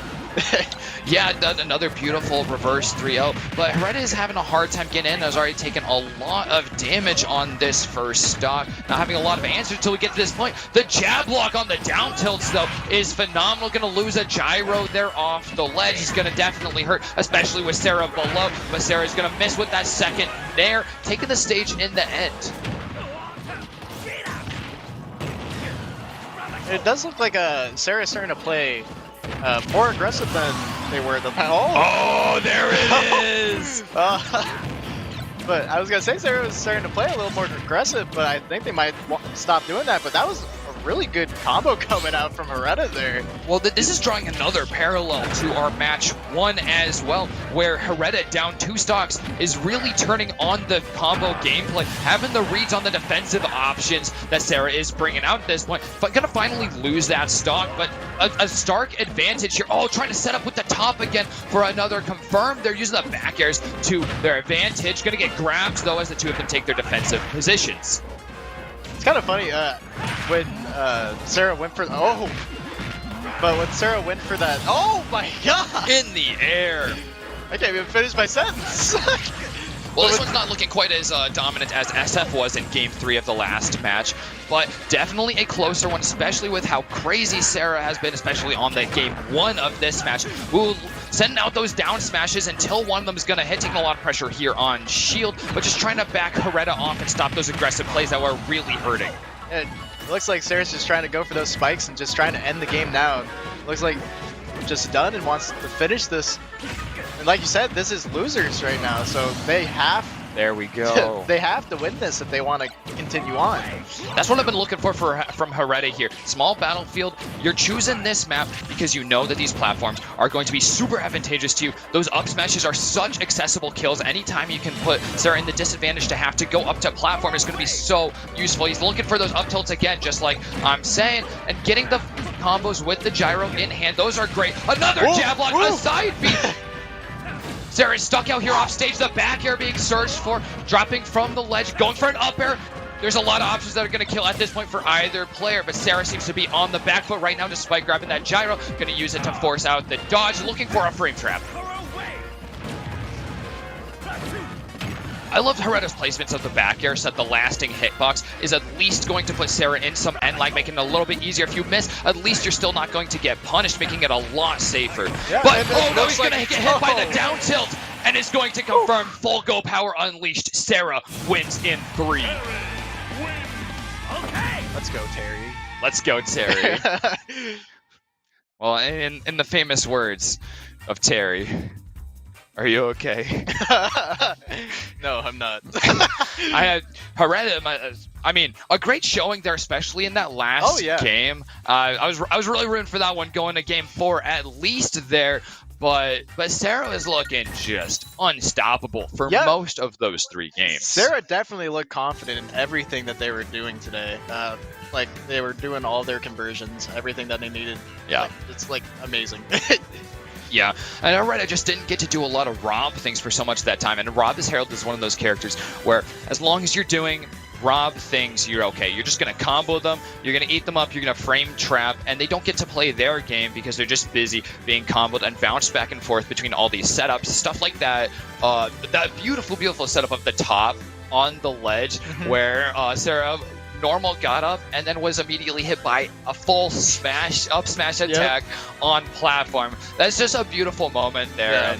And but Hereta just wasn't able to get those moments consistently enough throughout that game. Yeah, and it is a shame, but both players are really good. You know, Oh yeah. One of them's got to go. That's just the way it is. That's number 7 of the inaugural NECC Hometown Series event. So that's absolutely a prestigious thing. That's going to hold some value here as these events continue. And, you know, that'll be at least in the annals of the top 8 of these events going down for Heredia here.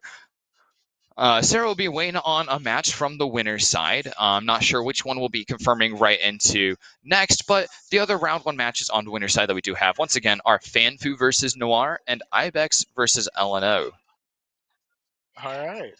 In the meantime, we'll give you guys a little more information on our wonderful, wonderful sponsors. HyperX. For 16 years, the HyperX mission has been to develop gaming products for all types of gamers. High-speed memory, solid-state drives, headsets, keyboards, mice, charging accessories for console players, USB flash drives, and mouse pads to the gaming community and beyond. Anything you can think of, they got it. Get your peripherals there. They support us, support them. We're going to get right back into this next match here. Noir versus Fanfu, that first one in the winner's side match is round 1. Yeah, and we have a Inkling, which I haven't seen in a while. Like, there's not many Inkling players anymore. No, remember when everyone and their dog played Inkling at the beginning of Smash Ultimate? Yeah, that's what I'm saying. Like, it's super popular and just out of nowhere, just everyone stopped playing. Yeah, but they're one of those very vertical characters. They're uppy, super safe, going to get them out of a lot of pinches. And, of course, the ink that they are going to be distributing like that is going to add extra damage and knockback to all other moves that they have to dish out. They just have to make sure to keep it charged full of ink. Yeah, and Noir's doing a really good job right now, just getting in there and like with like really safe options, you know? I don't know if you saw it earlier, but he did a fireball while he was right next to Fanfu and then comboed it into a not a forward air, but a neutral air. Yeah, ooh, here's another feature here. Spreading some of that ink across the ground is going to slow down the opponent and speed Fanfu up. They're doing a better job of keeping up on this damage. Fanfu Noir not quite finding those big flashy Mario options and big combos. It wouldn't now neutral like you were saying earlier, but at this point he's going to need to find a nice confirm. Look for up smashes, especially run up reverse up smashes. There we go. It's going to hit the shield, so no kill here, but it's so accessible and it's a great punish option. Yeah, and this is one of the issues that Inkling does have is being able to rack up these percents, but having a horrible time getting a kill. Yes, that is definitely the primary Inkling problem. Definitely less plaguing Mario. The down B that we've also seen going out is one of those that you can really just throw out and just look for it. But Fanfu's doing a great job of just keeping up the movement and staying ahead of Noir, making sure that Noir can't find these easy kills that he has access to. He's going to have to go for that forward throw because the back air throw isn't going to kill across that stage. And he's just going to take stage advantage in a situation like that. But he's back to throwing out those back airs, those up smashes. We see like 3 of them, and the one of them finally lands in that flurry of blows. He himself is at over 150% by this point, though. Yeah, and Noir, if you've noticed, has not let Fanfu get their ink back, because Fanfu has been using their ink like crazy. Yeah, Fanfu has been spraying out a lot of that, and has been doing a lot to just keep Noir off, but in the end, Noir loses that stock. A nice grounding with the side B. They just enough ink to get that done, and it's a phenomenal way to finish out that kill. No amount of mashing is going to save Noir before 170% damage grounding is going to stop its effect. So that's a done and in the basket. But Noir not wasting any time, continuing to just keep up the pressure, making sure it's so difficult for Fanfu to get back to stage. He's even looking for another back air since we've already hit a pretty high percent on Fanfu, over 100%, while Noir has been evading damage like, I don't know, something that evades damage. Like a damage evader. You know, like a Noir even. Yeah. Oh, looks like going Fanfu was for a spike. Yeah. Really deep. One thing that I don't understand is a lot of people give Mario a bad rap for being lame, but I really think he's really hyped. Be honest. No, he's all about the mind games with at high percentages. playing against a Mario becomes one of the just tensest things because he's got so much access to it. And his combos are not so cookie cutter, where it's just confirmed. Oh, great call out there from Noir. He's seen Fanfu throwing out that side B in a few unoptimal times and knows that's a free up smash right there. He's smoking right now on 130%. Just like you said, though, Fanfu is struggling to find kill options. Yeah, it seems like the only time that Fanfu has been able to get a kill is if he lands his side B. And it looks like that Noir is going to get an upper chain going here. That's one of the things that I like about Mario is the fact that he can ladder so much. Yeah, it's those saucy, untrue combos that just land so much percent and is all reliant on the mind games between the two players. Oh, Fanfu looking for an opportunity for an up air there to kill. He's going to get the back air in the end to finish this one out. But Fanfu does have plenty of damage on them at this point to contend with against Noir, who is feeling fresh on 0%. And the fact that Inkling as a character is decent when it comes to combos, this could still be anyone's game, to be honest. Ooh, Noir playing really heavily forward there, shielding on the ledge, just putting the pressure on Fanfu, and it's going to pay off sometimes. Just adding that pressure, scaring them into thinking that you're going to be going deep is enough to land a kill, because they're just going to overextend their recovery and just maybe miscalculate it a little bit. It's such an interesting gambit, really, and an integral part there to play on the ledge is... All right, right back to it again with Noir and Fanfu, though. Noir, of course, up 1. He's got to win 2 more to win, though, so Fanfu has plenty of time to make this comeback and get plenty of information on Noir's playstyle as well. Yeah, that's one of the best things about having a best-of-5 set is, like, you have that chance to actually warm up, understand how the person you're playing against plays, and just adapt to their playstyle, because not everyone... oh my god! I thought that killed there. We don't see the top of the screen, so it's just... But Noir is doing a lot right now, just taking full control of this game, not letting Fanfu do anything. Oh man, those fireballs always just been covering options. The super armor on the head is going to stop Fanfu from landing ahead there. Noir barely phased that first stock, only taking 11% by the time Fanfu gets back for this next one. And he's hungry for more, even willing to stand through all of that ink getting shot on him, for better or for worse. Yeah, I'm really surprised that they went to this stage, seeing that Mario can easily ladder and do what he did earlier and almost kill, like, right off the bat with up air ladders into his up B. Yeah, the platform just reduced some of those landing options, or at least keeps the pressure on for the player below. And that's exactly what Noir's going to want. He's got this leaping off point as well to keep up with those up airs when he gets aggressive. He's going to overshield there, making sure that he does not get hit with that deadly kill option from the side B. And once again, Fanfu finding this damage, but a stock behind.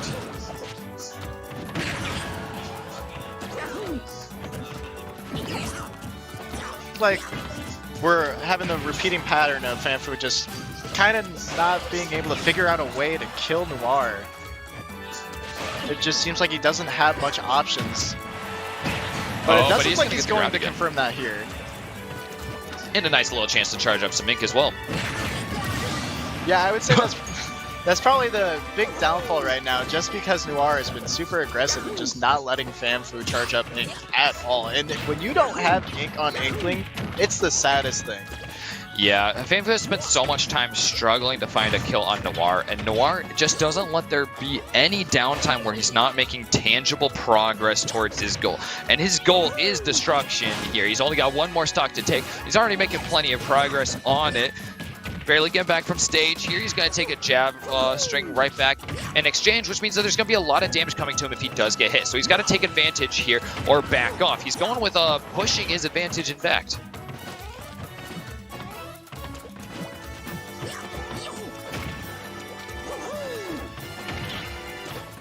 All right, the ink has faded, and Noir is once again underneath Fanfu, a good position to be in. His strategy of standing right up on the ledge, though, and throwing out one of a couple options is going to pay off this time. He's finally going to get punished for it, and Fanfu is finding their own options. Ooh, the side B clanks with a jab, stopping that kill confirm from coming out.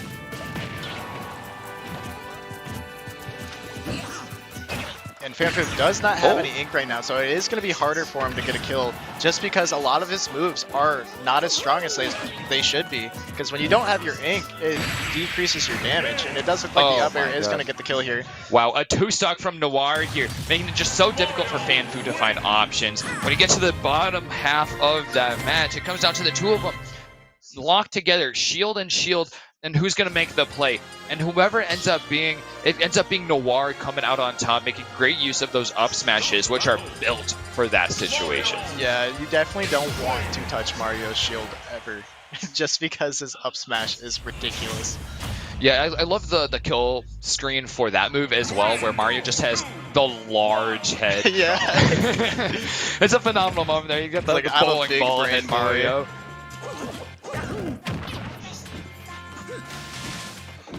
All right, switching up a little bit here. Small Battlefields Fanfu's choice on this map. It would be interesting if Mario's water cleaned off the ink. That'd be a nice little exciting interaction. Yeah. But alas, it's not going to do that for him. And I don't know if he needs it at this point with how well he has been doing in this match so far. Yeah, I'm pretty positive he has a decent amount of experience. What is going on there? Well, that's a fully covered Mario. That's an inked Mario. And Fanfu isn't pushing the advantage right now. Does get the dash grab. Oh my god, it's such an early up air kill because those moves are going to do so much damage when Mario's fully inked. Yep, see, these are the kind of things that we need to see from Fanfu right now if he wants to continue on with these games. If he loses this one, it puts him into losers, correct? Is this winners? Yes, yes. They do have a chance of redemption here after losing one. Great jab lock coming out from Noir. Yet another way of confirming out a kill there.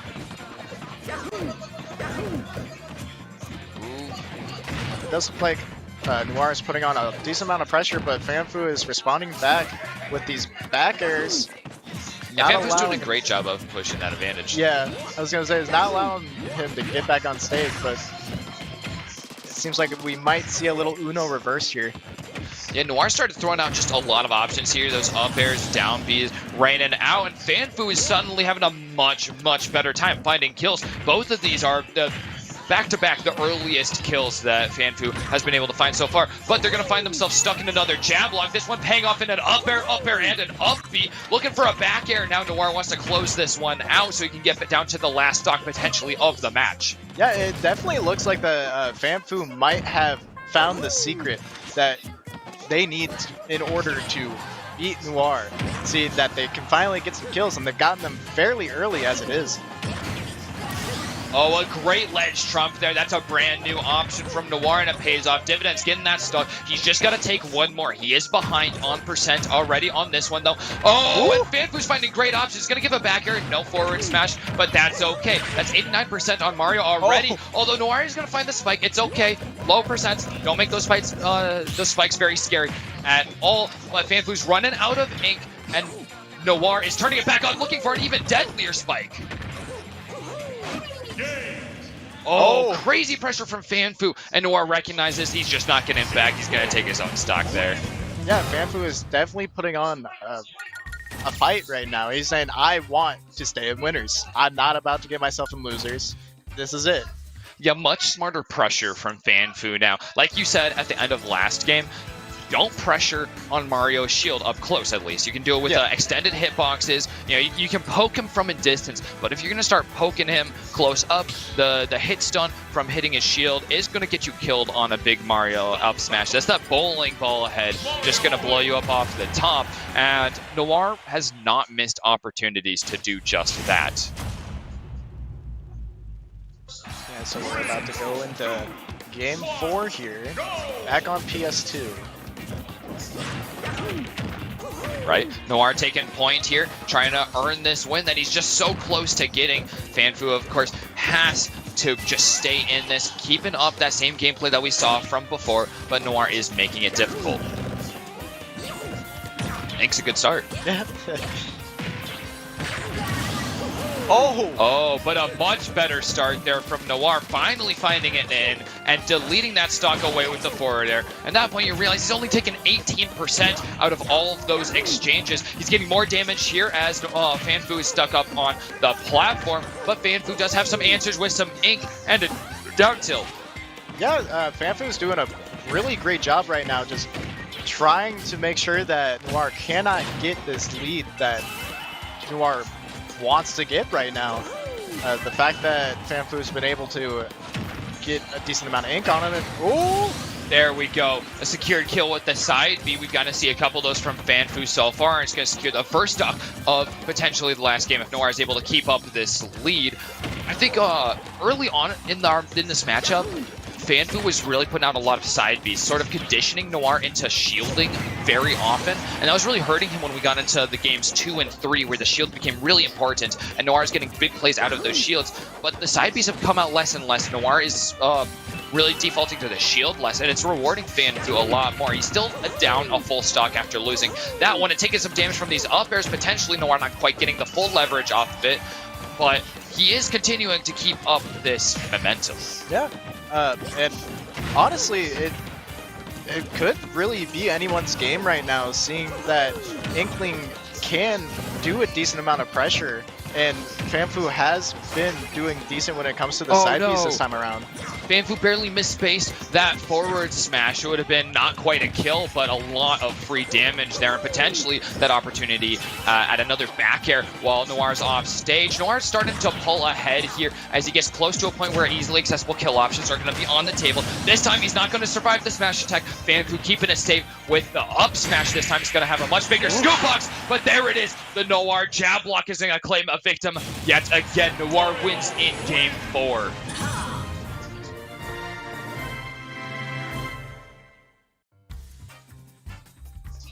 I think it's actually named Noir for the Black Mario. I like it. Yeah. I was gonna say I like the Inkling clapping animation. I was like, ah! little gremlin clapping for Mario Yeah, there. I love it.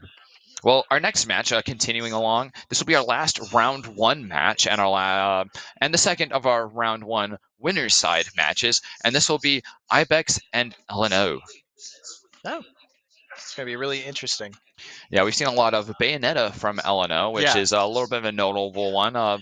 Rarer than it used to be is no, you know, got to do the obligatory compare any Bayonetta and Smash Ultimate to how Bayonetta was in Smash 4. So pretend we did that plenty. We already did it plenty earlier today, of course.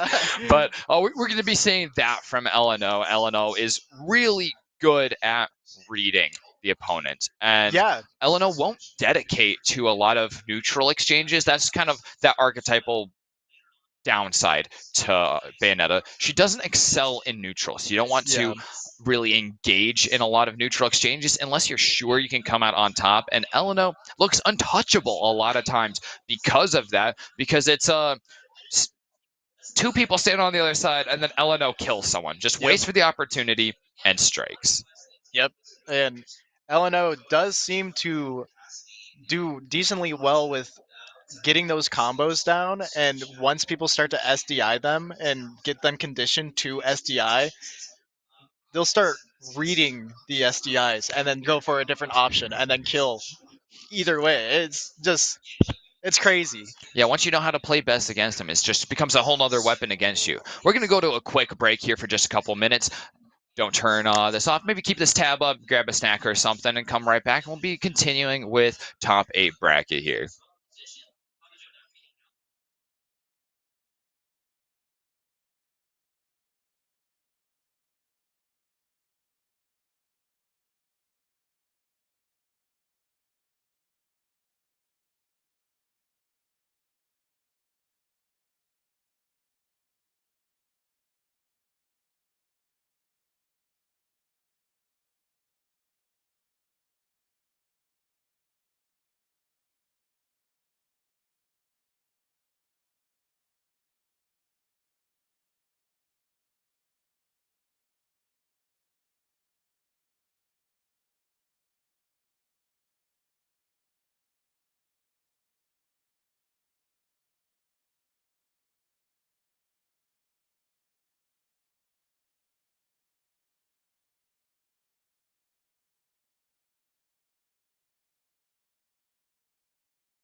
All right, we are back. We'll continue here on top 8, where this will be our final round 1 winner's side match. It'll be LNO and Ibex. Yeah, we're just kind of waiting to see what's going on, see who we're going to pick. And it looks like it's going to be Rob and Bayonetta. Rob and Bayonetta. Here's an interesting little matchup right here. Rob, of course, is combo fodder. That's his one downside. That's the only real argument is, well, is Rob top tier? Well, he's big, Yeah. but it's as long as he's able to stay in advantage, he's doing just fine. And that is pretty much the case for most characters against Bayonetta anyways. But LNO getting in real quick right off the bat, but he's taking actually more damage in exchange. Ibex doing a good job of using these big hitboxes to make it difficult for LNO to get in, especially that narrow. Oh, great use of the top right there. And an up smash. It's going to get such a crazy early kill. What? That's insane. And like you were saying earlier, one of the things LNO is going to have to worry about playing Bayonetta is that Bayonetta has a horrible neutral, but not gonna matter. Oh See that he's just gonna take him across the stage and kill him. Yeah, so quickly cleaning it up. I don't think Ibex was very easily in a position to be killed off the top even, but LNO is able to direct that all the way to kill off of the right side of the stage, which is gonna make it much more easily accessible very early. And that's a great point of recognition, not just going with that cookie cutter combo. Oh, that dash attack, or that air dodge though is gonna get punished. In fact, it's LNO that ends up coming out on top, though, and Ibex doesn't really have any options for getting out of that. Yeah, and it's just one of those things where Ibex really has to focus more on walling and making sure that LNO can't get in, because the moment LNO gets in, it's almost a guaranteed kill. It's not like guaranteed, but from what LNO has showed us today, it LNO is seems like consistently two. Yeah. 2 combos will kill you. Yeah, it's insane. So if you're lucky, you get 3 or 4. But you gotta do your best with that time. It's almost like your stocks are on timers here. And speaking of time, there's the witch time, setting up for one of those combos in 103%. It's gonna be really hard for Ibex to successfully DI out of that. He does get it out to the left though, using his backer to get some additional movement options, and Nair, of course, for making a safe recovery. Oh no, LNO has messed up, getting a little overly aggressive, but the spam of the button mash is on point, getting out of the ground as fast as possible. And a down air will kill, bringing LNO up to the stock lead. That's the rudest thing. The rudest thing right there. I didn't even know you could do that. There's so much I'm learning today about Bayonetta, man. Yeah, the classic Bayonetta walks up to your projectile, and which times it on purpose because it'll still get you locked in slow motion there. Yeah. Oh, LNO is doing so much to chase Ibex here, and once again, punished for being over-aggressive. The bats within saves him, though he goes back in for more, though, and it's finally going to pay off. The up smash comes out for the 3rd time, trying to come out. LNO getting some of that damage and looking to kill off the side with the forward airs. They don't quite connect all the way. Getting that ledge hang. I'm not sure if it was intentional or was looking for a ledge grab. Getting some hits on LNO or on Ibex once again, and Ibex just can't get off of the platform. It looks like Ibex is in kind of a sticky situation right now, seeing that he's pretty much at kill percent, and one combo now is enough to just finish him off, and so you're just in this weird situation where you're like, what do I do? Because I can't really wall off Bayonetta, because Bayonetta's constantly trying to get in. Yeah, that aerial line of approach is going to also make quite a bit of an issue for him. He does have the top back here. He's going to shield on that down air as a nice call out. But once again, he's just a little bit too late on the up tilts in order to get any damage out of there. He's going to catch the last hit on it this time. And it does get him an up air, which kills scarily early. I don't know. I don't know about the DI on 1st or 3rd stock from LNO. I think LNO might have jumped or something. Yeah, that was... I don't know. That's a pretty straight up... I wouldn't expect to have to DI any direction other than straight down to get out of the up air, so I'm not sure what's going on there for LNO, because in my professional opinion, I don't think that was a death. Yeah. That didn't need to be, at least. Yeah, I didn't think it did either. As someone who has no clue what the actual numbers are that go into this. Yeah. But looking at it, it don't look right. Yeah, it don't look right. It doesn't look right at all. Who knows though? I don't think I've ever seen someone die that early in tournament match against the Rob up there. Yeah. So that's going to give Ibex the game 1 there. And the two of them just are on absolute tears back and forth. What do you think about the gyro usage? You've talked a couple times about kind of zoning out being a good move for Ibex to try and keep LNO off. Well, so I didn't realize that she could use the witch time on the gyro. Yeah. So I feel like he's doing the right play right now, just not doing the gyro thing. Because I had no clue about that at all, to be honest. Yeah, I'm not sure how much LNO can really use that if Ibex were to use it more aggressively, or if it's just going to be a little more of a commitment in trying to use the down B so constantly there. I think that was a miss on the reset on the up B. For Bayonetta, you can up B twice to get all that vertical movement that she uses to use that combo off the top. It's nice not just press the button and you win. You do have to get the timing frame perfect on that. I mean, most Bayonetta players, they don't mess it up really ever. Yeah. It happens sometimes though, and that's going to be one of those times. Ooh, great tech chases here. Despite the first stock being sort of just on LNO, not so much for Ibex doing that. Ibex doing a great job of taking a hold of this stock. Yeah, and I'm really surprised that they went to FD of all places. Yeah, that's fascinating to see as a pick from LNO. LNO won't have platforms to make it a little bit easier to kill a little bit sooner if they're engaging their combo off of that. Oh, the projectile is going to pay off great for LNO here. Not hitting the top this time, but the neutral B, the big laser that Rob's going to send out. Yeah, in all honesty, LNO could easily hold this back. I know that they SD'd earlier, but LNO's really good at getting these combos started and getting like people in sticky situations where they don't really know what to do. Yeah, you know how we were saying that like a best of 5 will typically evolve over time, and we'll sort of see very different gameplay. Right now, LNO has pulled off full stops, perfect counters, and perfect bats withins to just add on so much damage in neutral. Oh, Ibex isn't content with these stocks being uneven, gets that up air for yet another kill on LNO. They're back on one stock each. LNO taking point here, getting these first hits in, not letting Ibex come back to platform, got back to the stage at all, already 67% from these two combos. Back to the stage though in order to reset the neutral. Yeah, and I love the fact that LNO isn't just going for the same like combo going straight up. Depending on the situation, LNO carries them to different parts of the stage. Like right now. Oh my. Yeah, exactly. Yeah. A case and point. Such an early kill. Killing from 67 on that combo, following Ibex's DI out to the right and saying, oh yeah, that's honestly where I want you anyways, because these forward airs are way easier to do than continuing to follow your DI while you're going straight up here. So that's going to even it up. One on each side. Town and City as Ibex's pick.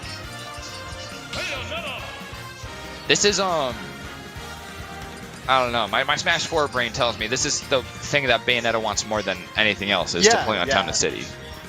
I would think that Bayonetta would love Town and City, even now. Because, like, LNO is just showed that you can still everything do has been combos. shaken in my core beliefs with LNO taking Final Destination and having a great showing on it, despite losing their stock right off the bat to an SD, and still just coming out roaring. They would have had a full stock extra without that SD. Yeah, it's just crazy because LNO just constantly seems like, I mean, not constantly, but consistently seems confident in their play. Regardless of if they're behind or ahead, it doesn't matter. They know what they want and they're going to do it every single time. They're super consistent. Ooh, there's the down tilt for the combo starter. Getting everything that you could want out of that one. Ooh, looking for the roll read. It doesn't quite come out, but a falling Nair is going to clean it up plenty well anyways. Ibex feeling kind of uncomfortable here on their own stage pick. Not quite finding an opportunity to get in. The stage is going to flatten up here, though, which I don't take that as you will. That's what LNO wanted from last stage, but it's finally going to be getting hit with these big booster moves on the downer and back air.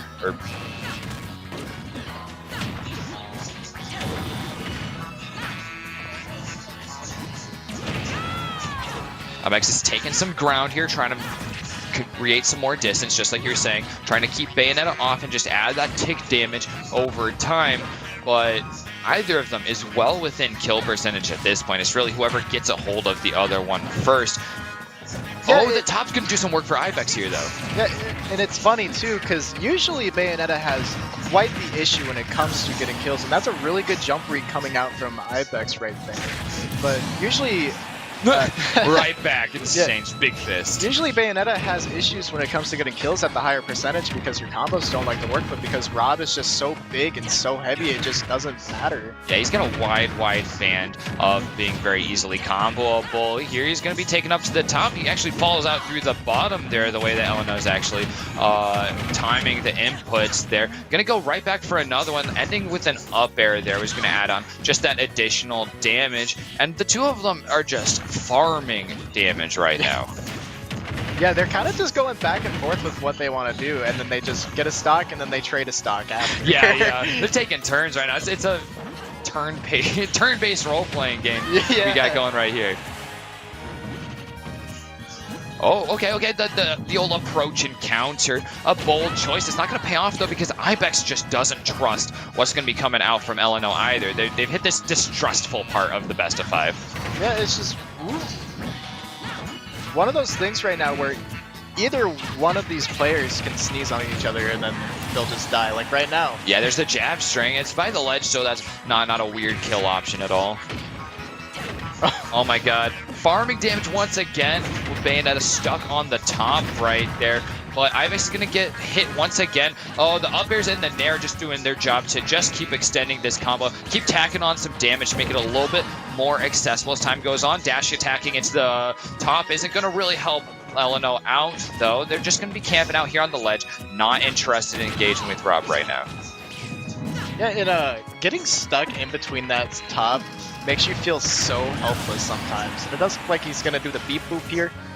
You can hear the mash from over here. It's on the other side of the curtain over here, but you can hear LNO doing everything to try and get out of that, but to no avail. The up throw there is going to get the little benefit of the platform to make it a little more effect on the placing, and it's going to be a great start to that combo for Ibex, stealing it from behind. Yeah, I was not expecting that to happen right there. That was really clean coming out from Ibex.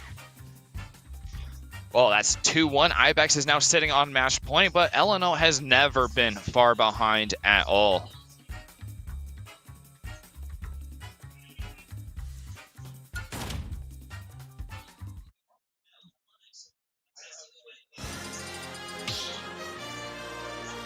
So it does look like we're going to be going back to FD. All right, well, looks like LNO is staunchly looking for FD. I can't imagine that Ibex is banning Town and City. Yeah. And I imagine not Triplets. I don't know, maybe LNO is just worried about Ibex getting kills much earlier on killing off the top, and is more confident on killing off the sides, because I think half of LNO's kills have been off of the side anyways. Yeah.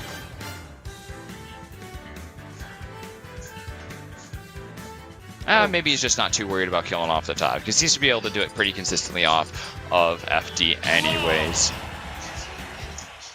So looks like we are going to get into this game here. 3, 2, 1, go! LNO's immediately going in. Super aggressive, just being like, I need to win right now.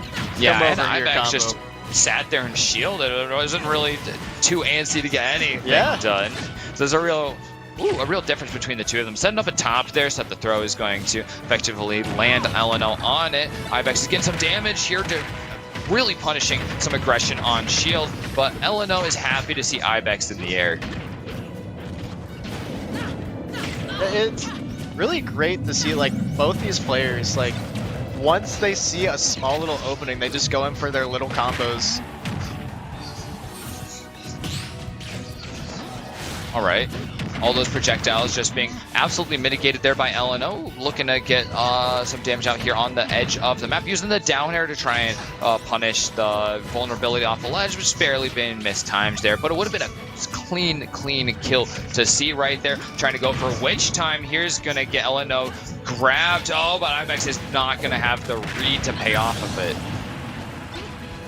Does look like he's still going to get the stock though, which is really nice for him.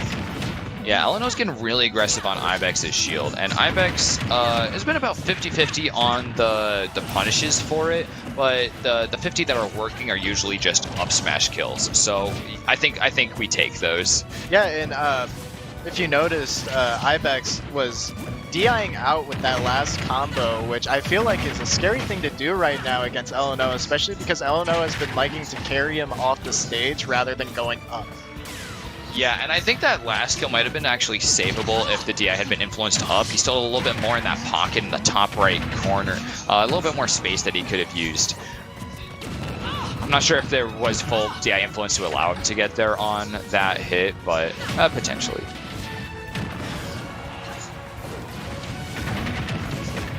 Ooh, Embryo's going low. We haven't seen much of this. Going with the falling Nair, trying to get some more off that up B. Another Nair gets him back up. And still just continuing to follow Ibex's DI. Continue to throw out moves, but the Witch Time isn't going to come out quite fast enough. The kill doesn't come out, but the second Red Lightning is what's going to finish LNO off. Ibex is on match point. Not going to quite get hit by that forward smash. The Giant Fist looking plenty scary, especially at 152%. But dodging it, they barely get away with their life. Adding more and more damage to LNO all the time, especially with these projectiles. Yeah, I don't know if you heard, but Ibex was out there screaming. But back air. We haven't seen many back air kills. I think that might be the second one over the course of this series. And it does look like LNO has a decent amount that he has to work for right now if he wants to make this happen. Yeah, a lot of damage behind. And Ibex has been on point of keeping a hold of the neutral, doing a great job of playing the gyro and a great job of playing the laser. Both of those have just consistently stopped LNO in their tracks. They're going to start with this up tilt, looking for the Nair. Doesn't quite come out, but a side B will. Right back to the up Bs. Forward airs, looking for the kill off the side. Ibex goes for an early air dodge to the right. We haven't seen that as a response yet, and it's actually going to pay off perfectly. Trying to use the gyro on stage, but he misses. He's going to get hit by another up B. He falls out of the combo. That must have been the SDI pulling all the way down to the left. Yeah.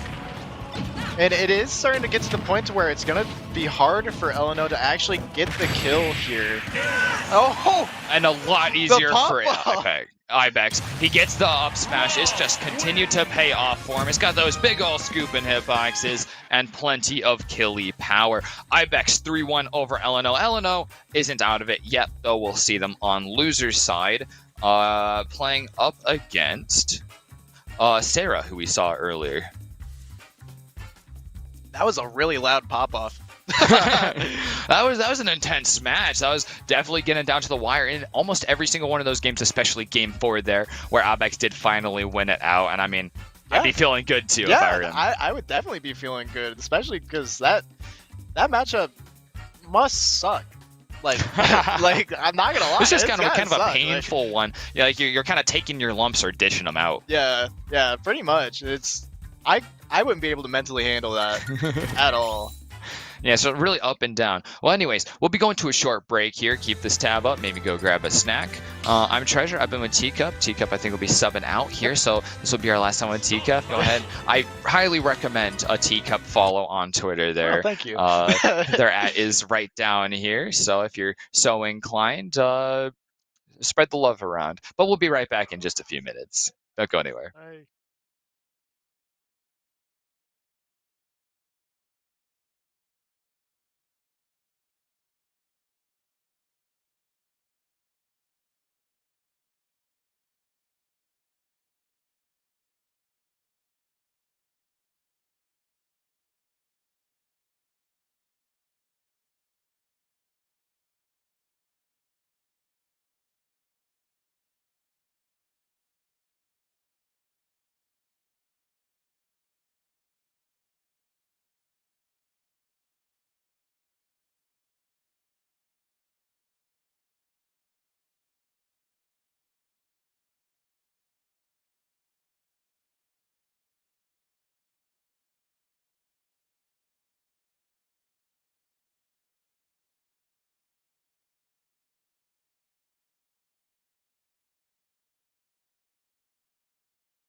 Howdy, welcome back to NECC Hometown Series. We're continuing with top 8 of Smash, and you'll notice we got a little bit of a change here. We said TK was going to be going, but we got Ethan here, Ethan Dunn. How's it going? Well, it's good. You've added about 100 pounds in the booth and like Heck 3 yeah. inches of height, so you know a little bit of heft and a few decibels. Yeah, he's a lot more cuddly. Yeah. Heck yeah, we'll keep the volume up for you here as we get into these hype matches. There is already in session Fanfu and SF. Fanfu has taken a huge lead already. He's going to lose his first stock at this point, but SF is hanging on at this point with 1 stock left. We have seen Inkling a few times today. I believe it's the 3rd time I've kept my eye on the stream, even through Rocket League, and the stage control has been so great. We've seen a few paint roller KOs, just absolutely putting him in the ground. Little Sherman Williams action. Just send him to outer space. Oh no! And we're just gonna barely miss out on that, on that beautiful painterly action, just like you were saying.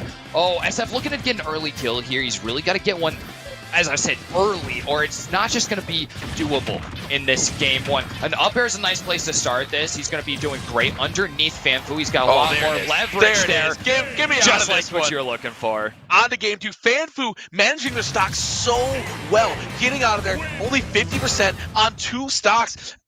Best 3 out of 5 at this point in the tournament, if I'm not mistaken. Yes, right? So we're going the distance here, but it has to feel so good to get that first one under your belt in such decisive fashion. Oh, absolutely. And Fanfu did have a rougher match of the last one that they were in. SF also really going toe-to-toe with Kyoka the last time we saw them on stream. So these two quite evenly matched. I'm sure SF, you can never count SF out. He is a play from behind kind of player. He'll make it happen. It was a reverse 3-0 in his last match. Yeah, and we're running back just the same. Bring me the Inkling, bring me the Samus. We are just going to keep on going. SF has to feel somewhat good about the matchup despite not faring so well last time and doing much better out the gate. Had to see a little bit of game film, but the edge guarding here is so great. You saw the early approach, so much aggression from the Samus. Oop. Up here in the air, though, he's going to have a hard time getting back. Fanfu is doing a great job of keeping that deep pressure, but he goes a little bit too deep, and SF's ended up going high. SF back on the stage is exactly where he wants to be. Northern Cave is absolutely the map he wants. Of course, it is his map choice after Fanfu is able to ban out his 3 least preferred. He's looking for the down tilt kills really early here, but a little charge shot to disrupt the paint is going to help out a lot. That's going to hurt. And you know what?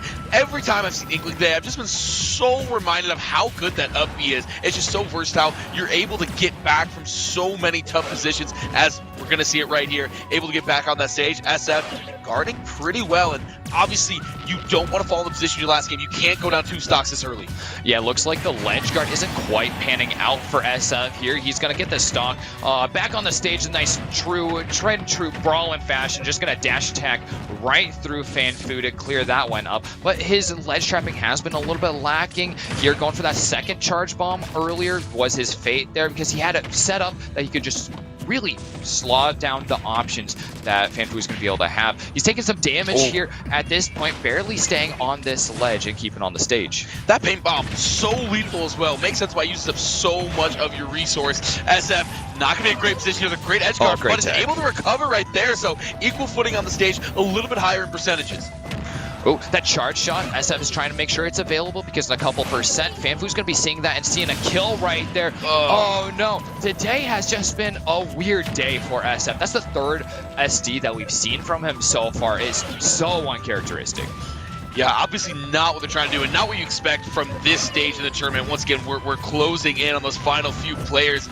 SF just not having the day they'd like, but big to get Fanfu's second stock off here. Can't afford to take too much damage. We've seen how good Fanfu is with this Inkling.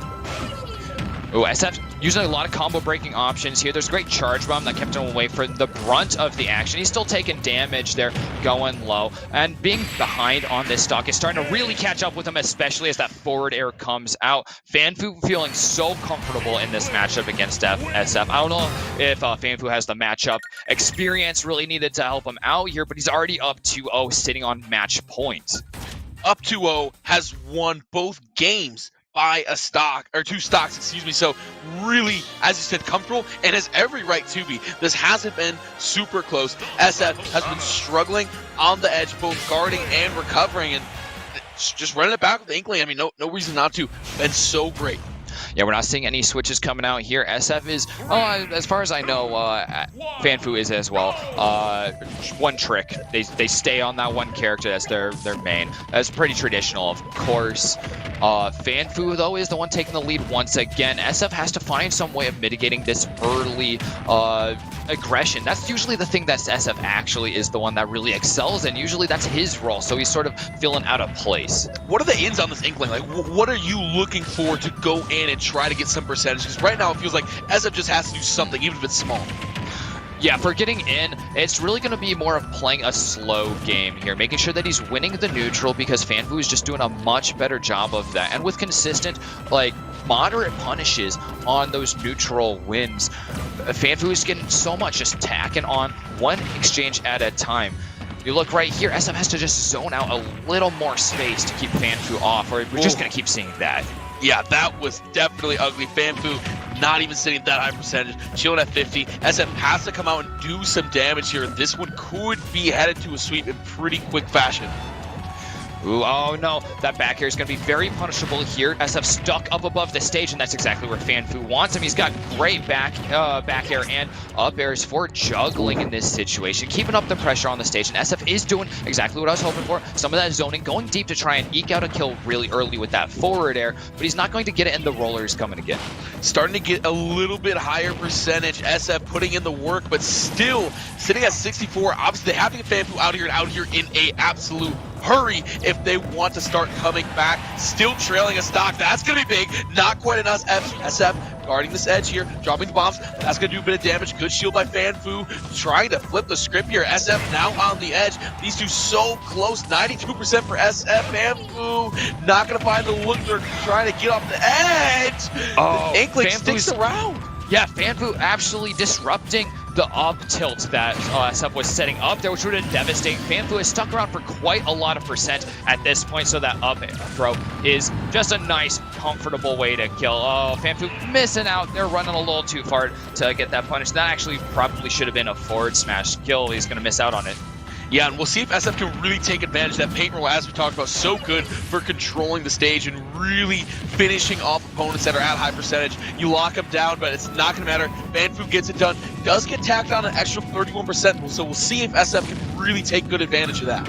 Yeah, you mentioned earlier that the up B on Inkling is doing a lot of work for Fanfu, and we keep seeing SF go really deep, and it might actually be leaving him pretty punished in a lot of situations. He's willing to go deep. He's trying to disrupt the recovery, but it's just such a safe one. There's so few opportunities for it. And now, as a punishment for it, he's ended up fully covered in ink, slowly clawing his way back to the stage. He's made it, got Fanfu up in a disadvantageous position, but Fanfu is just breaking through that defensive line so quickly. You ever see that old news article? Guy accidentally covered himself with the industrial green paint to try to be the Incredible Hulk for Halloween. Took him like 3 weeks to wash it off. That's just what happened to SF right there. No. And SF going to pay dearly for it. Yeah, it looks like he's going to be washing off that paint for quite a while here. Unfortunately, he will be knocked out by Fanfu's Inkling here. SF out at 5th. But Fanfu going on to play against the winner of LNO and Sarah, the next match that we will be coming to after this, after they're all set up here. All right, but yeah. that is an unfortunate match there to see SF shut down so heavily. I mean, we got there into that match still ongoing, ended up in a 2-0 loss, and the ends there and a second one right back to back. Fanfu's just everywhere. I mean that's it. Fanfu's just in their head. Like, sometimes you talk about being on the same page, like reading off. It was the same word. Just absolutely. I know what you're doing. I'm reading you like a book. Samus could do absolutely nothing. I mean, paint rollers, the uppies, the whole kit and caboodle was there. I mean, sometimes when you look at Inkling, you're like, oh, will resource gathering be a problem? Will he be able to get the paint needed to do everything they want to do? Not once do I remember thinking, oh, hey, this is pretty low. This might be a sticky situation for Fanfu, but it looks like we're on to the next one already. Yeah, ooh, we're getting to see the Min-Min. the Min-Min indeed. The Min-Min. All right, so it looks like another funky tag from Sarah over here on the left side, playing the Min-Min. Min-Min does a great job of playing a horizontal game. And like we were saying earlier from, wait. Oh, it looks like we didn't get the tags in here. This will be Sarah on the left and LNO on the right. In fact, not Embryo and JK Esports. But Bayonetta will be playing a very vertical game. She's excels at killing off of the top. Min Min is really trying to prevent the opponent from getting close. It's a left-right movement. She's got these long arms, these big ol' hitboxes. They're going to last a long time and make it very hard to approach, which is a problem that LNO's Bayonetta has already. Yeah, and the stage control coming out from the Min Min because the horizontal play is going to be big. Like you said, Bayonetta really affects this game in a vertical manner, and when you shut down the area in which the Bayonetta can move, well, things like that happen. First kill going over to the Min Min, and losing a stock early, not going to be great when the opponent is really inhibiting your whole style of play. Ooh, it looks like LNO went for a ledge trump there, but Sarah making sure to use the tether grab to get right back to the ledge, nice and quickly getting away from it, using the Nair as a great way to break the combo. LNO just can't get those famous Bayonetta combos out. Yeah, and LNO's so close to getting the first stock off of Sarah there, but just not quite going to happen. And Sarah has the opportunity here and is going to able to control the edge, not going to find it, so gives up the opportunity on the edge, but still gets a decent percentage and is holding on to this first stock still, and there it goes. Yeah, Sarah's making increasingly aggressive options there off ledge. Not something you typically see from a Min Min. Usually they're going to be playing it safe, using that forward smash and the extended dragon hitbox to get that secondary hit, make it a lot more likely to get a 2-frame. He ends up paying for it with his life right there, but he's still got plenty of percentage ahead. And LNO is just looking for any avenue for getting in, trying to use those platforms, but that is still punishable area. All of it is punishable, and Sarah, you said it, is approaching so aggressive. This isn't just an approach, this is a, hey, I'm coming to your house and I'm punching you in the face. Everyone's got a plan until they get punched in the face, and LNO doesn't have a plan right now, sitting at 117%. Gonna lose this second stock pretty soon here. It's only getting worse. Yeah, I haven't seen this from any match against LNO today or yesterday. Look at the crew battles, we look at the earlier matches in top 8, and LNO has been able to just run away with combos on other players, much the same as how Sarah was on the Terry earlier as well. But now Sarah just looks to have an impregnable defense. There's no entry here for LNO, and yep, that's going to be going down to 1 stock. Not sure what else LNO has in the bag, but it's going to be really hard, I think, to win versus Minima. I mean, like you said, the stage control, the horizontal play just limits what you're doing with Bayonetta so much. Ooh, there we go. Nice call out to the jump. Sarah finally being the one getting a little bit aggressive, trying to get some up airs and back airs out while LNO is up on the stage. But LNO just can't find it again, having to recover here. Getting right through the forward smashes there, though. Up air, up B comes out. There's the potential for a kill. It's just going to be the Nair right there, not quite getting what LNO wants here. It's just looking dicey. Yeah, you really had to pull off that full Bayonetta combo to get that 1 stock off of Sarah if you wanted to come back into this one, because now it's just ugly. You know, Sarah's got you on the edge. This Minimo with the horizontal play is really just choking out everything that you're trying to do.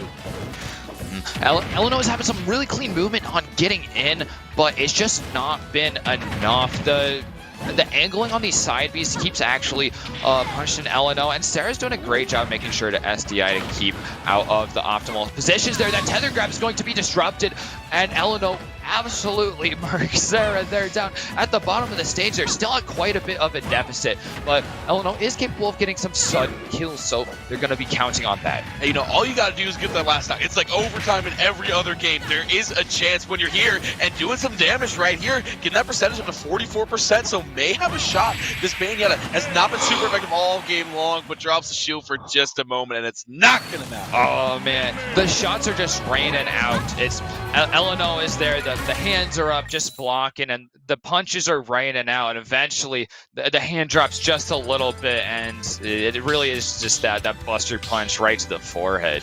Yeah, the Min Min, as you said, have not seen him play this aggressive, but choking out Bayonetta so well. And we're going to see if Sarah can continue the success against LNO, who obviously didn't have the outing they would like. We're running it back once again. The run back. I mean, you've got to think that LNO must find something in this Bayonetta kit to really get over his Min Min. I'm still not on the same page with LNO's mat selection. This will have to be something I ask some Bayonetta players, hopefully LNO if I can after this, because they're not what I'd be expecting. Smashville makes a little bit more sense. We saw Final Destination earlier against Rob. This is going to add a little platform up there. He's got decent ability to pressure up there. Okay, that plum is fine with the up B recovering there. LNO sending out that multi-hit hitbox on the down tilt, just adding some extra damage, but he's going to get punished for it a little bit. Looking for the side Bs here, and it's going to pay off, getting the up B as well. This one won't take off the top. The resources have already been extended a bit, but that's some free damage for LNO. Barely missing that up B. That may have been the end for Sarah's first stock, but as it sits, sticking around, there's a bit of damage to Bayonetta. LNO coming out much stronger than last game on this first stock at least, and this is going to be a whole lot of percentage. Can't quite find it there off the edge, and Sarah's able to safely get back on. I love that bonk off the stage with the side beat. Actually gave even more distance to keep away from the min arms, which is great. Elena also incorporating neutral B into the kit a lot more for use here. Yeah, jab string will kill right there on the ledge. One of the nicest consistent ways to kill with Bayonetta. When all else fails, they're out of Bayonetta kill combo percentage. You just push them up against the corner and start jabbing. Just do whatever you can at that point to get the percentage up. LNO, that's not going to quite be the first stock. Staying around right here, this is going to be important, as we saw with the Minimo on Sarah, getting that additional layover percentage on the stock when you have the advantage is so big. We're going to see if LNO's able to do that a bit more right here. Oh, a perfect 6%, parry right 6.9%, so pretty nice. Nice. Yeah, we'll get a nice in chat right there. LNO getting right back into it. These aerials coming out, getting some damage, or at least pressuring the shield once Sarah feels comfortable up there on the stage, and the hits just keep coming out. This is the first proper combo that we've gotten to see from LNO here. Just gonna be precipitated by a forward smash attack. A big hit from Bayonetta right there. LNO suddenly unstoppable. Where did this come from? Just give it to us, LNO. Finish it off. This would be a big way to put down Sarah to just one stock. There's the up. Can't find anything else. Comes back over. Get over here, but is able to finish 150% right now. Unable to get the finish in. Forward smash almost kills right here. Oh! LNO has been hard to pin down with these ledge guards so far, but they're going to finally hit their mark. LNO's got a lot of damage on Sarah. This is going to be another one of those situations where some of these kill options are going to be a lot less accessible. That jab string, yet again, would be phenomenal for LNO right now if he can get a hold of it. Forward throw doesn't kill even at such a high percent. The guns would if LNO is able to find those a little bit closer, but it's just tacking on more and more damage as Sarah approaches 200%. There we go. The kill finally comes out on the dash tactic, even for stocks. Got such a high percentage. Even a stiff breeze may have just thrown Sarah off of the edge. LNO finding a much better time here in this match. First time, not so great. Not even at one stock with each, the chakram. At 95% here, it's not looking great, Treasure. Oh, perfect spot dodge right there after the neutral. Get up, gets LNO quite a bit more damage. I don't think that was an intentional side beat downward right there. It's going to cost LNO as he has to get right back to stage. Going for the ledge here. Oh, going right in on Sarah unexpectedly. Getting a nair here to tag on the extra damage. The forwarders as well coming out. Could this be it? Sarah's been doing a great job of keeping out of these combos, and LNO isn't going to push the luck. The finish centers are so even right now. A lot could start to kill here. We see LNO got to get back on the stage, and just gonna miss it out. What a shame to see. Getting pineappled here on Smashville, one of the hardest maps to get yourself pineappled on, actually. It's barely even pineapple shaped at this point. That's really unfortunate to see. You just don't get another up B at that point, and side B won't quite take you from the bottom of the stage up to the ledge, and the air dodge was a little bit misplaced. That's going to sit Sarah at 2-0 right now. On the match point perspectively, if LNO can't find the solutions. He was a lot closer last game, though. Yeah, and got a lot closer, and minus pineapple, we may have seen something a little bit better. Sarah maybe lucking out just a bit. Those percentages both getting pretty lethal in the last one. We'll see if LNO can really put it all together here. Right off the bat. Not too much damage going either way. Jab string going out. This might set Sarah up to be in a better position and just keep boxing LNO out. And there it is. Yes, LNO being in a rough situation, but the Bass Within gives him an opening here. Doesn't quite capitalize on it, though, as the punches just start raining out. And LNO finally connects something with Sarah, who had remained percentless for quite some time. Now getting LNO off the edge. Had a bit of edge guarding there for a second. LNO still looking for these combos. You've been talking the Bayonetta. We're getting close. We're getting some action. We're just not getting all the percentage, everything that we need. Yeah, it's just not quite there, and LNO is a little more cautious about this. We've seen down airs at the end of combos just to get the extra combo extension, and a couple times that Sarah has actually allowed that to be a possible thing to do, but LNO's not willing to invest all of that risk in it. They are going to get another up B, looking to kill off the side if they can, but Sarah's DIing straight down, trying to make sure to fall out of that. The recovery isn't too much of a concern. They've been throwing out, some nasty large hitbox down there, and that's the second time we've seen Sarah the Vampire go all the way down, and it's going to pay off for the second time with a full kill. Yeah, Sarah really playing from behind once again, trying to avoid the sweep here. Also, just trying to get their first win against, or LNO trying to avoid the sweep. Yeah. Sarah just trying to finish it off, but LNO just trying to get this first stock off. Once you do that, things probably easing up a little bit. You can start hitting these combos. As I said, trying to mix in that down beat, a little bit extra damage at the end, but it's just not coming right now. Look at all those forward smashes coming out and just zoning out so much, putting on so much pressure, and making it so hard for LNO to get back to ledge. It's a favor that's just being exchanged right back. LNO making it so difficult for Sarah to come back, and being without the up B, it's going to end up going Sarah's way despite all of those conversions. LNO is going to need a Herculean effort here, and that's a fantastic start. Gets the first stock off. Still at 0% when that happened. Now taking a bit of damage. You really have to be careful how you approach this second stock on Sarah the Vampire. When the two of them are up on this platform, LNO starts struggling a little bit. We see a lot of moves just whiffing on either side of Sarah. Sarah is pretty scary to be close to, but one of the things to keep in mind is that Sarah has such high committal options. Once you're close, they're not just going to win on hitting you on shield. So LNO has to calm down a little bit more once they're able to get into that cordoned off area by those big ol' arms. Some amount of damage coming through there.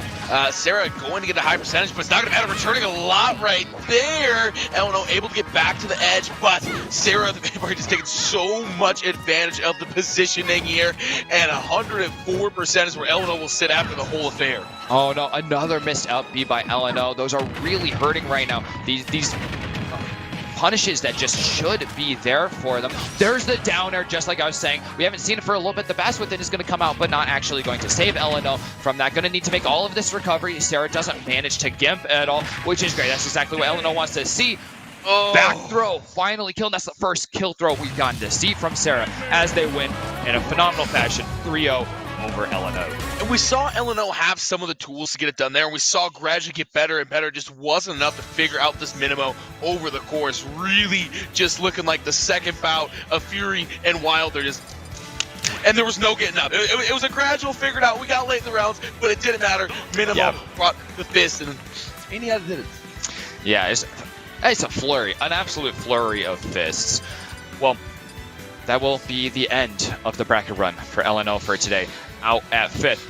But Sarah lives to fight another day, going up to losers semifinals against Fanfu, that Inkling we saw just a moment ago. We'll get to see some interesting things here. I'm curious to see if Sarah will continue on that min for dealing with the Inkling. Another really vertically based character like the Bayonetta, another one that has a really aggressive combo game.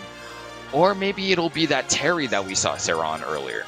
Yeah, the Terry was definitely really good. The Min and the Inkling very much interested me because they both, like you said, are kind of about horizontal play, right? You're laying down a lot of paint, so I think that'd be a really interesting match, but I don't think I've ever seen it before, so that, you know what, if they want to break out that, it would be a real treat to have here in the booth. It looks like they are picking in the background behind a second. Yeah, we'll get like a little look at the game chat right there. Capture card, we got the we got the Min. Give it to me! Give it to me! We're ready. Greatest We're fight ready I've ever for seen. this. It's robotic Mike Tyson and Sherwin Williams going at it. Robotic Mike Tyson. I adore that phenomenally. All right, so we have the Min. We are going to have the Inkling here. This is going to be a good one. We just talked about it for a second. Both these characters, both great at horizontally controlling the stage. So we're going to see how that pans out. Oh no, Fanfu's dead. Looks like the controller might be disconnected here for a little bit. Oh no, Sarah rudely going to be hopping on Fanfu's head while they get the technical issues sorted out here. All right, is this the best Inkling skin? All Inklings are Inklings. Oh. That's how you feel. That's how you feel, huh? All right. Nice now, I'm not Inkling racist. Yeah, now we know where he stands, okay? I mean, he's gonna... Yeah, no, I don't choose between... You know, Inklings are people. I don't choose between them for the color of their skin, unlike some people. You really just threw me under the bus for that. Somehow I became anti-Inkling through that whole thing. Oh gosh, regardless, it looks like Sarah's going to be anti-Inkling, sending Fanfu flying right there at 115%. These matches are getting a little bit closer the closer we get to that top 2 here. And playing really well. This Min-Min has been so surprisingly good. Yeah, but it is so hard to excel as a Min-Min when you're up in the air, especially when you're getting juggled by Fanfu like that. Sarah's landed a lot of damage, so it's not going to be too hard to access the kill. Forward air doing a nice job getting closer to that eventual goal. But once Fanfu's going to get in, it's going to just start going downhill fast for Sarah. That it will, trying to hold on here. Sarah down a stock. Fanfu sitting at a pretty high percentage, but there it will be. Trading stocks early on. Good stuff there by Sarah to keep low, only taking 12.6% before getting that second stock, trading them out. Pretty even Steven right here, although Fanfu trying to get a little bit of juggling going. Not super successful, but is going to be on the ground. Tossing that paint bomb. That's getting a little bit of damage off the platform as well. Fanfu starting to pop off right here. 108% on Sarah. Getting him off the edge. There's another paint bomb being tossed. Get over here with the grab. What phenomenal option coverage from Fanfu. You saw Sarah just be locked right there with no real avenue for recovery, especially with the low amount of movement options that Min-Min is going to bring to the table. Despite that, he's finally going to land that grab, get that nice suplex. We're back to this neutral exchange while Fanfu is just waiting for the opportunity. Sarah needs to get the stage, though. It's so hard to play vertically up and down off those platforms as Min-Min. So once he finally does clear out this stage, Fanfu's stock is just going to get removed from the board. It's Sarah, big knockoff right there. That one gonna stay in, and what finally, timing! we get it. All right, a stock each, game 1. This feels like it's going to be a good one. Fanfu starting off pretty hot right there. Getting a little bit of a baby juggle going. Looking for something here on the edge. Sure, the Vampire's been able to take advantage of Fanfu, but Fanfu turn around, put some bullets in the back. Yeah, Sarah's definitely going to be reeling from this after being able to take absolute control of the early game for 3 games in a row against LNO just a moment ago. But Fanfu is just unstoppable at the beginning, landing perfect up air strings and just consistently getting a jab string as well. And that's really nasty. It's going to leave you covered in ink. That's extra damage, that's extra knockback, and it just starts compounding on itself. Yeah, as we said, no showers available here in Brawl, so that ink's going to stick around until it gets beaten off you. Going up to the edge, Fanfu looking to get a little bit more damage. This one deceptively close. Doesn't feel like Fanfu's taking that many hits, but still sitting at 85%! Oh, turns the around, wrecking ball. right hook. There's Sarah coming through. Yeah, finally Fanfu gets a little bit over aggressive once Sarah has finally got to touch the stage. Sarah's spent so little time actually getting to touch stage, but made an admirable amount of progress with the aerial moves. It's not usually one of those things that's really lauded as the high points for Min-Min. But despite that, Sarah would made some serious mileage with it. And every time Sarah would touch the ground, they just go, oh yeah, well, I've been putting on a lot of percent for the last little while with those nairs and those forward airs, so I may as well throw out one of those famous Min-Min forward smash and just clean this one up, head on out to the next one. The Inkling's going to change. It's different. Oh, it's a desperate time. It calls for desperate measures. Fanfu at the end of the rope, having to change Inkling skin for the first time all day, I believe. We'll see. This is pretty risky. I haven't seen anything but blue. Is this a sanctioned event? Is this allowed? Are you able to be a green Inkling? We need a judge of some type. Could someone get Nintendo on the phone? Nintendo. Just get a Game Rock competitive play. Come on. I don't know if they'll do us too many favors for rulings here. Once again, though, Fanfu taking that phenomenal start, despite taking a lot of damage in the process, getting a fully ink covered Sarah as well. But a very telegraphed side B is, oh wow, phenomenally punishable.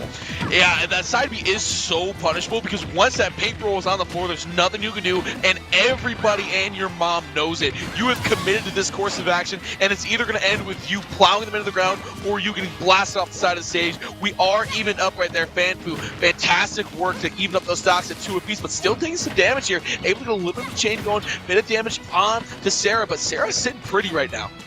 You know, the thing with covering an ink is that it's only going to get its mileage if you're able to keep up the hits. Well, I guess here we are now. The ink hasn't fully faded, and Fanfu finally starts going deep, just tacking on forward air after forward air, getting that chip damage that's just been going back and forth between these two. Yeah, the chip damage has been big. It's been gradual. There's not been a lot of all-ins here on the second stock. To up either for Inkling is going to be able to find the edge. These two, a little bit of cheeky combat off the side. There's the paint roller. Not So quite a about to kill, say though. see you later. But Not quite enough of that chip damage like we are talking about. Oh. But a nice suplex there isn't going to kill it either. The two of them playing once again on the ledge. Oh, Sarah losing the opportunity to ledge guard. The greatest trick of the minute. A forward smash, though, Raw is going to catch FanFu lacking. can you get some chip damage with this 136%? That's what I'm wondering. And so far, it's a little bit of BS, getting that FanFu to 25. FanFu will be fighting an uphill battle on this last stock, and Sarah is already up the first map. Here comes the aerial pressure. There we go. FanFu doing exactly what they've been consistently doing over the course of both of these two games. Getting those consistent up airs, but Sarah finds the combo breaker here. Oh, broken themselves on that the reel for that forward smash and running away now, just trying to get some ground between them and FanFu. The stocks are so even right now. We are so close, although Sarah taking a bit of damage right there, able to get back out of the stage. There's the up from the Inkling, and then flipping the script saying, hey! No! I'll see you later! You thought you had me off the side. That was the rudest ink bomb I've ever seen. FanFu gets a perfect snipe, lobbing it right up, catching Sarah's recovery, and it throws Sarah back to stage. Like, if it had just landed slightly differently, it would have killed. It would have finished the game right there. And instead, it just sets FanFu up to give, just to lead it off on that last stock, and it gives Sarah the second game win. Sends them to match point. Right now, FanFu is fighting for their tournament life. What a crazy end to that one. Like I said, FanFu looked like they had it. The paint bomb not quite connecting. And well, here we are, Sarah trying to finish off yet another sweep in their run. Ooh, okay, a raw forward smash in neutral. Not something we've seen from FanFu. Not punished either. It's really unexpected on all parties. But FanFu does have to get in for those aerial strings to really effectively get through this early stage of the first stock, while Sarah is having exactly the same game plan that they had. They're getting all the mileage out of the aerials right now. Just looking to get FanFu off the stage and keep ledge guarding with those forward smashes. Yeah, really, both players, as you've noted a few times, playing around the edge of the stage there. Decent bit of damage coming through. FanFu at 120%. You gotta be a bit careful, especially when you're gonna be at the edge of the stage right here. There's the shield onto the paint bomb, trying to edge guard FanFu. Successfully gets back on, pops the shield, but will not gain any ground. There goes the forward until cleaning up his stock, and Sarah's looking stronger than ever, only taking a bit of damage on that first stack. Finally, FanFu gets this combo, but that's what he was looking for a full stock ago.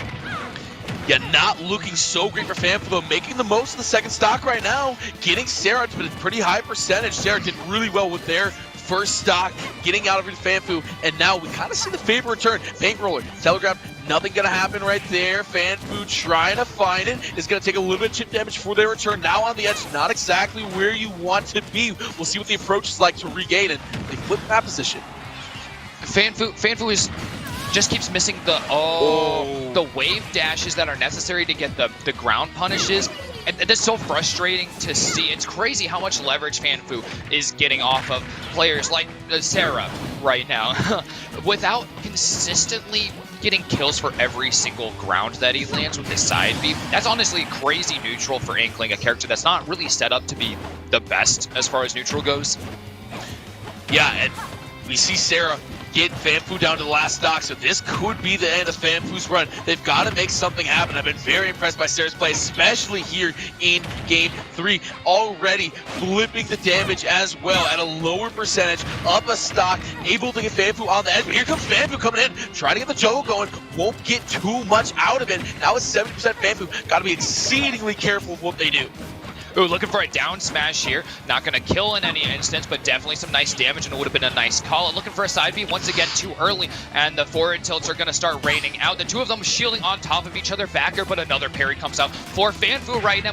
FanFu's in a great spot, right within that close-up zone on Sarah. Sarah's even throwing out extra moves. This is some free leverage for FanFu right now. Throwing another bomb and going deep, looking for that opportunity to pull out this kill and stay in the game. There we go. The up smash finally comes out, and it's even on stocks, but FanFu has plenty of damage on them. That paint roller was dirty. Oh my goodness. So here it is. Sarah, FanFu, both on the last stock. FanFu has a lot tougher of a road to go. We've seen that suplex come out a few times on the edge. When the percentage this high, wonderful to see Sarah try to play for that on the edge. BAM2's playing very defensively right now. They know that their whole tournament life is on the line right now on this stock, and they're going to keep the momentum of that Ink Bomb, making it even harder for Sarah to get back to stage. But Sarah has been so unfazed by ledge pressure under so many insane circumstances, dropping back to the stage and just continuing to land those forward airs, and another one to finish it off. Sarah gets a 3-0, moving on to losers finals. Sarah the Vampire with yet another clean sweep. There's not much more momentum you could have heading into losers finals. This could be a good one. Been very impressed with the Min Min. Been very impressed with the handling of the Inkling. We talked about it coming in.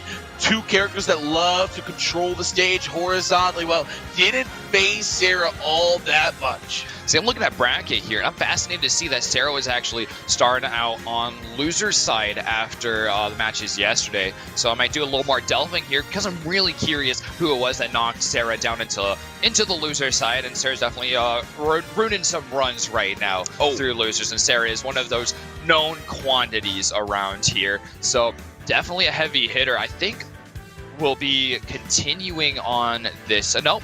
Our next match back to winner's side. We get to see Noir. We get to see Ibex, undefeated players. I'm not sure how their round robin pools matches went, but they have not lost a single match since they got out of pools. And through all the play they did yesterday and all the play they've had today, one of them has to go.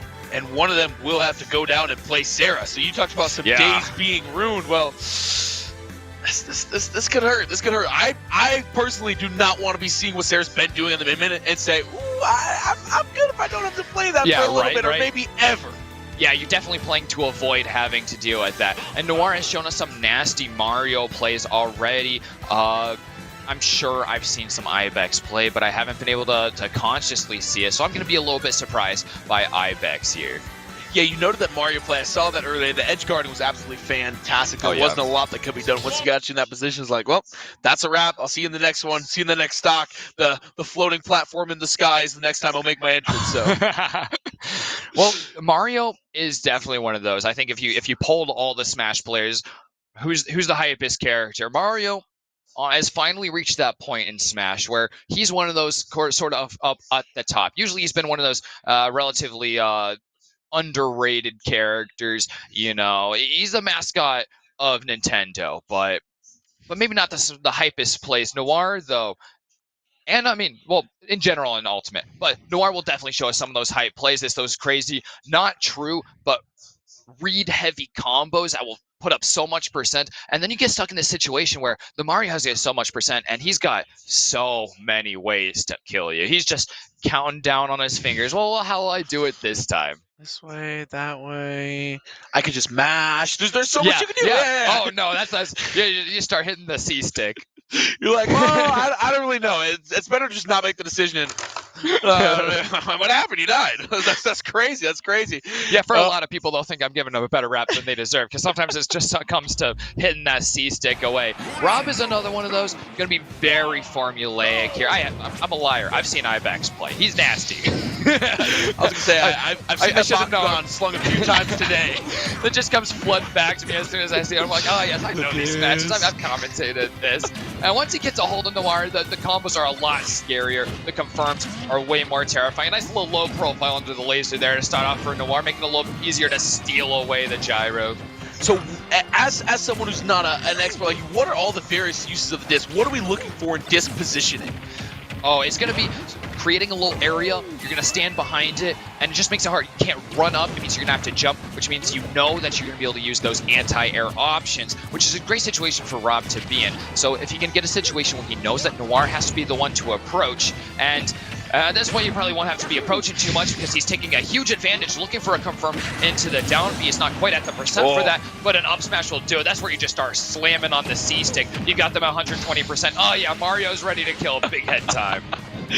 Oh gosh, yeah, that C-Stick's gonna need to find a new home after this one. It's getting a little abused with the Mario matchup. Ooh. Big stuff though coming through from Ibex. That's a lot of percentage coming through when you're at 0%. Tries to get that through. Mario, good shield. Ibex looking for it. Can they find the knockoff? Oh my gosh, that's gonna hurt a whole lot. Mario get up to 120% off that. Oh, I love that. Noir had the don't really mash mix up. You gotta mash all your buttons to get out of the ground as fast as possible. Oh, and the double mix up this time is the full mash. Ibex wasn't ready for it either time. He doesn't get the punish. Usually that down throw from Rob is just gonna secure you kills, especially at 150%. Imagine getting grounded by Rob down throw twice in a row and living to 150% just to make a spike. Right now, Noir is making Ibex look bad. Well, I'd use the thesaurus on that one. Bad's a good word. Yeah, I mean, Noir surviving the combo 2 times and still able to find the knockout. And Ibex might be in a whole world of trouble right here. Look at the 3 stops. Noir, can they find it? This is it. Noir is just vibing. Oh my god, a full 3 stock. He is not just outplaying, having his way with the combos, but he will not let Ibex have his fun at all. I am so on, you know, usually you get to the top level of play and everyone's like, well, yeah, of course I know how to mash optimally. You know, you're gonna get out at the fastest speed possible. And Noir just goes, I'll just sit here. Like, if I just sit here, you don't know when I'm gonna be out.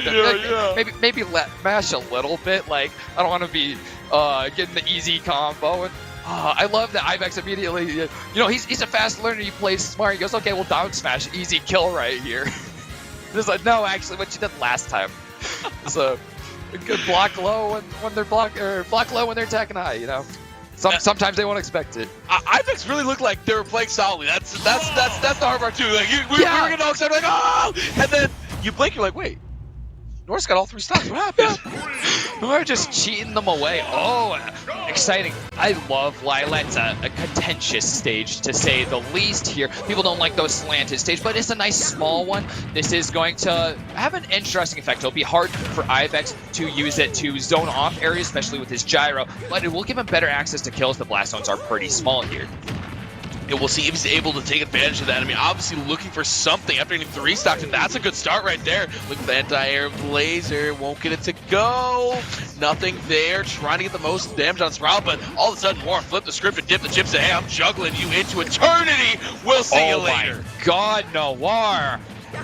Just, that's rude. You just don't come in here and do that to people. That's insane. You're just gonna keep the options flying Ibex in the option paralysis. Not sure what's gonna be death and what's going to be life. He's got some great combos here. He's getting the jab locks consistently, but the forward smash is just not quite killing. That's the best combo he's been able to consistently get. Whoa. Doesn't kill right there. Quite killing, even with the sweet spot back here right there. Noir is still in it. He's gonna get down thrown. Yeah. What happens this time?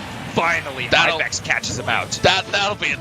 Ibex making great use there of the. We're just keep going with the Bakugan. I'm a little bit jealous of Rob. Those got outlawed in my grade school, all right? Oh yeah. Oh no, you haven't even seen the side B. This is actually a move that we don't see so much from Ibex because Rob. Nah, he's not a Bakugan. Rob is actually. Oh god, I'm blanking on it. The spin ones. They got the ripstick. Oh. Oh god. That's Ripman or whatever. Beyblade. Thank you, Michael. No, Rob is absolutely the Beyblade character. Actually, it's really interesting for Ibex to pick Lylat. Now I'm considering it again. We just saw his gyro fall off of the map because of the slanted recovery. That's usually something that Rob players absolutely detest about this map. So I'm so fascinated to see that pick. Definitely trying to go for a mix-up here. He's going to try and once again mix up with his up B right there, but Noir's basically unfazed. He's even going to get him a backer as he just keeps up the pressure. Not nearly as much of a lead as there was on game 1, but Noir is absolutely pulling ahead. What an edge guard. The backer right there avoiding any attempt by Ibex to get back into this one. Noir just putting on a Mario masterclass right now.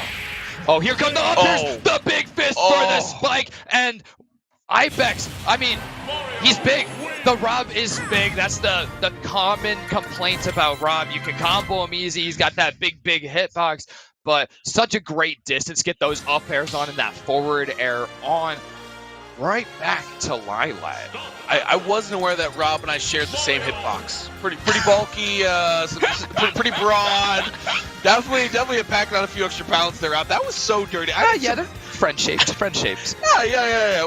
Hey, great cuddling size, you know? Oh yeah, I imagine. Yeah, me, twin bed, it's a good time. Although I guess Rob might not share that in common with you. He looks a little like pokey.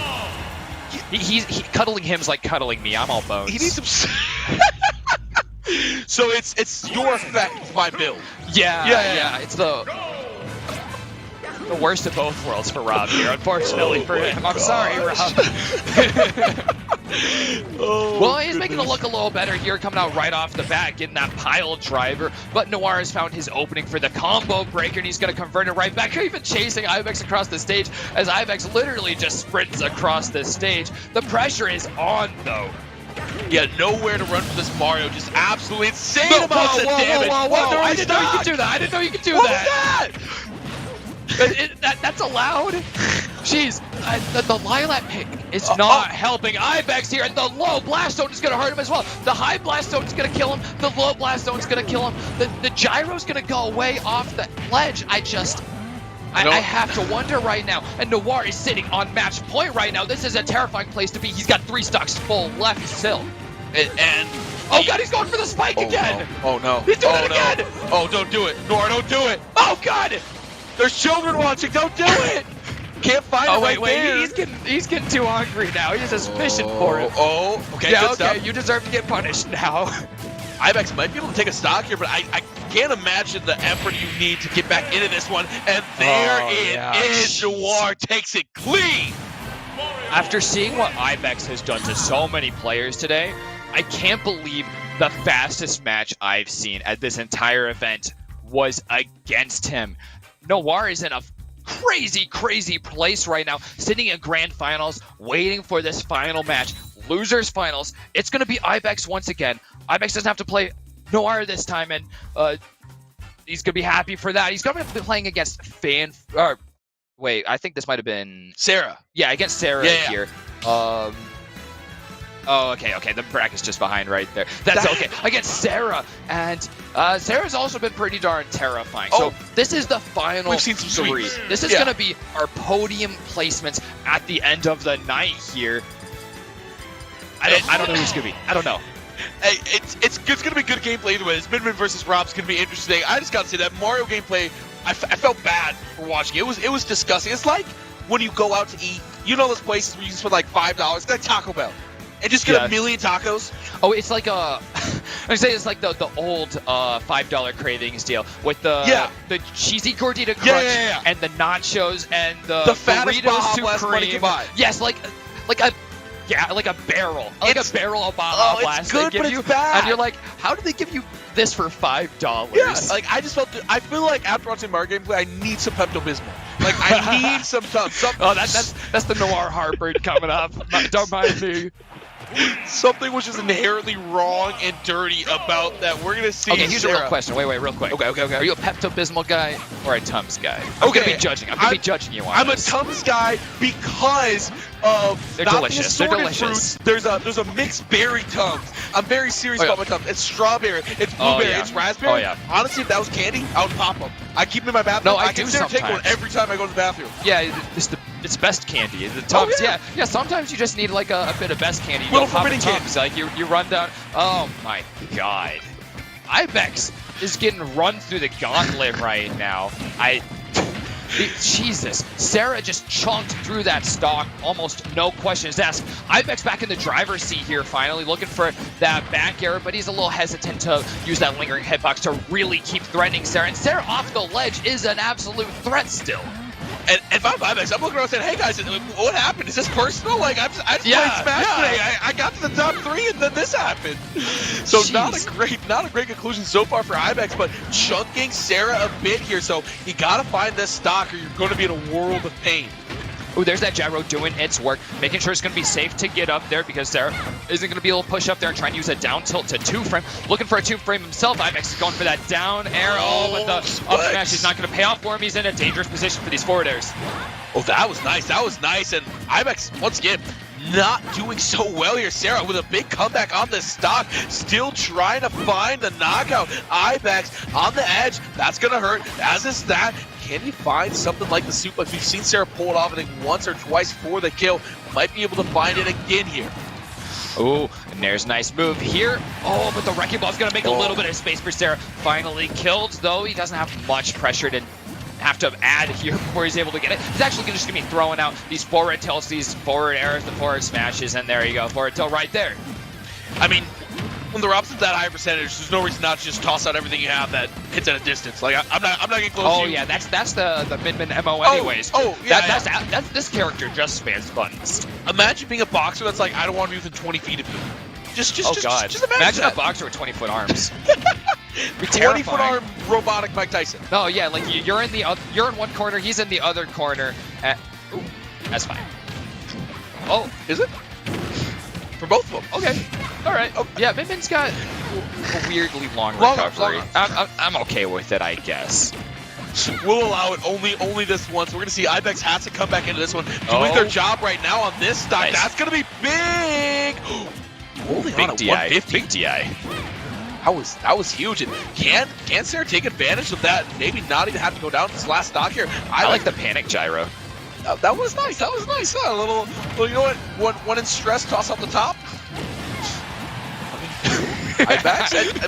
What? There's the laser looking to confirm the kill there. Ibex is once again struggling to get this kill and sitting on final stock. A terrifying place to be. Nair's going to quite kill from the bottom of the stage here. He's not getting the hitbox that he needs out of it. And placing the top isn't going to quite get that space he needs. He doesn't die himself either. He is pretty darn heavy, but the two of them surviving past just about anything. Sarah has plenty of stock to burn right now, so Sarah's just going to keep hopping off, throwing out moves. Two stock again. Ibex going through the ringer right now. Can I just say that on the scoreboard, I think Sarah's name has changed every single time. At first it was S-E-R-A-H, and then it was S-E-R-A-H the Vampire. Now it's S-A-R-A-H the Vampire. We're getting from the front of house that this one is correct. I think the full name actually is Sarah the Vampire Queen. Sarah the Vampire Queen is the full. Okay, all right. Yeah, that unfortunately doesn't fit on the scoreboard. And if it makes you feel any better, the Smash.gg account that Sarah uses is Griffo Moneybank.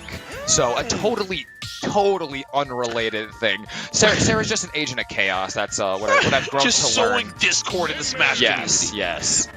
That's the only reason that Sarah actually wants to win, just to confuse people. if you top 3 with a different name at every event, people are like, who is this? I wouldn't be surprised. I wouldn't be surprised if that was the reason. What do you have to do in this Rob to come back? Because Min just gave you a heck of a ride. I'm curious what Ibex is thinking right now. I'd actually like to be able to see him right now, darn. Because, taking a second here before hitting the buttons. Right back to the Rob. Okay, there it is. Lavender Rob. Oh, Lavender Rob's kit is completely different. As we all know, brings the Powerpuff passive foe. Is actually only going to get half percentage every time they get 1%. Yeah, so the important thing here is you're gonna be switching out the Iron Ring for weighting the Beyblade. You're gonna switch it out with a little heavier thing. There's like the Tungsten. Yeah. It's you take more hits, but you dish out a little less damage here. You know, you're not moving as fast. Well, he is taking the lead here, I think for the first time against Sarah, especially with how blitzy these matches have been. Landing a forward smash in a stronger place in the hitbox as well. Oh, a regrab as well with the ground and the up smash. Doesn't quite kill on this map. It's got a really high... Oh, there it is. Oh, really high ceiling there, but it doesn't matter with a double jump up there. Lavender Rob. You know what? That was the room of it. It's the up air. It's the confidence. Look good, feel good. Ibex hitting it right here. Sarah has their work cut out for them in the rest of this one and is starting to get back into it. There you go. 70% of Rob. Forcing him over to the corner, which we know Sarah likes to find the knockouts. Trying to find it here. Able to get back on the stage. Some big stuff from Ibex and dishing out the punishment. So many evasive options. I'm not even sure if I believed in most of them. There we go. There's the Beyblade move. That is the Tungsten working out right there. Gonna knock Sarah right out there. You think this is a totally different matchup with different players at this rate. Well, Ibex is finally gonna lose a stock, but he's at full stock ahead for the first time in the matchup. So real Jesse and James Team Rocket moment. Blasting off again was Sarah, and hopefully they can come back and find their way back into this one. Still trailing a stock here. Ibex in better position than we've seen them in the past 2 matches. What has changed legitimately? I know Lavender Rob, yeah, but like Ibex coming totally out, getting the full aggression options that he wants, baiting out options from Sarah. Like, he's mostly just working through the hitboxes, but now he is finessing it. Beyblade come through there, not going to find anything off of the edge. Sarah trying to play carefully. As we said, you are afforded so much range with Min that when you're down, you can kind of play like this. You can give a lot of space, not really camping or stalling, more so as you're actually playing drag down to your forward, kid, it was and that's beautiful.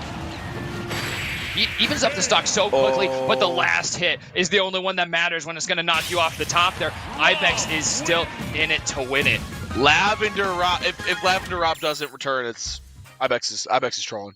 Yeah, you gotta have the Lavender Rob. Yeah, you gotta run it back. The Beyblade or the what is it? Let it rip. It's not Beyblade. Well, we just had this conversation. Beyblade Let It Rip? No. What is that? Bakugan was the one you said before, so Beyblade Let It Rip. Yeah. Beyblades were also banned in the school, and it's because kids were trading them for full lunches. Full lunches? So some kids were getting Beyblades, I'd spend and the day some not kids were getting eating. fat. I would have been one of the Beyblade kids. I would have had a big collection of Beyblades. Yeah, totally unrelated to why I was a large child. As we do see, Lavender Rob does not return here, so pretty risky. That would be the boldest we decision I've got seen all day long. Bumblebee here, and Bumblebee is one heck of a fighter. All right. I will take your word for it. I'm a purple guy. I like the cool hues, the cool tones, but it looks like it doesn't matter because Ibex still coming out and having a much better time than they did in the first one. Oh, there we really go. There we go. We're percentage. seeing gyro combos coming out again. We haven't seen it in the last 2 matches from Ibex. It requires a little bit of setup, and he's just not had the luxury of that for a while, but he's feeling himself again, and that's beautiful to see. There it is. Finally clapped back here. Sarah the Vampire getting a little bit better on percentage. Here comes Ibex trying to find something. There's getting him to the edge. Ooh, a little bit too far there on the top. Not going to find anything. Sarah getting back into this one. That's going to hurt. Top once again going and miss the edge. Going in. That's a lot of damage. Will it be enough? It is. The perfect call out for the mash right there. Perfectly tempered for the amount of damage that Sarah is at right now. But Sarah's going to be slinging out a forward smash here. And on that damage, and another one finally takes its toll. They're evening it up on 2 stocks. I did not think that was going to go the distance. I honestly did not think that was going to knock off, but here we are, tied up 2 You got stocks the long each. dragon neck, and then it spits at you. And that's the part that kills you. That's the terrifying part. Imagine the terrifying part of getting punched isn't the fist, but a dragon that comes out of someone's hand. What an absurd game ARMS is. Oh my gosh, ARMS is ridiculous. As we're going to see, Ibex getting back into this one and doing well in their second stock. Sarah struggling a bit here. Finally finds some crackback damage. Shoots something across the bow. Not going to find it. That's big. It's not enough, though. Can we find it? There it's going to be big. Still playing off the edge, so higher percentage. It's still sticking around. This Rob might be hefty, but it's staying in the arena. All right, Ibex is air dodging very early, and it's stopping him from getting killed by up airs in a lot of these situations. But the forward airs just are stressing me out every time he comes down. He's on his last stock here. He needs another one to stay in. It is currently 2-1. The scoreboard's a little bit off right now, and that's okay. But Sarah is plenty ahead right now. Yeah, Sarah looking really great to knot this up. Trying to find it. There's a good jump. Gets back to the edge. Not able to find that shot. Looking for his Ibex. There it is. I spoke way too soon. Sarah has overstayed there. Welcome staying on the ledge past that ledge recovery. The regrab doesn't give you the same invulnerability. So now Ibex is really sitting here with a chance to keep this up. Keeping up that pressure on the shield. Oh, and a perfect call out to the shield drop as well. Lets the gyro get set right back up. Yeah, Sarah looking to try to get this finish. Both sitting at 1 stock right now. Ibex has fought back into this point. Made the bold decision to pop off Lavender. We'll see if it pays off. Ibex going. Oh, that's going to be big. That's a whole lot of damage. And not able to find the rest of the combo there. So Sarah plays Rob over to the edge here. Ibex may be in a bit of trouble. Yeah, you could tell Sarah was putting in all the proper work. That's the rotary mashing on the stick right there, because we could hear it from all the way over here. Not only hear it, I can feel it. My chair vibrates a little bit when everybody the earth crumbles. crumbles. That's not going to be it. Great DI there, going as far right as possible, making sure that Ibex. as little of that directional influence is taking you up. Ibex staying in it at phenomenally high percent, and he gets it with the back here. He gets to stay in for another game. Wow. Ibex, that was beautiful. From looking like you're getting sent off mid-min, you know, Sarah has to think, okay, yep, got the animation, that's it, in the books. Rob saying, pretty heavy. It takes a little bit more than that to get me off the stage. Coming back, Ibex up 2-1, wants another crack at the top of the bracket. Okay, wait, am I just miscounting, or was there 2 blue Rob matches? No, there was 1 blue Rob, 1 purple Rob, okay. one, Okay, so we're just cycling through the colors now. Wow, that first game was so fast, but it felt like it was long. That's so weird. That's so weird. We got Red Rob. Oh, we're continuing. Well, it's working out. It's working out for Ibex, so I don't have any complaints. If you're winning, we can't say anything about it. Starting off hot here will be Ibex getting some percentage. Sarah fighting back just a bit. Now sitting on the top, sitting on the edge.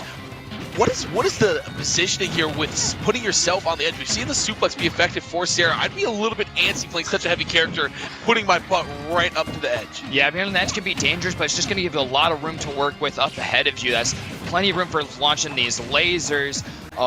Just keeping out of the range for Sarah's punches, despite how long they are. The neutral get up is going to hurt right now, but luckily there's a gyro to make it back this second time.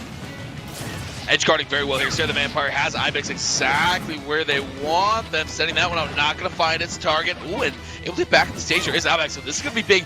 Regaining some of the stage priority. Now trying to get to the middle. Isn't going to get anywhere. Sarah the Vampire has to back off, has to respect the Rob damage and combo potential.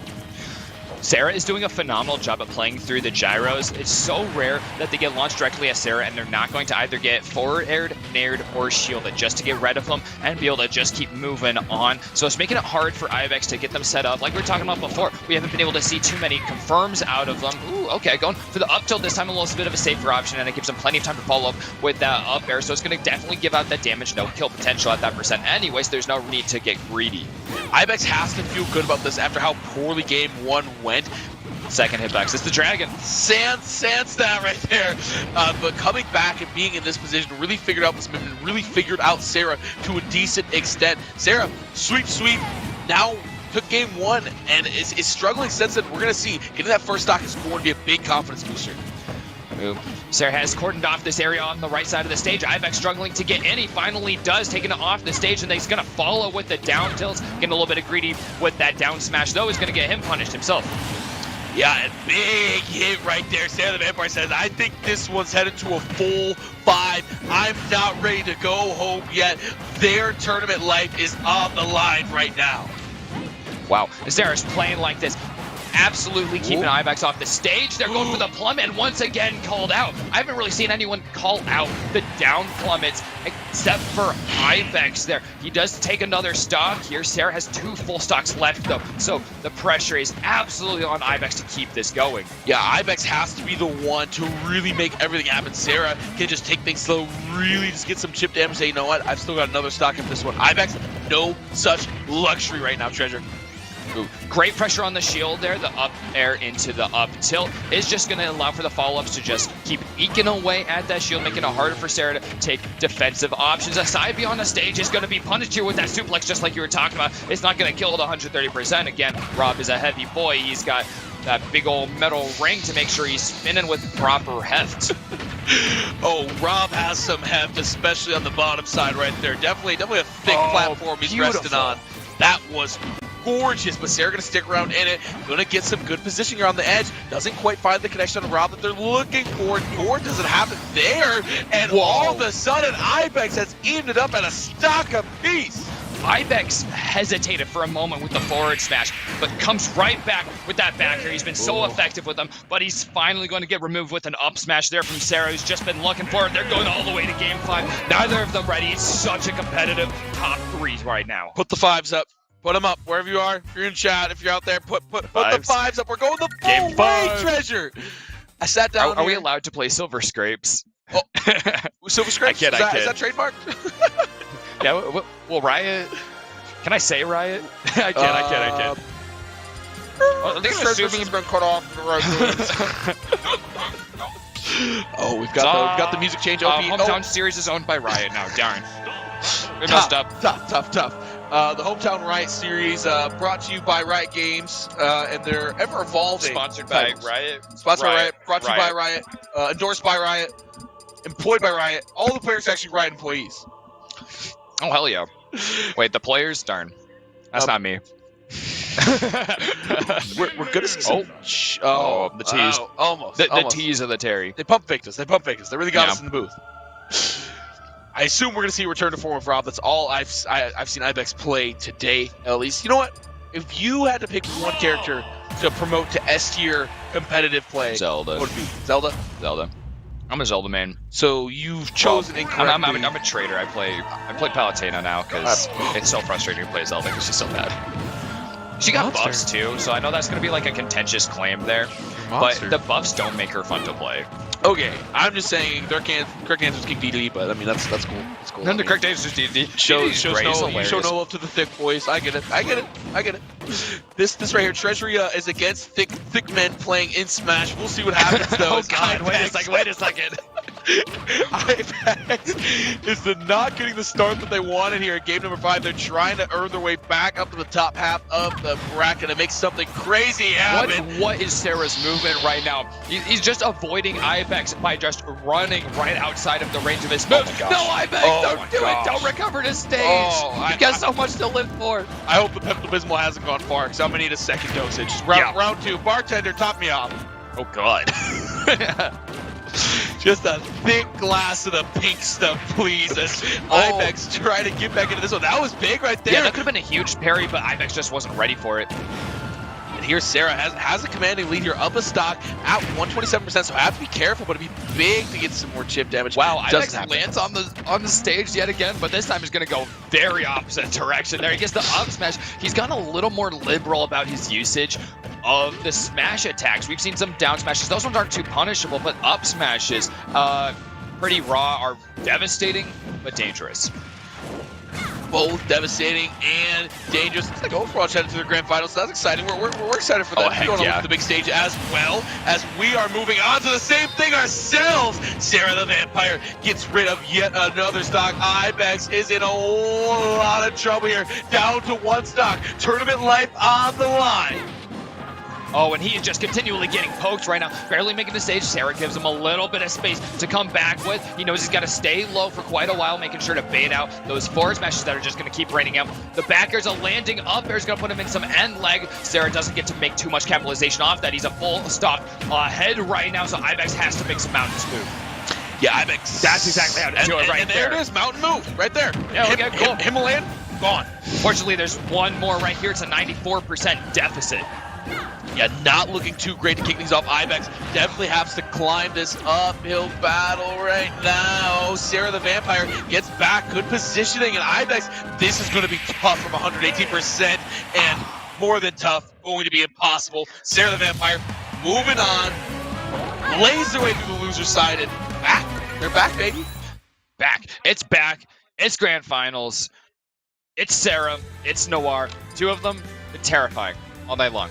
Yeah, you don't want to play against any of that. I don't want to play against anyone. You look at how IBEX had to fare against Noir, and Noir tore him apart. And then going to Game 5 with Sarah, and you look at the combined body count of Sarah and IBEX, and it's just about everyone who came here.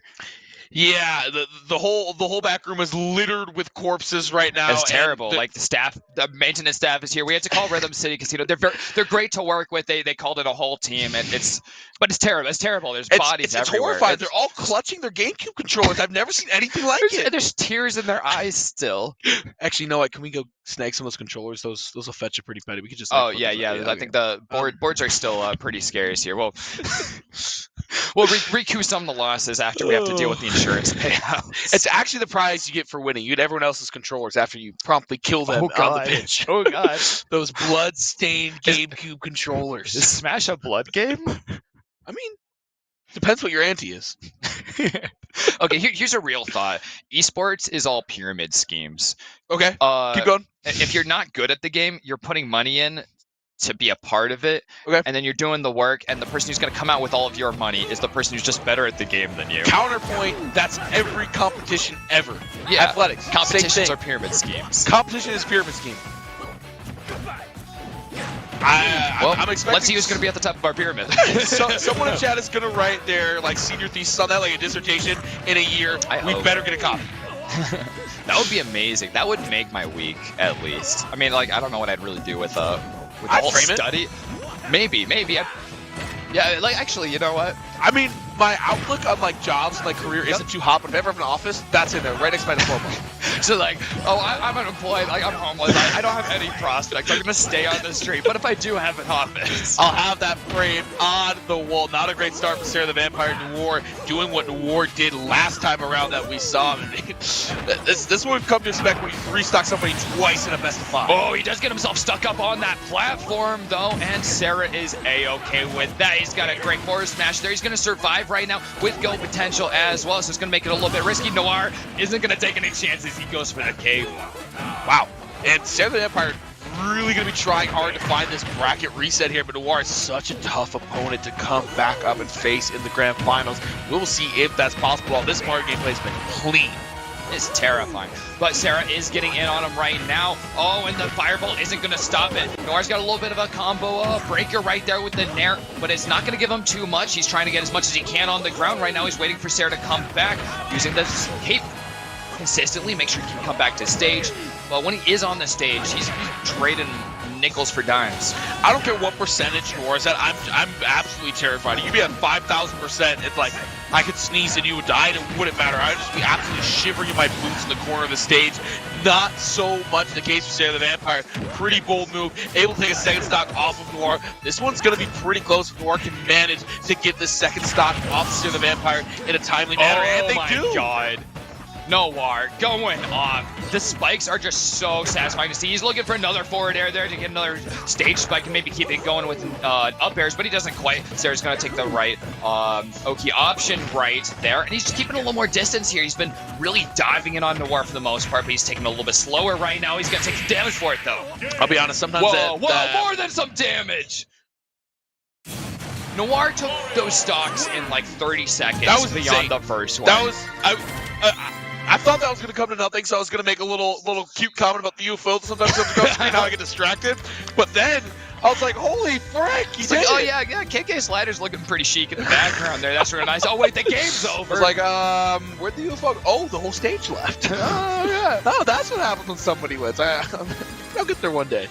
Well, an additional note that we've got here, Noir has not lost. He's sitting here in grand finals on winner's side. Sarah the Vampire Queen, on the other hand, does not quite get that same luxury. Sarah has to win 2 matches. That's 6 matches, 6 games have to go Sarah's way before they can get out of here. And the first one going Noir's way isn't exactly ways to start it, but they do still have some time. Again, best of 5, there's some luxury there. And Sarah did prove pretty impressive. A much better showing against Noir than Ibex had there in the uppers finals, but Noir is really just giving it to Sarah right now. That was a beautiful play. Oh, and then flip the script there. Sarah the Vampire also returning some percentage. Hey, anything you can do, I can do better. Oh my god, another spike. Terry just doesn't have the recovery to deal with that, and Noir's only taking 66% on this stock. I have to inquire on the Terry player on the battlefield. This is the second time I've seen a battlefield pick. I don't know what the reason is. I feel like, as far as my knowledge goes, a flat stage would be a little more beneficial. I'm really scared of Noir getting the 3 platforms to extend combos off of. Yeah, I'm definitely trying to keep every tool away from Noir as far as possible and giving them a stage that can allow Mario to do dirty things like this. Yeah. It's just insane. There it is, the platforms. Mario using them to all their advantage. Noir just absolutely popping off right now. That's looking pretty good. The up air shield is just going to be some free damage. It's a reset the neutral, and he runs up for the grab. He's got some luxury. He's going for the Nair. Oh, but it's going to go. It's going to spite him right there. Sarah does have go power here, so he's going to be amped up. He's got access to quite a bit more kill options. It's not going to go away until he's used it. Yeah, and we'll see Sarah most likely trying to hold on to that until you can really secure a kill with that. Sarah going back a little bit, giving Mario their space. Noir going to have to approach here and get some damage in. Coming back off the edge. Sarah the Vampire working on 2 stocks right now. Noir is in the driver's seat for this one, but we've seen Sarah with some pretty explosive plays today. That's going to hurt just a bit. And there is a decent amount of damage coming through from Sarah. Mario up to 77%. Oh, there's the ghost. Neutral B right there. It's not going to quite kill here, but the dash tag does in the end. 143% still on Sarah, but Sarah took almost no extra credit damage there at the end, so Noir is the only one sitting on their last stock. Yeah, and using that go power for all of its ability to get the kill. It's still going right now, up to 40%, 46%. No. This is big right now. Sarah doing all that they can to really get the extra damage in on Noir on the stock, and now we're evened up at 1 stock apiece, but 63% is the disadvantage in Sarah's favor. Yeah, that comeback mechanic is no longer going to be turned on for Sarah, so it's going to be a little bit easier for Noir to make this comeback, but he does have quite a bit of a damage deficit after the devastating last stock that Sarah took from him.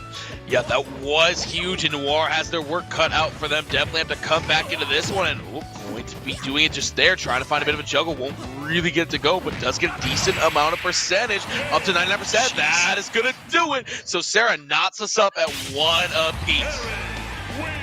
Nice showing from Sarah there, making sure that it's not going to be a one-sided affair here in Grand Finals. So Noir is definitely going to have to be contending with a lot more here. He's not going to be able to just try and clown on someone with repeated forward airs. He's going to take this a lot more seriously. Why does forward airs? Because he's just going to keep doing it. Why doesn't Terry have the hat in the victory screen? He takes it off, turns backwards. Oh, I missed that. So the's so much here. I just got lost. so many things to look at. You know, there's a lot to look at with Terry. Let's keep it 100 here. Oh, you're distracted by the goal. I'm like, phenomenal. Some nice hair. Oh, Mario's getting. He's got phenomenal vibes, Terry. I don't know what his deal is. I've never played Fatal Fury, but he's got great vibes. Oh, absolutely. I mean, look at the ponytail in the back, just absolutely jacked to the nines. I mean, thighs popping out of confidence. the jeans.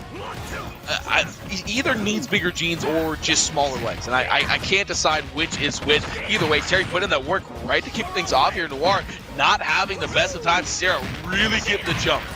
There's a couple power dunks right there. A third one going to keep that devastating damage going. Noir's the one taking the backseat here, just trying to find a way to get back to stage and start actually getting this back going his direction.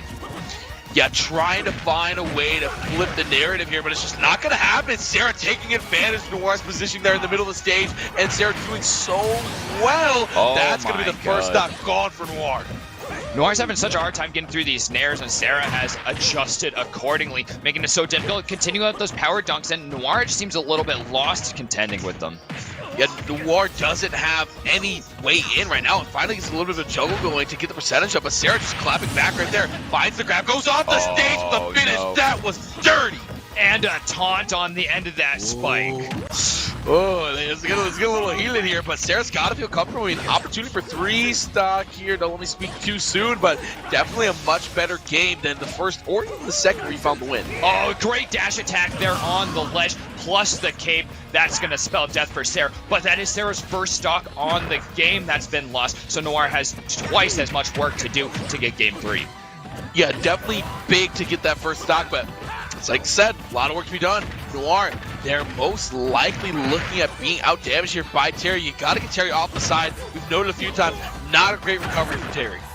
Yeah, absolutely. That is definitely the things that can hurt most here. Shoto's here. Oh, he does get the down tilt here. He's going to confirm it into another power dunk right there. Nothing killing yet, but adding on that damage has been that bread and butter for Sarah once he started winning these games. Yeah, Sarah definitely been finding a lot of chip damages, a lot of ways to do that. You see the approach. Oh, he gets too aggressive. My gosh, Noir, probably not a great shot to come back into this one, but 107% already. But hey, never say never. In the wise words of philosopher Justin Bieber. Amazing. See, the thing here for Noir is that to really get ahead here, he has to get aggressive. He has to get those big combos. He has to take Sarah's jump and just keep landing those up airs, keep those platforms to extend the combos like this. This is what he's looking for. Yeah, and he really wants to finish it early because at 107%, Terry's real scary. Oh, no. There's the jump, though. Noir, do you have it in you? Terry is real scary. 120%. A lot is going to kill from here. Oh, they both go for the grab. Wow. Noir may have it here off the edge. That's big. Go power here for Sarah is available. Mario, a big shield right there from Sarah the Vampire. Noir, can you find the big comeback here? You were down 2 stocks early on in this one. It's not going to look like it. Sarah the Vampire snagging up game number 3. Noir got greedy right there, going a little uncharacteristically aggressive in neutral and just trying to raw forward air on stage. It wouldn't be too hard to get a back air out of it right there, and that's definitely what he's looking for. But that's the first thing that's going to set him behind, I think, against anyone so far today. I don't know if I've ever heard more voices at once than right now. First of all, we've got the Overwatch cast in front of us. We've got front of house. Overwatch comms are absolutely ridiculous. They're just screaming names of Ash, Ash, Ash, Ash, I Ash, love Ash, it. That's my favorite. It's insane. It's like a League of Legends team fight, but it's the whole freaking game. It's nuts. I know. I don't know how y'all commentate Overwatch. Oh my gosh. not for the faint of heart. Oh, you come take Rainbow. Get out of here. That's a whole other It's not as fast. It's not as intense all the time. Like, you guys never turn it off. Oh, but right now we're commentating something that I think is a little more intense than both of them. Sarah approaching a bracket reset here in our grand finals, blazed their way through the lowers and is now sitting pretty to do so. Noir's Mario has finally changed skin here. It might be enough, but we're going to find out. Noir's been very impressive all day. Sarah's finally brought something that is maybe a little bit better than this Mario. Yeah, it's real terrifying for Noir right now. So terrifying that he has given up on the Noir skin. He's going for the classic. It's Noir Classic, which is just classic, I guess, since there's no Noir. I think Nintendo actually blesses your game when you go Classic Mario, because it's really, really representative of the brand. Oh, yeah. You're doing them some favors as scratch your back, scratch theirs. Right now, the two are going pretty tit for tat. This is nothing that we've seen from these two. Usually they're just dunking away each other's stocks. But both of them sitting on high damage, so we're getting to that dunking part of the night in just a moment. Sarah turning around and actually missing on the kill opportunity, but making it right in the end. Sarah wants this win so bad. They want to get into another best of 5. This is looking pretty big right now here, Treasure. Noir went for an up smash. That would have been the kill, but he didn't quite get the super armor off. With a big evasion there from Sarah the Vampire. And Noir not able to find the kill of the first stock. And now turning around, Sarah getting a little bit of damage in. Has go power available, trying to get up on this edge. Well, back air doesn't quite kill here once again. Oh, Noir's looking for an opportunity to get, but he's just not finding it. He's only getting these dash attacks, these jabs, spare back airs on the other side of the stage. He's going to get himself grabbed yet again. He's looking rough for it. The back air still doesn't kill. There's another one right there, and there's no opportunity to get Noir here. He's juggling him back and forth as the ping pong, but he takes a little bit of damage every time he does it. His shield is looking pretty worse for the wear right now. Sarah getting a little aggressive, looking for that opportunity still, and the back air finally actually confirms the kill. But Noir's taking plenty on his life. For a second, it looked like Sarah was going to be able to really turn that around and go up 2 stocks. Noir not having any of that. The down B from the Mario right into the up B from the Terry. They're spinning right up there at the top of the map. And Noir's the one taking a lot more damage for it. He's even going to get grabs here. He's going to have to avoid for that 2-frame potential. Sarah just kind of sizing up Noir, trying to decide what he's going to do. I'm very impressed with the way that Sarah's been weaving in grabs amongst different characters here today through both the sweeps that I've seen and casted. Really great way to maximize the damage and just control of the stage. 134% for Noir here, but it's going to be able to put Sarah down to the last stock. Okay, there's a subtle thing right there. Noir ran up to ledge, moved a little bit further away from ledge, and turned around. That clearly is baiting for a roll up smash, so that he would hit with the up smash. But instead, he again turns around with the forward smash and kills off Sarah on that stock when he normal gets up. It's a phenomenal bait, and just the subtle little flick of the thumb. And Sarah returns that stock pretty quickly, so both on 1 stock. Sarah win, gets you to the bracket reset. Noir pushed you to game 5, and we're contractually obligated to play the Silver Scrapes. What is going to happen here? Big amount of damage here from Noir. Gotta feel in a good place, and only 25% to the 91% of Sarah. There we go. These fireballs are consistently making it so easy for Noir to keep getting in right now. He's going to keep getting damage. Oh, I think he was looking for the back air for a stage spike. He doesn't quite have the timing for it. He looks for an up smash for the super armor, but it just barely misses in tandem with Sarah's move. And with how great the Mario edge guarding is, you have to be so careful with how poor the recovery is for Sarah the Vampire here, trying to get back. No! Noir got a little bit greedy with the neutral beat. He could have used his flood to send Sarah Vampire right out there, get a much better opportunity. He's going to get hit with the power dunk right there. Not doing too much, but they're just continuing to throw in this damage. Once again, Noir struggling to find the kill, and the go power activates. Sarah gets the bracket reset. There it is. Put another game on the board of the Smash GG. We are running it back. We're going the Best distance. 3 out of 5. Sarah the Vampire going at Noir. What a run through the lowers. What a run through the lose for Sarah. And to hand Noir their first loss of the weekend in that fashion. So great. Yeah, and Sarah... Oh, wait. Has Sarah 3-0'd everyone up until Ibex in top 8? Wow. What is it? All the other top 8 players, and it's only the top 3 that Sarah is losing individual games. Yeah, Sarah's just had a fantastic run back to this point. Definitely deserving of the reset. Definitely deserving of a shot at the crown, the money, all of it. We'll see if they can finally come through. It's been a long Wait, don't raise their expectations. We don't have a crown. Just a trophy. Oh, okay. Well, if you turn it upside down, put it on your head. Oh, you actually totally could. It's a crown. We got a crown. We got a crown. We got a crown. There it is.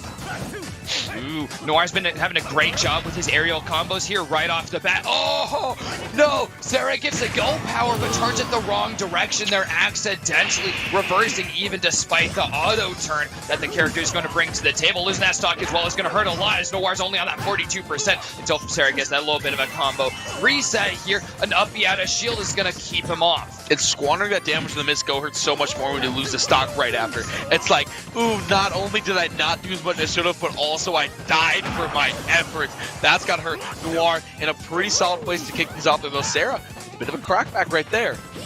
Those tech chases that we just saw from Noir were really beautiful. They're going to reset in neutral here. Noir trying to poke, and he's going to pay dearly for it. It's a whole life lost to an up B, but he is still ahead on percent on this, trying to keep that lead that he had before going. The go power is up, but it's not going to be very accessible until Sarah gets back to stage here. Noir definitely doesn't want that.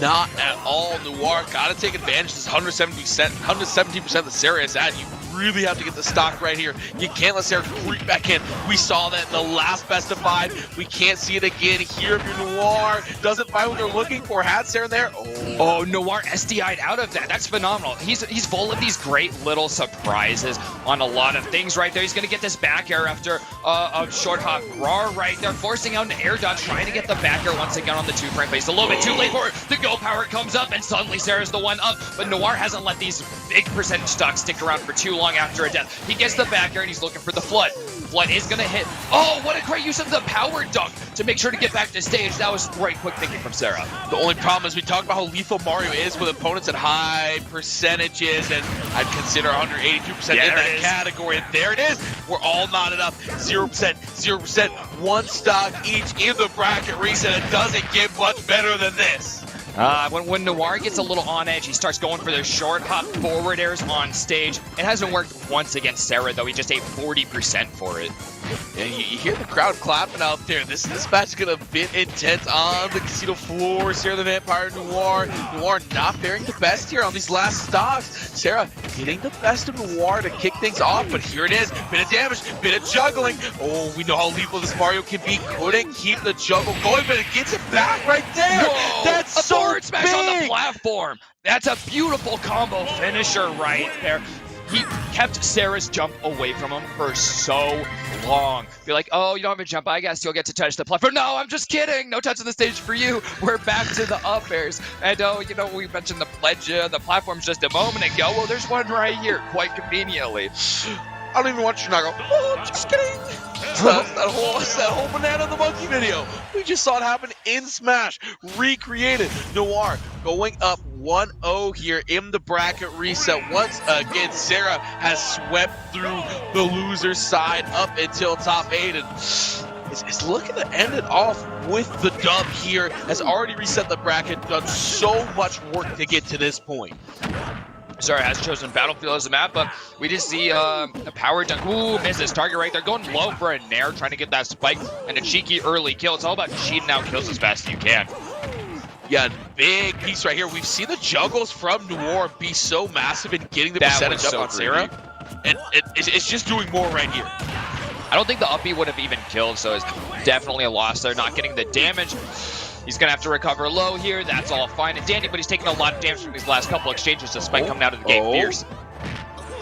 Oh, this is out a little bit more damage here on the backside, and that's going to be first stock gone for Noir. Noir's got to get in here. He's going to need a little bit more damage before he's going to be in that one-size-kills-all kind of situation with his smash attacks. He just has to find a couple more opportunities to get in. Oh, and Sarah's going deep once again for that nair. Yeah, going deep indeed. It's going to have to be here. Noir trying to hold on to this lead that they built in a miraculous game. Number 1 is trailing a stock here. Sarah, that's a lot of damage. Hold on just a second here. Noir, this just feels like it's going to be such a close series stretch. Both these players going back and forth, tit for tat. Oh, opportunity for a back throw. We haven't seen one of these kill yet, and it won't quite at this percent. The Flood is all charged up, ready for another Gimp opportunity at a different opportunity. But Sarah still has that kill percent. He's still got all that damage. These platforms might help Noir get the kill a little bit earlier, though. Oh, and here comes the damage from Sarah, and there it is, down to 1 stock as Noir. Oh, and right away, you said it yourself last game that Noir's not really letting his high percentage of stock stick around for very long. First tap, hit the mash, got a big bada boom, still trailing a stock here. Sarah the Vampire managing their stock so well right now. To be fair, that's more of a Mario thing. They're going to spawn in on the platform, drop on you, just go for an up smash. This is the classic. Every Mario does it, but it works like 50% of the time, so you can't really complain. But solid enough success rate, so we'll take it. We'll take it. Up smash. Yeah. Always move here. Getting tossed off the side. There's the Flood. Sarah the Vampire recovering. Mario going to be at 120%. Noir in a world of trouble. Oh, that normal getup is terrifying with those down tilts coming up right now. Can Sarah find it here? This would be big just to get out of here on 2 stocks. Don't even have to worry about Mario at all. Trying to find a juggle there. Doesn't get much. Can't find any damage off of the edge. And now it's a dangerous game playing off of the edge into Sarah.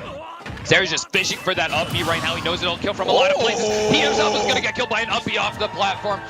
Noir, though, is in a rough situation. He's got so much damage on him, and Sarah is so set up to get easy kills. Yeah, this would be massive Noir, and it's not going to happen. Sarah knots it up at 1-2-1. It's so close. Every single game is so close. But we have seen this situation before. Noir getting it early, and Sarah just digging from behind. If this is going to continue the same way, Noir's got to be on edge right now. I mean, and as someone that has played through losers, you know that digging deep, especially in individual games, is something that Sarah's more used to just today than Noir, right? Every single game for the past while for Sarah, for the whole length of today, has been, okay, I either win or I go home. You've been digging deep. So Noir has to find this next level. I think Sarah's already there.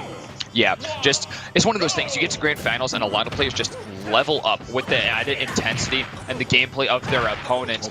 Noir is going to need just one more level of that right now to keep ahead. I mean, you look at how that was a 3-1 match on match 1 of grand finals. And Sarah the Vampire Queen is feeling great right now.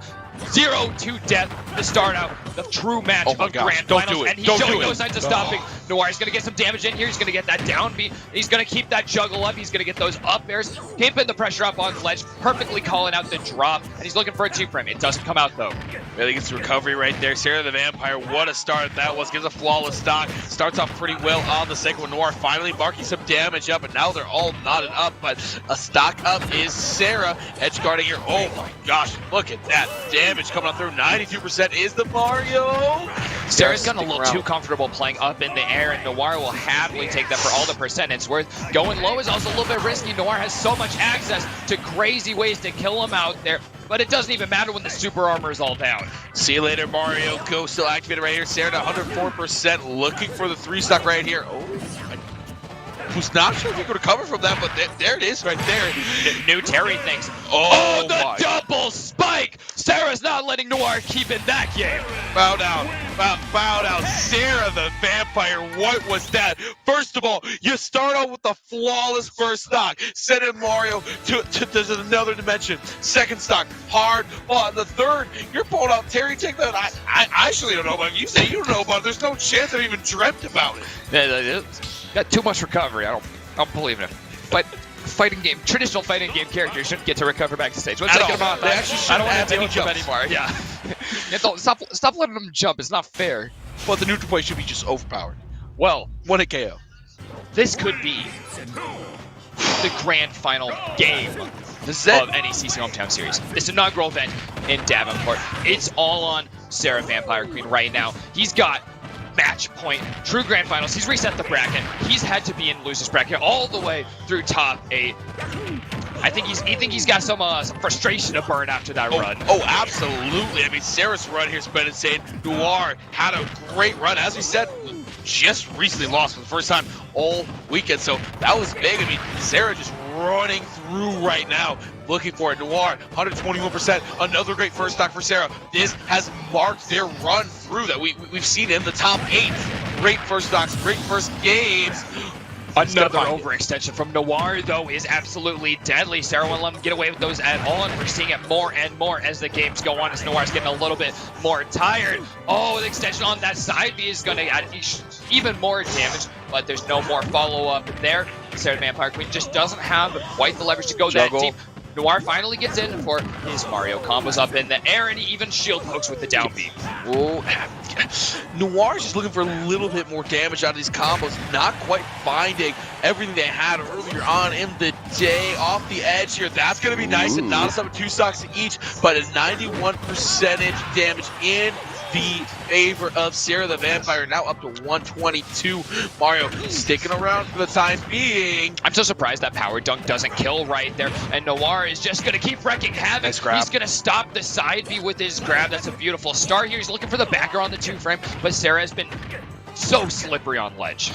Yeah, it's been so hard to get a hold of Sarah on the legend. What a call out. Whoa, that was big. Sarah down to 1 stock. Noir, their back was against the wall, but here they are, not ready to go home just yet. I think we're seeing it right now. This might be that Noir level up for Grand Finals. The pressure is finally on. He's on match point. He's only lost 1 match. It's only been against Sarah in these last 10 minutes. He's just got to take 1 more stock to keep in it right here. Gonna get power dunked. It's still not gonna kill though. He's hanging on at 160 against a Terry. Oh, this is so close right now. 160% is insane. Mario just holding on, and that's gonna do he it. drops the shield. Last stock for both. Noir trying to hold on. Sarah trying to close things out. This is big. Good start for Sarah. That's a lot of damage. Kick things off, getting up to a nice 34%, and it's not gonna stop there. Up to 60. Trying to even up the damage here early on. Recovers off the side. Oh, a great call out to Sarah, jumping repeatedly right there. Noir knew exactly what to do. He's gonna go for that up air. He's gonna have a lot of pressure on his shield right now. He's taking the power dunk, but he's well away from dying. That we've seen several times. He's not even going for the 2-frame this time. He does on the second try there with the dash attack. He's gonna try and use Flood here. He wants the cape.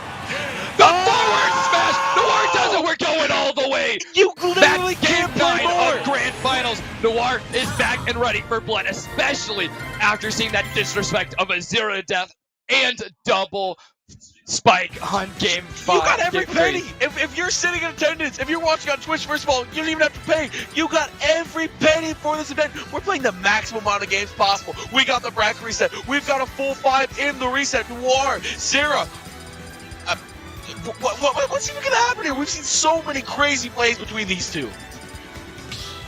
There's going to be some spinning. Final destination. The final map, the final destination right here.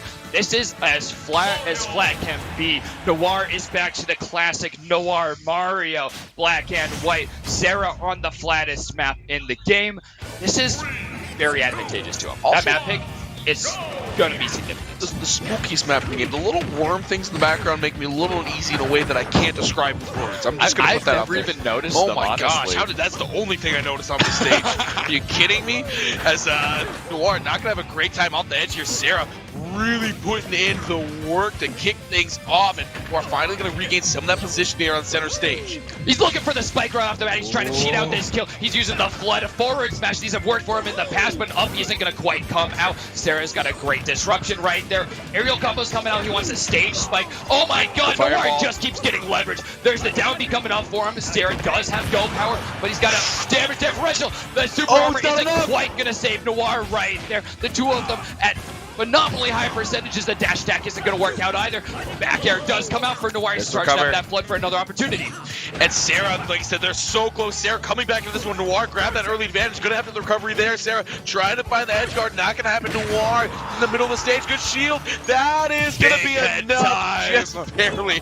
I thought that was coming back for just a second. He's got the near invincible bowling ball head right there. Oh, he's going to take a power dunk right here, and there's no surviving that one at the edge of the map. The two of them dead even on two stocks. Dead heat. It doesn't get more even than this. Ooh, Noir going to take a bit of damage. Unfair trade to kick things off. Sarah the Vampire going to continue that. Good shield from the Mario. Noir, good positioning here. He missed the down B and followed up with a backer. That was beautiful. The first time he's going to reflect a projectile this time. A total mix-up. And he's just going to keep taking Sarah for all of his money right now. He gets the down B. It's not going to kill him, and the go is up. But it's so hard for Sarah to get back in this situation. And there's a good shield right there. Sarah can't get through that one. Noir playing this so well. Sarah trying to get back in it. Here's a little bit of damage, but Mario with a nice grab right there to interrupt everything Sarah's trying to do. Whoa! No! And what an explosive option right there. Sarah is going to take the stock up, and it's Noir playing Chip from damage. behind. Chip damage just as big. Sarah's saying, not only did I get the stock, I'm going to get a little bit of damage on your last stock as well. If you're Noir, you have to take care of this stock from Sarah right here, right now. You can't let this go on much farther, Treasure.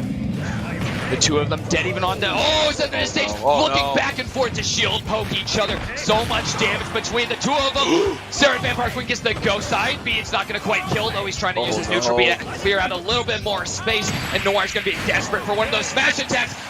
What a trade, and it's going to take Noir's stock. Sarah the Vampire Queen right behind, but he's going to finish out the last game of Grand Finals as the victor of the inaugural NECC Hometown Series. In the very first time we get together as the NECC, we have the postponement from the event in South Bend, all for this moment where Sarah the Vampire comes through losers. My hair gets messed up, they reset it, and they find the win in a full 5. Whoa! Amazing. It's great to get to see 9 games of that one. I could sit through quite a few more of those, but I don't know if I could convince those two to go through the ringer quite again. And it wouldn't be the same with all those stakes on it, but they are heading out of here with that nice Moolah. They're heading out of here with at least a trophy. I'm not sure which one of them or how many of them get or the how trophies. big, how little. It's all pretty I've seen relevant. the trophies. They're nice and sizable. They're pretty exciting. But I'm not sure how many there are to go around exactly. But there is a trophy involved and lots of money. That's what's really what it's all about for these two. And the competition, of course. And I mean, it was a great competition right here. At the end of the day, if there was no money involved in the FGC or in games in general, you would still have crazy people out here playing and putting their heart on the line because they love the game. And it's such a beautiful game of that. We got as much as we could get, as much Smash as you could hope to get in a grand final, the full reset, the go into 5. So it was all about the love of the game. You know what? The money doesn't hurt either. Oh, yeah.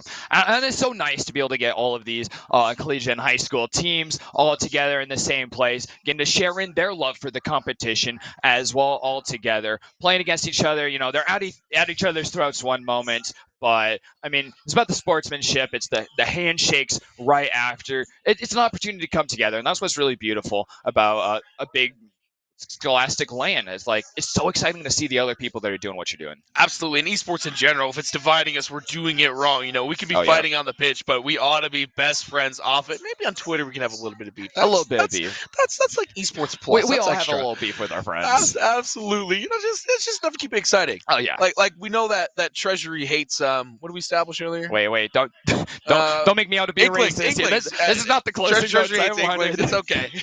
I want to try again. A big shout out to a lot of the people that made this possible. Of course, we have our list of sponsors, and there is a list. I'll go down them all right here.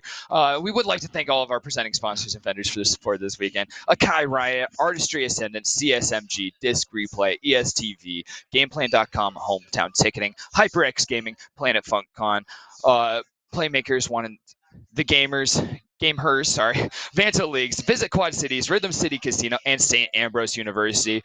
We can do any of this without them. In addition, the people like actually behind the scenes doing things. King Nando has been producing this stream all weekend. It's been a whole slog for him. Yeah, we'll give him a little shout out here. We'll make him look at himself. Right there, Nando. You know, the good people wave. Look at that guy. We got other observers. It's been phenomenal. The whole production crew. There's Patrick. Lots He's a of handsome production young man. going down Caroline here. turned around for a second.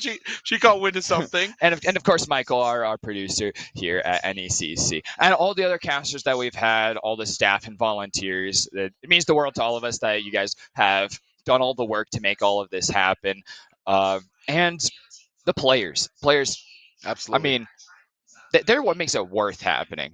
You know, the staff, they make it possible. The players make it worth it. And we're so happy to bring it to and share with all of you who are viewing online. They're playing along with us. And those of you that couldn't make it out to this event or are busy for whatever other things, we really look forward to seeing you next time. Next one. There's going to be a few more. Keep your eyes peeled on the NECC Twitter because I guarantee there's going to be a few more hometowns. Yeah, so NECC Games on Twitter. Of course, you're watching this on SAU Esports right now. I would highly recommend giving them a follow. They are constantly pumping out content for all of the things that they're doing, and they've done so much to make all this happen. They are a member of NECC, so you'll see them with all those related things. Another channel, if you pop on a little bit over on Twitch, NECC_esports is our mainstream. They'll be continuing for a little bit with Overwatch, which is still in session right now. So I'd really recommend hopping on over there to catch the tail end, and it's pretty intense over there actually. So hit them with a follow. We appreciate that. The obligatory shout out for us personally. We got our Twitters right here, and we'd love to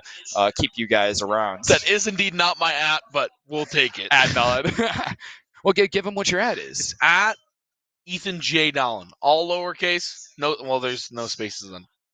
Ethan J. Dallin. There you go. Yeah. And that's how you spell his name right there. there. Just So, add a J show him between some those. love. I mean, you guys Easy. have probably seen him around all weekend here. He's putting in extra work. This is extra work. He's out of his suit right now in his sweater. That is I brought true. him I down got here. woke up for a nap by Treasure. He said, "Hey, you're casting Smash Down." I said, "Yes, I am." Yes, it's phenomenal. And if there's anyone I missed, I would feel terribly about it.